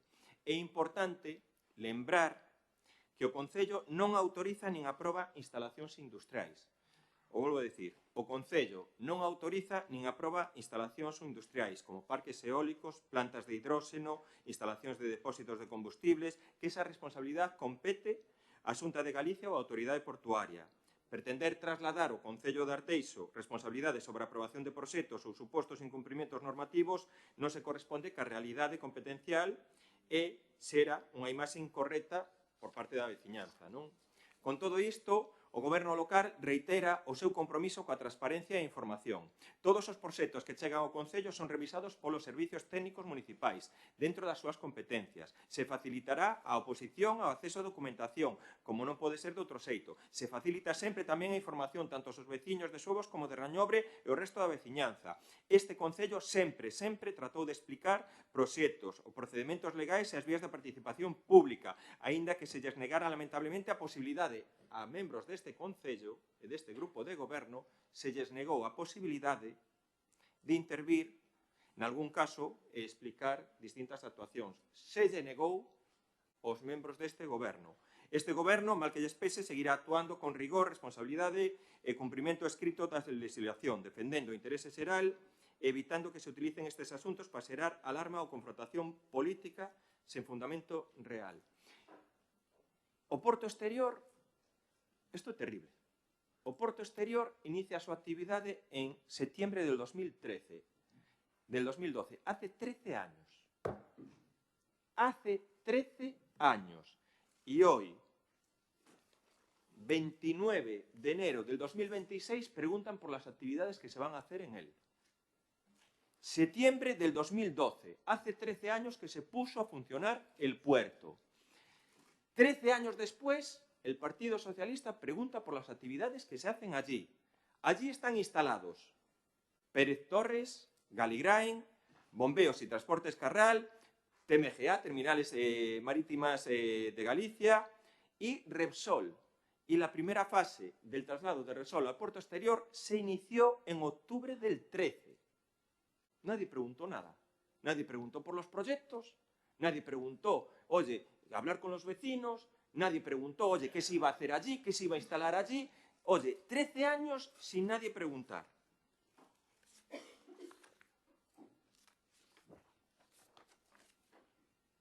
...14 del 10 de 2013... Repsol y la Autoridad Portuaria de A Coruña firman el acuerdo para el traslado de operaciones del puerto exterior. Nadie preguntó por él. 13 del 1 del 2016... Repsol inicia los trabajos previos a la construcción del pantalán de Langosteira. Nadie preguntó. Repsol traslada... 24 del 1 del 2017... Repsol traslada todo su tráfico de sólidos al puerto exterior. Nadie preguntó. 28 del 5 del 2018, Repsol solicita las licencias para la construcción del polioducto, ojo, polioducto, que pasa al lado de las casas, y sus instalaciones auxiliares. Nadie preguntó. Es 23 del 11 del 2018, Repsol prepara la construcción del pantalán de Langosteira. Nadie preguntó. Es 11 del 2 del 2021, Repsol iniciará en marzo las obras del polioducto. Nadie preguntó. Es 3 del 3 del 2023. Repsol inaugura la nueva terminal marítima del puerto exterior de Punta Langosteira. Nadie preguntó. Y ahora, 29 del 1 del 2026, pregunta qué va a hacer Repsol allí. Yo es que quedo alucinado. Nunca dejará de sorprenderme la política. Es 13 años de actividad industrial en el puerto exterior y el Partido Socialista no pregunta nada. Y hoy pregunta qué se va a hacer o qué va a hacer Repsol allí, cuando ya está inaugurada la terminal. es: todos los proyectos industriales para instalarse en el puerto exterior están disponibles en la autoridad portuaria, todos, para su consulta pública en los plazos establecidos y normalmente durante un mes. Cualquier persona puede consultar los expedientes. Además, si por las características de la actividad industrial el proyecto implica tramitación ambiental, la Consellería de Medio Ambiente y Cambio Climático realiza también una exposición pública del proyecto.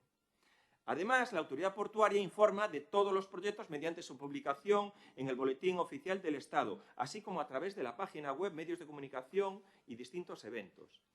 Los proyectos que a día de hoy se van o están tramitándose en el puerto exterior está Inditex Renovables, que son los eólicos, proyecto del parque eólico que ha superado la tramitación ambiental muy completa y tiene declaración de impacto ambiental favorable. Segunda fase del traslado a Repsol. Aquí se han dado cuenta que ahora va Repsol para allí. Ahora, 29 del 1 del 2026, Repsol va para allí. El proyecto estuvo expuesto por la autoridad portuaria durante un mes. Cualquier interesado ha podido consultarlo. Se trata de habilitar un muelle y construir construir tuberías. ¿Qué es lo que está pasando? Nadie antes preguntó por Repsol y ahora alguien está diciendo, insinuando que se va a hacer una refinería en el puerto. Y no es verdad. Y el que lo esté diciendo está engañando a los vecinos, porque lo único que se va a hacer, en este caso en el traslado de Repsol, es ampliar las tuberías de conexión del Pantalán con el bombeo y el poliducto que tienen allí, ¿no? Es verdad que quieren hacer creer que va a haber procesos industriales de Repsol allí. No. No se va a hacer nada distinto de lo que no se hizo anteriormente y que nadie preguntó. Sí que hay Exolum, que es un hub de almacenamiento y distribución de combustibles en el ámbito de la transición energética, y la empresa presentó el informe de lo que planteaba desarrollar en el puerto. Está en fase inicial, pendiente aún de que la empresa emprese del proyecto completo, y aún tendrá que someterse a evaluación ambiental. Y en el caso de ser favorable, pues tendrá todavía que informar distintas consellerías. La eólica marina. Hay varias empresas interesadas en instalarse en Langosteira para construir, ensamblar componentes de eólica marina, para después exportarlos a Europa o América. La eólica marina entendemos que no va a tener efectos medioambientales. Y producción de hidrógeno. Ignis, a través de una filial, que es Harmony Green Galicia, trabaja en un proyecto para producir amoníaco verde en el puerto exterior, partiendo del hidrógeno verde que producirá en otro punto del área metropolitana. Todavía no saben dónde va a producir la primera fase.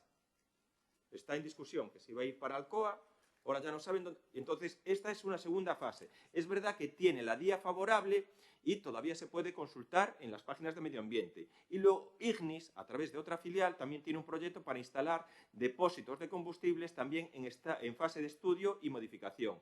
Y tiene también la DIA favorable del 2020 y todavía se puede consultar.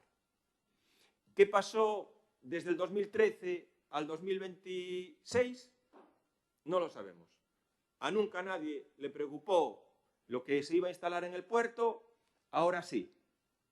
Pues oye, pues yo creo que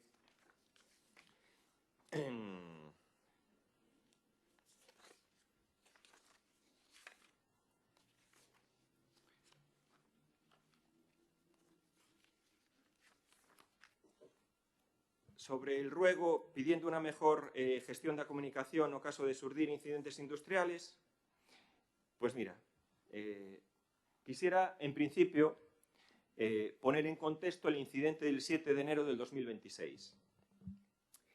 El miércoles 7 de enero del 2026 se ejecutó una parada controlada en una unidad de la refinería de Repsol, los que van para el puerto, debido a una incidencia operativa.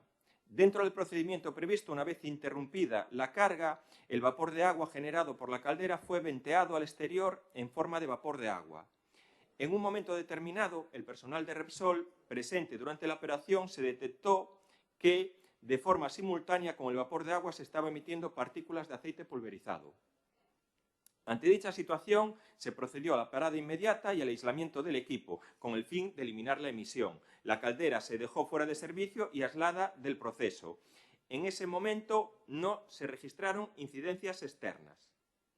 No obstante, a lo largo de la tarde del mismo día se recibieron reclamaciones por suciedad en varios vehículos, compatibles con el aceite pulverizado unido al vapor del agua. Las reclamaciones por suciedad continuaron en los siguientes días. Repsol adoptó las medidas desde el primer momento, medidas correctoras para proceder a la limpieza de los bienes afectados. Actuaciones realizadas y cooperación entre Repsol y las administraciones. Desde la detención de la anomalía de Repsol, informó por los canales institucionales habituales, tanto al Concello, y mantuvo también la comunicación y coordinación, como es habitual, con las entidades vecinales. Esto no lo digo yo, esto lo dice Repsol. Al no tratarse de un suceso grave, sucesos como este sí que se han repetido en Meicende, sí que se ha repetido. Al no tratarse de un suceso grave, no se requirió activar medidas adicionales de comunicación pública. Se estableció un procedimiento, como se hace siempre en Meicende, como se hizo siempre en Meicende, como se hizo toda la vida en Meicende. Se activó un procedimiento de respuesta a los ciudadanos a través del área de seguridad ciudadana del Concello, facilitando los datos del complejo industrial encargado de la tramitación de las labores de limpieza. La refinería de Repsol tiene establecidos los canales de atención vecinal. Esto lleva años y años teniéndolos. Años y años haciendo el mismo procedimiento. Estos canales de atención vecinal están habilitados 24 horas al día y han supuesto siempre una vía de comunicación eficaz y fluida con vecinos, a nivel particular, así como los representantes de las entidades vecinales. La información sobre este canal, para garantizar el acceso sencillo a las labores de limpieza, Repsol facilitó a los vecinos afectados una línea telefónica y una dirección de correo electrónico para tramitar la oportuna reclamación. Desde el primer momento, Repsol ha procedido de manera escalonada a proporcionar los servicios de limpieza. Y el complejo industrial también, que opera bajo una normativa de seguridad industrial, ha comunicado a las administraciones por las distintas cuestiones surgidas ante este incidente. El Concello siempre actúa dentro del marco de sus competencias, manteniendo siempre el contacto con la refinería Repsol y los organismos competentes medioambientales. Tenemos que recordar, es que ya a veces es pegarse contra un muro, que el control ambiental de las instalaciones industriales y la determinación de las causas técnicas de estos incidentes no son competencia municipal, es una competencia de la Xunta de Galicia. El Concello no tiene competencia, en este caso, en el control ambiental de una instalación industrial. Una vez conocido lo sucedido, la comunicación realizada por la propia empresa se informó por un problema en proceso productivo. Y lo vuelvo a reiterar, ellos trasladaron el procedimiento de siempre. Al no tratarse de un suceso grave, no requirieron medidas a activar adicionales de comunicación. No lo requirieron ellos. La empresa puso a disposición a las personas afectadas para la limpieza de los daños y las personas afectadas están a ser informadas y pueden dirigirse también directamente a la refinería. Repsol ha solicitado también dirigirse a la refinería Repsol para solicitar la limpieza de sus bienes. Al Servicio de Medio Ambiente, al Concello de Arteixo, se fue registrada una llamada. Una llamada telefónica realizada por un afectado, el cual se le indicó que debería llamar a la policía local. La policía local le dijo de levantar un acta, que la policía local estuvo levantando distintas actas. No aceptamos, desde este gobierno no aceptamos que se hable de falta de transparencia. Este gobierno actuó con responsabilidad, priorizando la tranquilidad de los vecinos frente a discursos alarmistas. Actuamos con el procedimiento que tenemos establecido y como se actuó siempre en Meicende. No se puede siempre, el Partido Socialista, de construir un relato abandonando y empleando argumentos sesgados. El Concello no va nunca a emplear un canal institucional para generar miedo. No lo vamos a hacer. Nunca. Lo que sí que vamos a hacer, como lo vinimos haciendo siempre, es trabajar coordinados y con responsabilidad respecto a las competencias de cada administración y garantizando siempre la atención a las personas afectadas. Y lo seguirá haciendo para proteger, que es el objetivo prioritario, para proteger a sus vecinos. ¿Qué objetivo tiene el Partido Socialista? Cuando hablamos con Repsol de este tema, quedaron totalmente alucinados. Dijeron, un incidente provocado por nosotros, un problema provocado con vosotros lo utilizan para haceros un ataque político. Quedaron completamente asustados de la actitud del Partido Socialista queriendo crear una alarma social que no existe. ¿Ese es el camino? Bueno, pues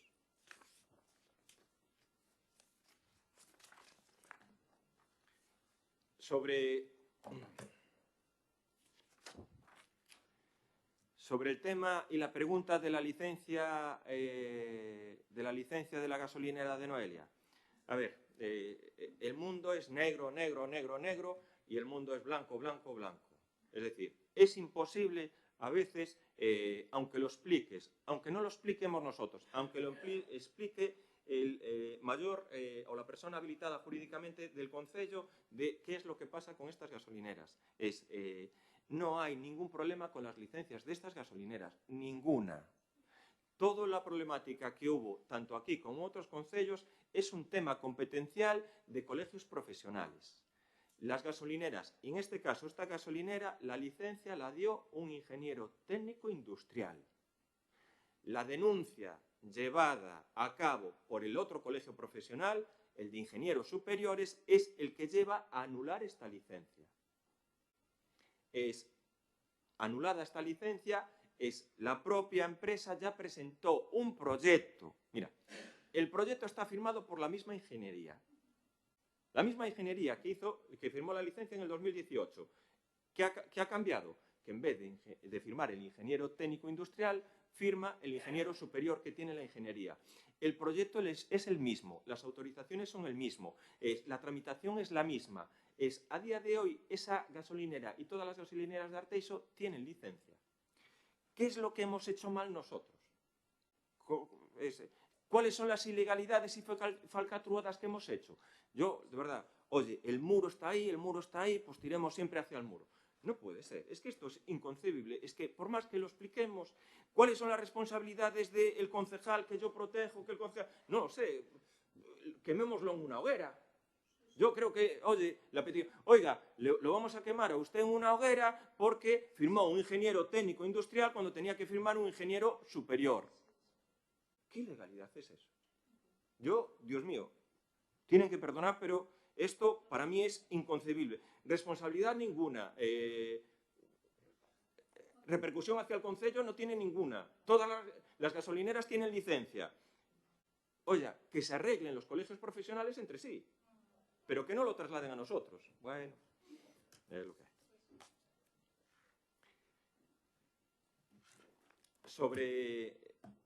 Hay alguna de las preguntas que en este caso tenía que contestar mi compañero Alberto, no ha podido asistir, sobre la ordenanza de ruidos que preguntan ustedes.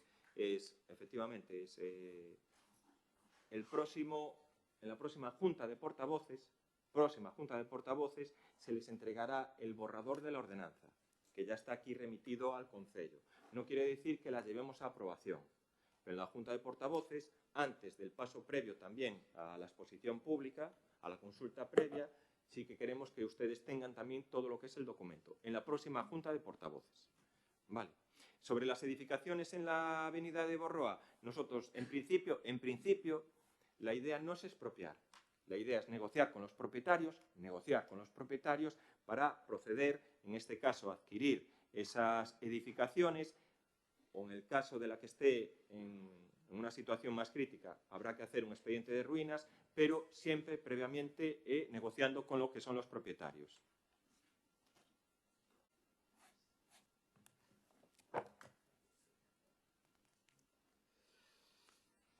En el aparcamiento provisional que está aquí, ese es lo que se denomina las unidades de actuación 16.1 y 16.3. Está presentado el proyecto de reparcelación, está presentado el proyecto de urbanización, está ya con la tramitación ambiental superada, solo hay que contestar, creo que son 2 alegaciones presentadas, y en el momento que se contesten a esas alegaciones se procederá a la aprobación definitiva del proyecto de urbanización y se abrirá calle. Se va a abrir una calle, se va a urbanizar todo ese entorno. Entonces sí que va a haber una calle. Nosotros seguimos trabajando con la colaboración de propietarios para que puedan ceder parcelas para hacer aparcamientos provisionales. Legalización de los núcleos desuevos. Bueno, este también es... estamos a día de hoy pendientes por el requerimiento de Naturgy, que presenta y emite un informe sobre la capacidad o la insuficiencia de la red eléctrica. ¿Qué quiere decir esto? Que hay que, en este caso, reunirse con Naturgy porque el sistema eléctrico o el transformador eléctrico que existe allí no es suficiente. No es suficiente ahora y hay una dificultad de que si sería suficiente en un futuro si se ampliaran las viviendas del núcleo. Es decir, alguien tiene que garantizar, en este caso, que va a haber suficiencia eléctrica en ese entorno. Si no hai electricidade... Unha cuestión breve. Eu creo que a última vez que preguntamos por isto xa estábamos pendientes do tema de Naturgy. Sí, e va a estar pendiente de Naturgy hasta que haya esa contestación por Naturgy de quién va a asumir lo que es el, vamos a decir, el refuerzo en la instalación de un transformador. Non pode haber un... Bueno, pois... outra comunicación con Naturgy para que aceleren o proceso. El tema es que no, tiene que haber algún tipo... No, pero puede haber alguna resolución por escrito o que tiene que haber alguna resolución consensuada, con lo cual, pues, Naturgy diga o garantice que hay suministro eléctrico. Porque lo tiene que garantizar. Porque si no, en el momento de la aprobación de un núcleo, puede haber un problema grave para todos los vecinos. Entonces, es una cuestión que es muy, muy importante, en este caso, pues, desatascar. ¿Pero de quién depende que se desatasque? Pues depende de Naturgy. Depende de Naturgy. Pero Naturgy dices que di que les tienen que garantizar. Tendrá su opinión, el Concello tendrá su opinión, los técnicos tendrán su opinión, pero a día de hoy no hay garantía de suministro eléctrico para las viviendas allí, ni hay garantía de suministro eléctrico si en un futuro hay más viviendas. No hay. ¿Pero quién tiene que garantizar? Tienen problemas de electricidad, salta la electricidad constante. Salta la electricidad constante. En el momento que haya el reconocimiento de un núcleo, tiene que estar garantizado lo que son los suministros. ¿Pero quién lo garantiza? ¿En? Con el refuerzo de la línea. Es decir, tiene que garantizar, si allí hay una potencia de 100 y a lo mejor se está consumiendo 120 o 130, tiene que garantizarse que hay potencia. Es la realidad. Allí, oye, pese a que nos pese, se fueron construyendo viviendas sin amparo legal, conectado a un transformador que no tenía suficientes medios. Eso es una realidad. Sí. Hay el transformador y se fueron construyendo viviendas a mayores. Sí, no vamos a entrar en un debate. Es que no vamos a... No vamos a entrar en un debate. No vamos... Pues es lo que pedimos nosotros. Pero Unión Fenosa te... Pues Unión Fenosa tendrá que ser el que dictamine sobre la suficiencia de potencia eléctrica allí, no el Concello de Arteixo. Claro. Pues llevamos varios meses. Claro. Ahora, lo vuelvo a decir, si había... Lo que conteste Fenosa, o lo que nosotros lleguemos, en este caso, a reunirnos con Fenosa. Lo que no va a hacer, pues si no hay una respuesta favorable o no hay un acuerdo entre ambas partes, pues entonces no se podrá legalizar el núcleo. Así de claro lo digo. Hay una cuestión de suministro, que es lo que se tiene que resolver. Y la realidad es que había, en ese núcleo, fueron aumentando las viviendas, sin el amparo urbanístico y sin el amparo legal, y fueron conectándose a un transformador que no tiene capacidad. Muy bien. Pues ahora tendrá que pronunciarse sobre ese requerimiento que solicita el Concello y que está, en este caso, en el documento de la aprobación de la legalización. Lo vuelvo a decir, no es una cuestión que sea fácil de resolver. No es una cuestión que sea fácil de resolver. Pois haberá que apremiarles e estar encima delos para que o fagan, porque isto non pode seguir así. Entonces parece que é sine die. O sea, En eso estamos. Vale. Y, oye, mira, también, de verdad, ya llega un momento que hay que decir basta, y basta públicamente. Basta, y basta públicamente. El esfuerzo que ha hecho este grupo de gobierno por legalizar el núcleo allí existente y los núcleos costeros, ya llega un momento que nos está superando. Y ya llega un momento que a lo mejor en las próximas semanas, en los próximos meses, terminamos o tomamos la decisión de parar y desistir de esa tramitación. No podemos más. No podemos más. Llega un momento que no tenemos el apoyo de nadie, se nos está criticando sistemáticamente por todo y entonces, oye, que venga otro y que lo arregle. Pero llega un momento que tenemos que decir ya basta, basta, porque el esfuerzo que se está haciendo es el Concello de Arteixo no va a pagar la instalación de un transformador ante la existencia y el crecimiento de un montón de viviendas sin amparo legal. Así lo digo claramente, porque no lo permite la ley. Y lo vuelvo a decir, y la próxima vez que tengamos esta presión sistemática con la legalización del núcleo, paramos la tramitación, desistimos de ella y que la vuelvan a hacer o que la vuelvan a hacer otros. Lo vuelvo a decir, es la postura que vamos a adoptar. Llega un momento que es insoportable. Trabajar en la legalización del núcleo, trabajar en esta situación, trabajar con el tema de poner el saneamiento, se coordina el saneamiento, en este caso con el puerto exterior, se van a invertir 2 millones de euros, se va a invertir 3.350.000 en llevar allí el agua, para un núcleo que no tiene, muchas de las viviendas no tienen licencia. Cuando tenemos demandas de muchísimos vecinos de aquí de Arteixo con licencia que nos están pidiendo que llevemos el saneamiento y el abastecimiento y no se lo podemos llevar. A veces llega un momento que hay que plantarse y decir las cosas como son, y la realidad. Y aún encima, constantemente insultando a esta corporación. Basta ya, es que lo digo, basta ya. Hay que decirle a los vecinos de Arteixo que hay que gastar 1.900.000 euros en llevarle saneamiento y abastecimiento a un núcleo de casas que solo hay 3 con licencia y 97 que no tienen licencia, que no he dicho ilegales. Basta ya, esto hay que decírselo. Y los vecinos que tengan otro núcleo, Santa Leocadia, Gomesende, Larín, que no tengan saneamiento y abastecimiento y que sí que tienen licencia, ¿qué les decimos? ¿Qué les decimos? Por favor, por favor. Yo lo único que pido es, oiga, no pedimos que nos ayuden, lo que pedimos es que no nos estén insultando reiteradamente, porque de verdad estamos a punto de tirar la toalla y desistir de la legalización de los núcleos. No, aquí, a ver, eu creo que ninguén insultou a ninguén. No estamos hablando, continuamos. Estamos preguntando, e ti como alcalde tens que continuar redoblando esforzos neste tema. Llegamos a un momento que, oye, ante la reiterada crítica, insultos, que parece que noto, es que llega un momento que no, es que hay que decir que no. No se puede decir que se va a poner el saneamiento y que no les va a dar servicio al puerto de Suevos. Es que están mintiendo a todo el mundo.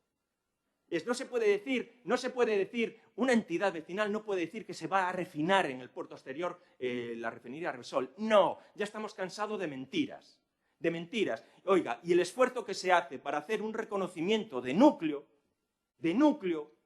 que nadie lo hizo ni nadie lo intentó, pues a lo mejor, oye, no estamos capacitados nosotros para hacerlo, pues que venga otro y que lo haga. También les garantizo, van a tardar 6, 7, 8, 9 años.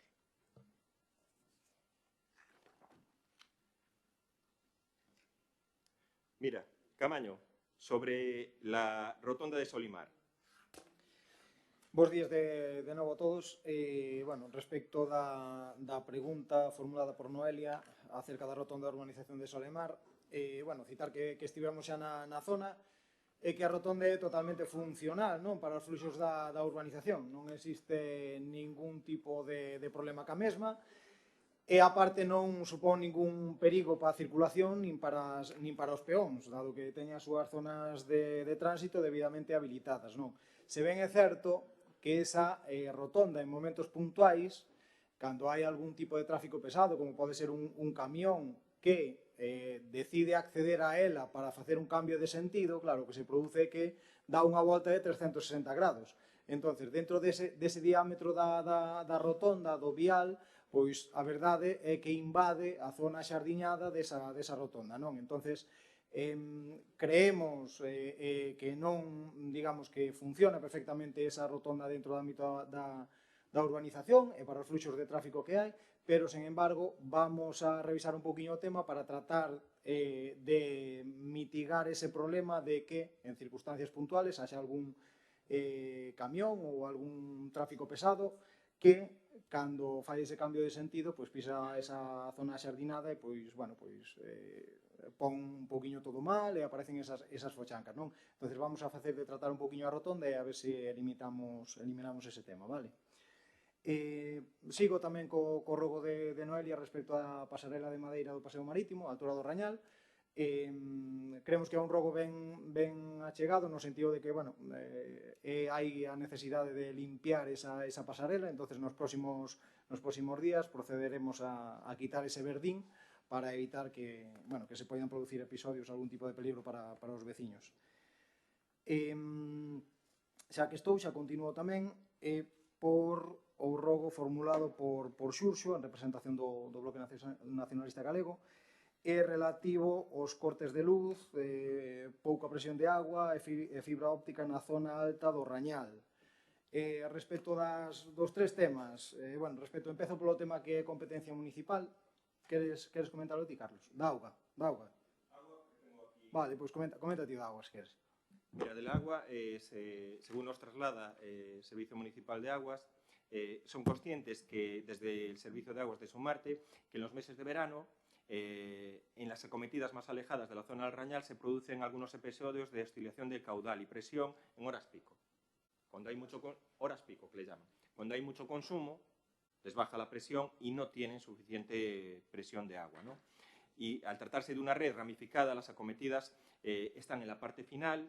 Y en días de verano, es lo que digo, al haber un consumo tan elevado, pues hay esas pérdidas de presión y caudal. Se está previsto resolver esta problemática antes del verano,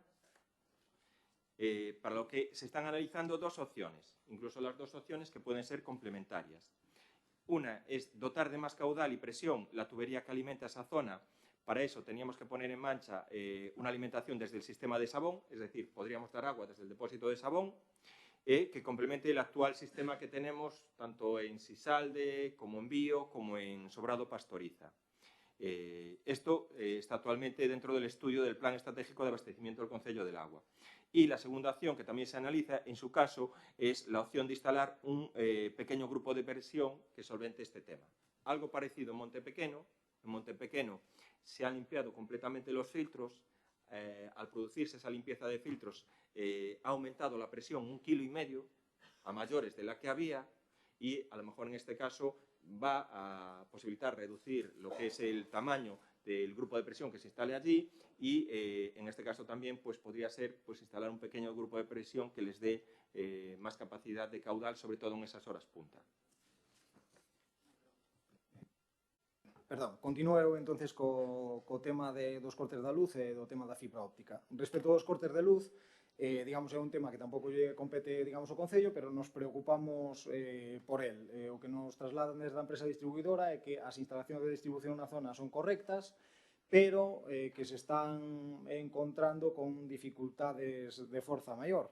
Levan xa, desde fai un tempo a esta parte, xa sustituindo o centro de transformación, o transformador, xa 3 veces. Vale? Esta sustitución débese a sobrecargas na red de baixa tensión, e esas sobrecargas crese que veñen dadas por o mantenimento de actividades ilícitas na zona.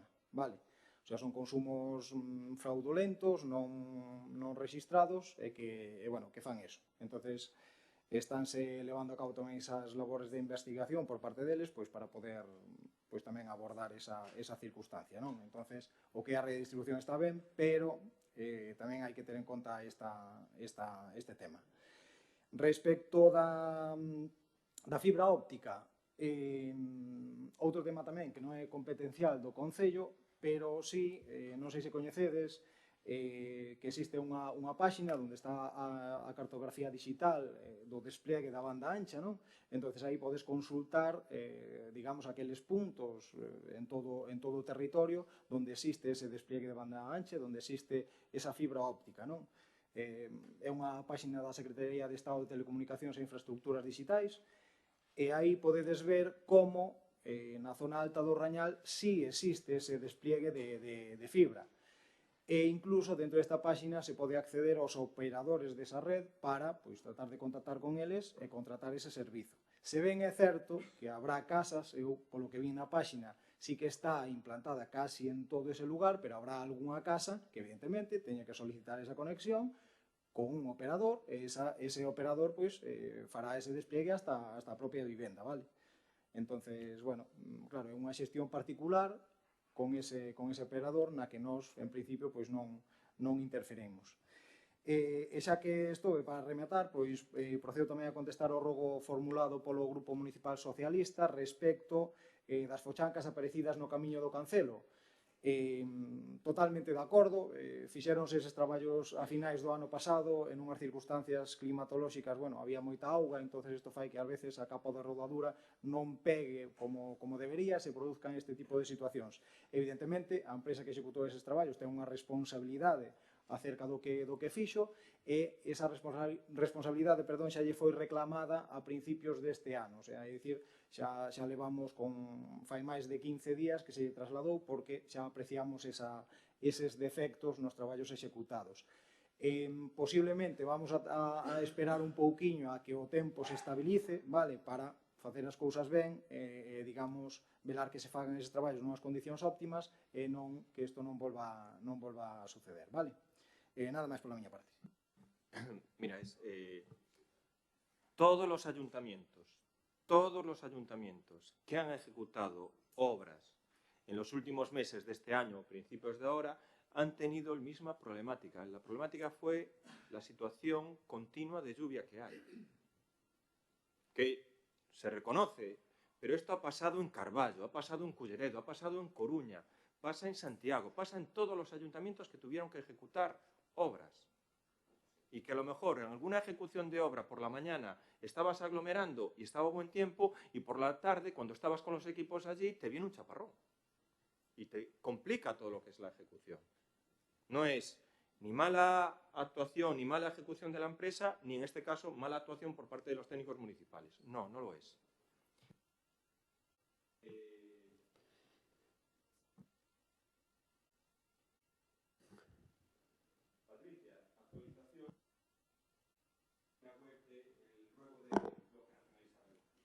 Sí, bo día a todos e a todas. Respecto ao ruego que plantea o Bloque Nacionalista Galego, decir que na página web do Concello temos no perfil do contratante, aí nas prescripcións técnicas, é onde figuran en este caso, os expedientes, temos os expedientes que licitamos, e a maiores poden facer a descarga dos proxectos. Tamén temos o tabuleiro de anuncios, que aí é onde recollemos todas as novidades que van surdindo. Con isto non quero decir que a página web non poida haber algún gazapo ou algunha cousa que este sin actualizar. Terémoslo en conta e seguiremos en eso. Gracias. José Antonio, sobre el tema de Travesía do Oseiro, del robo de Noelia. Vale, buenos días a todos e a todas. Contestarlle a Noelia os dous rogos. O primeiro, como dixo Ganela, xa está solucionado o problema, o do que é o das arquetas, que estaba programado e viñamos vindo, pero debido á inclemencia do tempo era imposible actuar antes. Sí que nos falta ainda facer aí un pequeno bacheo, que estamos lavando por a zona.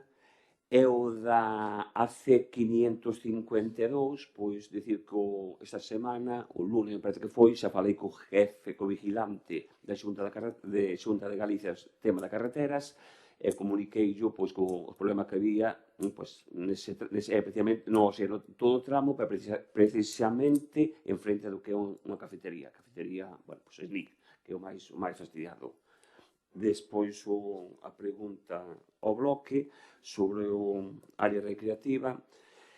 Sabemos que aí hai dous proxectos, hai dous proxectos feitos. A primeiro sería a zona do que sería a zona da jardinada, do aparcamiento, que nestes momentos sería inviable entrar debido a como está a zona, e o outro, que sería dirigen ustedes, é reparación de escollera de pedra. nesa zona e se está esperando as autorizacións. Cando tiñamos autorizacións, sí que nesa zona se pode entrar nesa zona, pero no outro temos que esperar a que tea mellor tempo. Mais ben será despois no verano, ou máis ben aí agosto, julio e agosto. Senón nestes momentos como está o terreno é imposible entrar.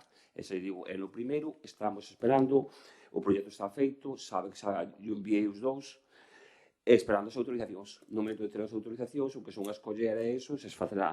Na parte de arriba da terra, me parece que se refieren a donde hubo aí un acopio de asfalto, non? Efectivamente, sí. Sí, iso comunicaremos o que é, máis había ali tema de asfalto, só levaron, do que de fresado, iso só comunicamos, vale? Mira, sobre tamén el parque canino, a ver, pues parque canino no tenemos capacidad para abordar los 300, 400, 500 peticiones y proyectos que nos está haciendo. No hay capacidad. El parque canino dijimos que nuestra idea era ejecutarlo allí en la zona del Seisedo, con lo que es, en este caso, la cesión de una parcela. No lo vamos a hacer ni hoy ni mañana. Está dentro de la programación nuestra de trabajo y por mucho que preguntéis no se va a acelerar. Hay 300, 400, 500 peticiones. Es que es locura. Es que está preguntado hoy, el mes pasado. Lo vuelvo a decir. Hemos tomado la decisión de la ubicación del parque caninos allí en el Seisedo. Se va a hablar también con las entidades, en este caso, que también cuestionan que a lo mejor ese es el sitio o vamos a decir, que el parque canino es la situación ideal para los perros y, de verdad, pues está dentro de la programación nuestra. Ahora, es imposible hacer todo, es que es imposible. Pero bueno, sobre el tema del operario de medio ambiente, usted solicita, pregunta si cada departamento o servicio conta cunha bolsa de traballadores. Como pode ver, tanto na sede electrónica como no tabuleiro e na página web, a maioría dos postos de traballos contan con bolsas de sustitucións. A maioría dos postos de traballo do Concello constan con bolsas de sustitucións. Administrativos, limpiadores, técnicos xurídicos, capataces, traballadoras sociais, axentes de protección civil, arquitectos, conserxes, educadores sociais, operarios. Porque se han feito as convocatorias, se han feito moitas veces o que son as oposicións e despois a xente que non entra queda tamén, neste caso, en bolsa de sustitución. As persoas que non encadan ou non superan o proceso selectivo quedan nunha bolsa de sustitucións. Sobre se sería máis transparente acudir aos servizos de emprego de outras administracións. Os servizos de emprego aquí utilízanse para contratar persoas para subvencións, que o día máis así a propia subvención. E as bolsas de sustitución, moitas veces, cando quedan esgotadas as propias bolsas de sustitucións. Pero non é o procedimento. O procedimento é ter unha bolsa de sustitucións activa no Concello. E queda a pregunta de la situación do veciño de Arteixo e la incapacidad del Concello para...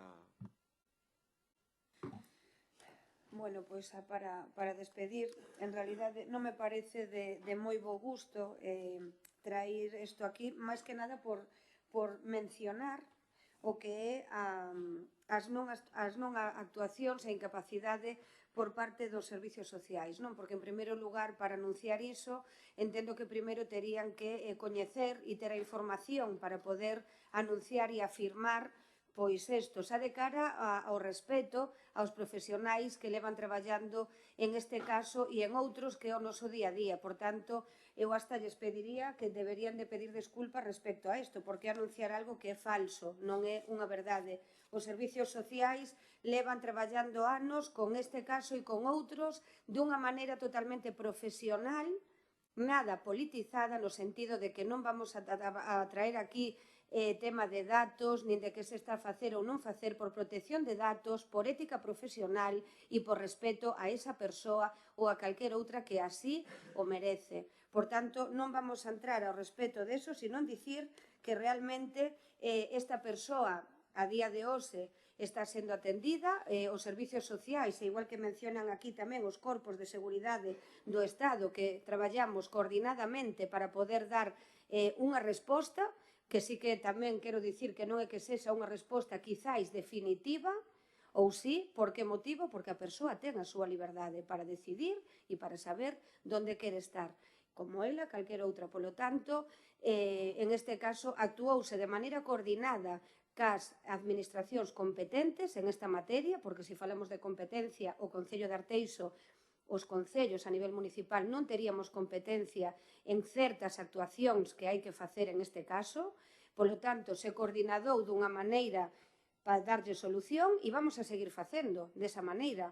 Mencionaban tamén aquí, porque mezclan un pouco todo, que se a persoa, o tema habitacional, o tema de comedor, se había anunciado tamén que íbamos a facer un comedor social. En este caso, o Concello de Arteixo decidiu fai anos, efectivamente, non poñer en marcha un comedor social, porque consideramos que non é alternativa nin a necesidade real, quizáis noutros municipios ou noutras grandes cidades sexa necesaria, pero ca nosa poboación que temos e o noso perfil non é preciso un comedor social.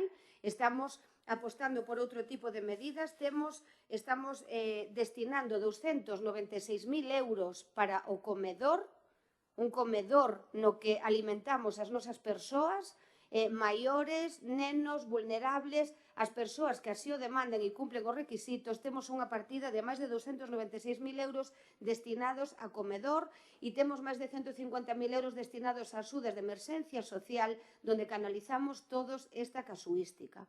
Polo tanto, é certo que poida preocuparlle a veciñanza, porque aquí tamén hai que agradecer en este caso, pois a preocupación dos veciños, realmente que os veciños estiveran unidos para realmente informar desta situación e poder actuar, e aí agradecer pois a toda a veciñanza a preocupación, e a veces pois as cousas van lentas. Nos gustaría que fora de outra maneira, dar unha resposta máis áxil e máis rápida, pero a veces hai situacións que non se poden canalizar ca inmediatez que nos gustaría. E, polo tanto, si lles pediría ao Partido Socialista, neste caso, que pedira disculpas ao equipo técnico dos servizos sociais, que leva traballando moito tempo e que lle poderían informar de primeira man todas as actuacións que se fixeron respecto desto para poder canalizalo e darlle unha saída e unha solución a este caso.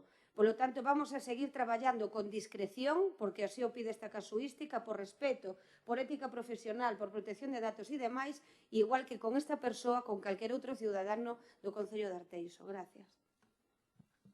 Yo sí que les pediría que hicieran una reflexión, pidan disculpas en este caso al vecino afectado por esta situación, pero pídanle disculpas sinceras, porque hoy es 29 de enero del 2026. Su máxima preocupación por este vecino de Arteixo se reproduce hoy, 29 de enero del 2026. ¿Nunca les ha preocupado a ustedes nada la situación del vecino? Nunca. Nunca se han trasladado, nunca se han comunicado con él, nunca se han preocupado de su situación y vienen aquí única y exclusivamente a traer esta pregunta por sacar un rendimiento político, para acusar, no solo a nosotros, que ya lo tenemos asumido, pero para, vamos a decir así, criticar el trabajo de los técnicos municipales, y no se han acercado a él, nunca a preguntar por su situación. Deberían pedirle disculpas al vecino, en este caso, afectado. Disculpas. Y luego, me quedó, Noelia, lo último, perdona, sobre el plan general. Tengo aquí las distintas actuaciones que se hizo. Lo que dijimos es, en el pleno de febrero va a haber la comisión informativa del plan general.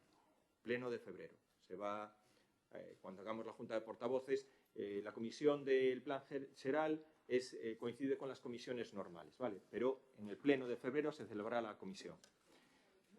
Sin más, procedemos, terminamos, levantamos la sesión.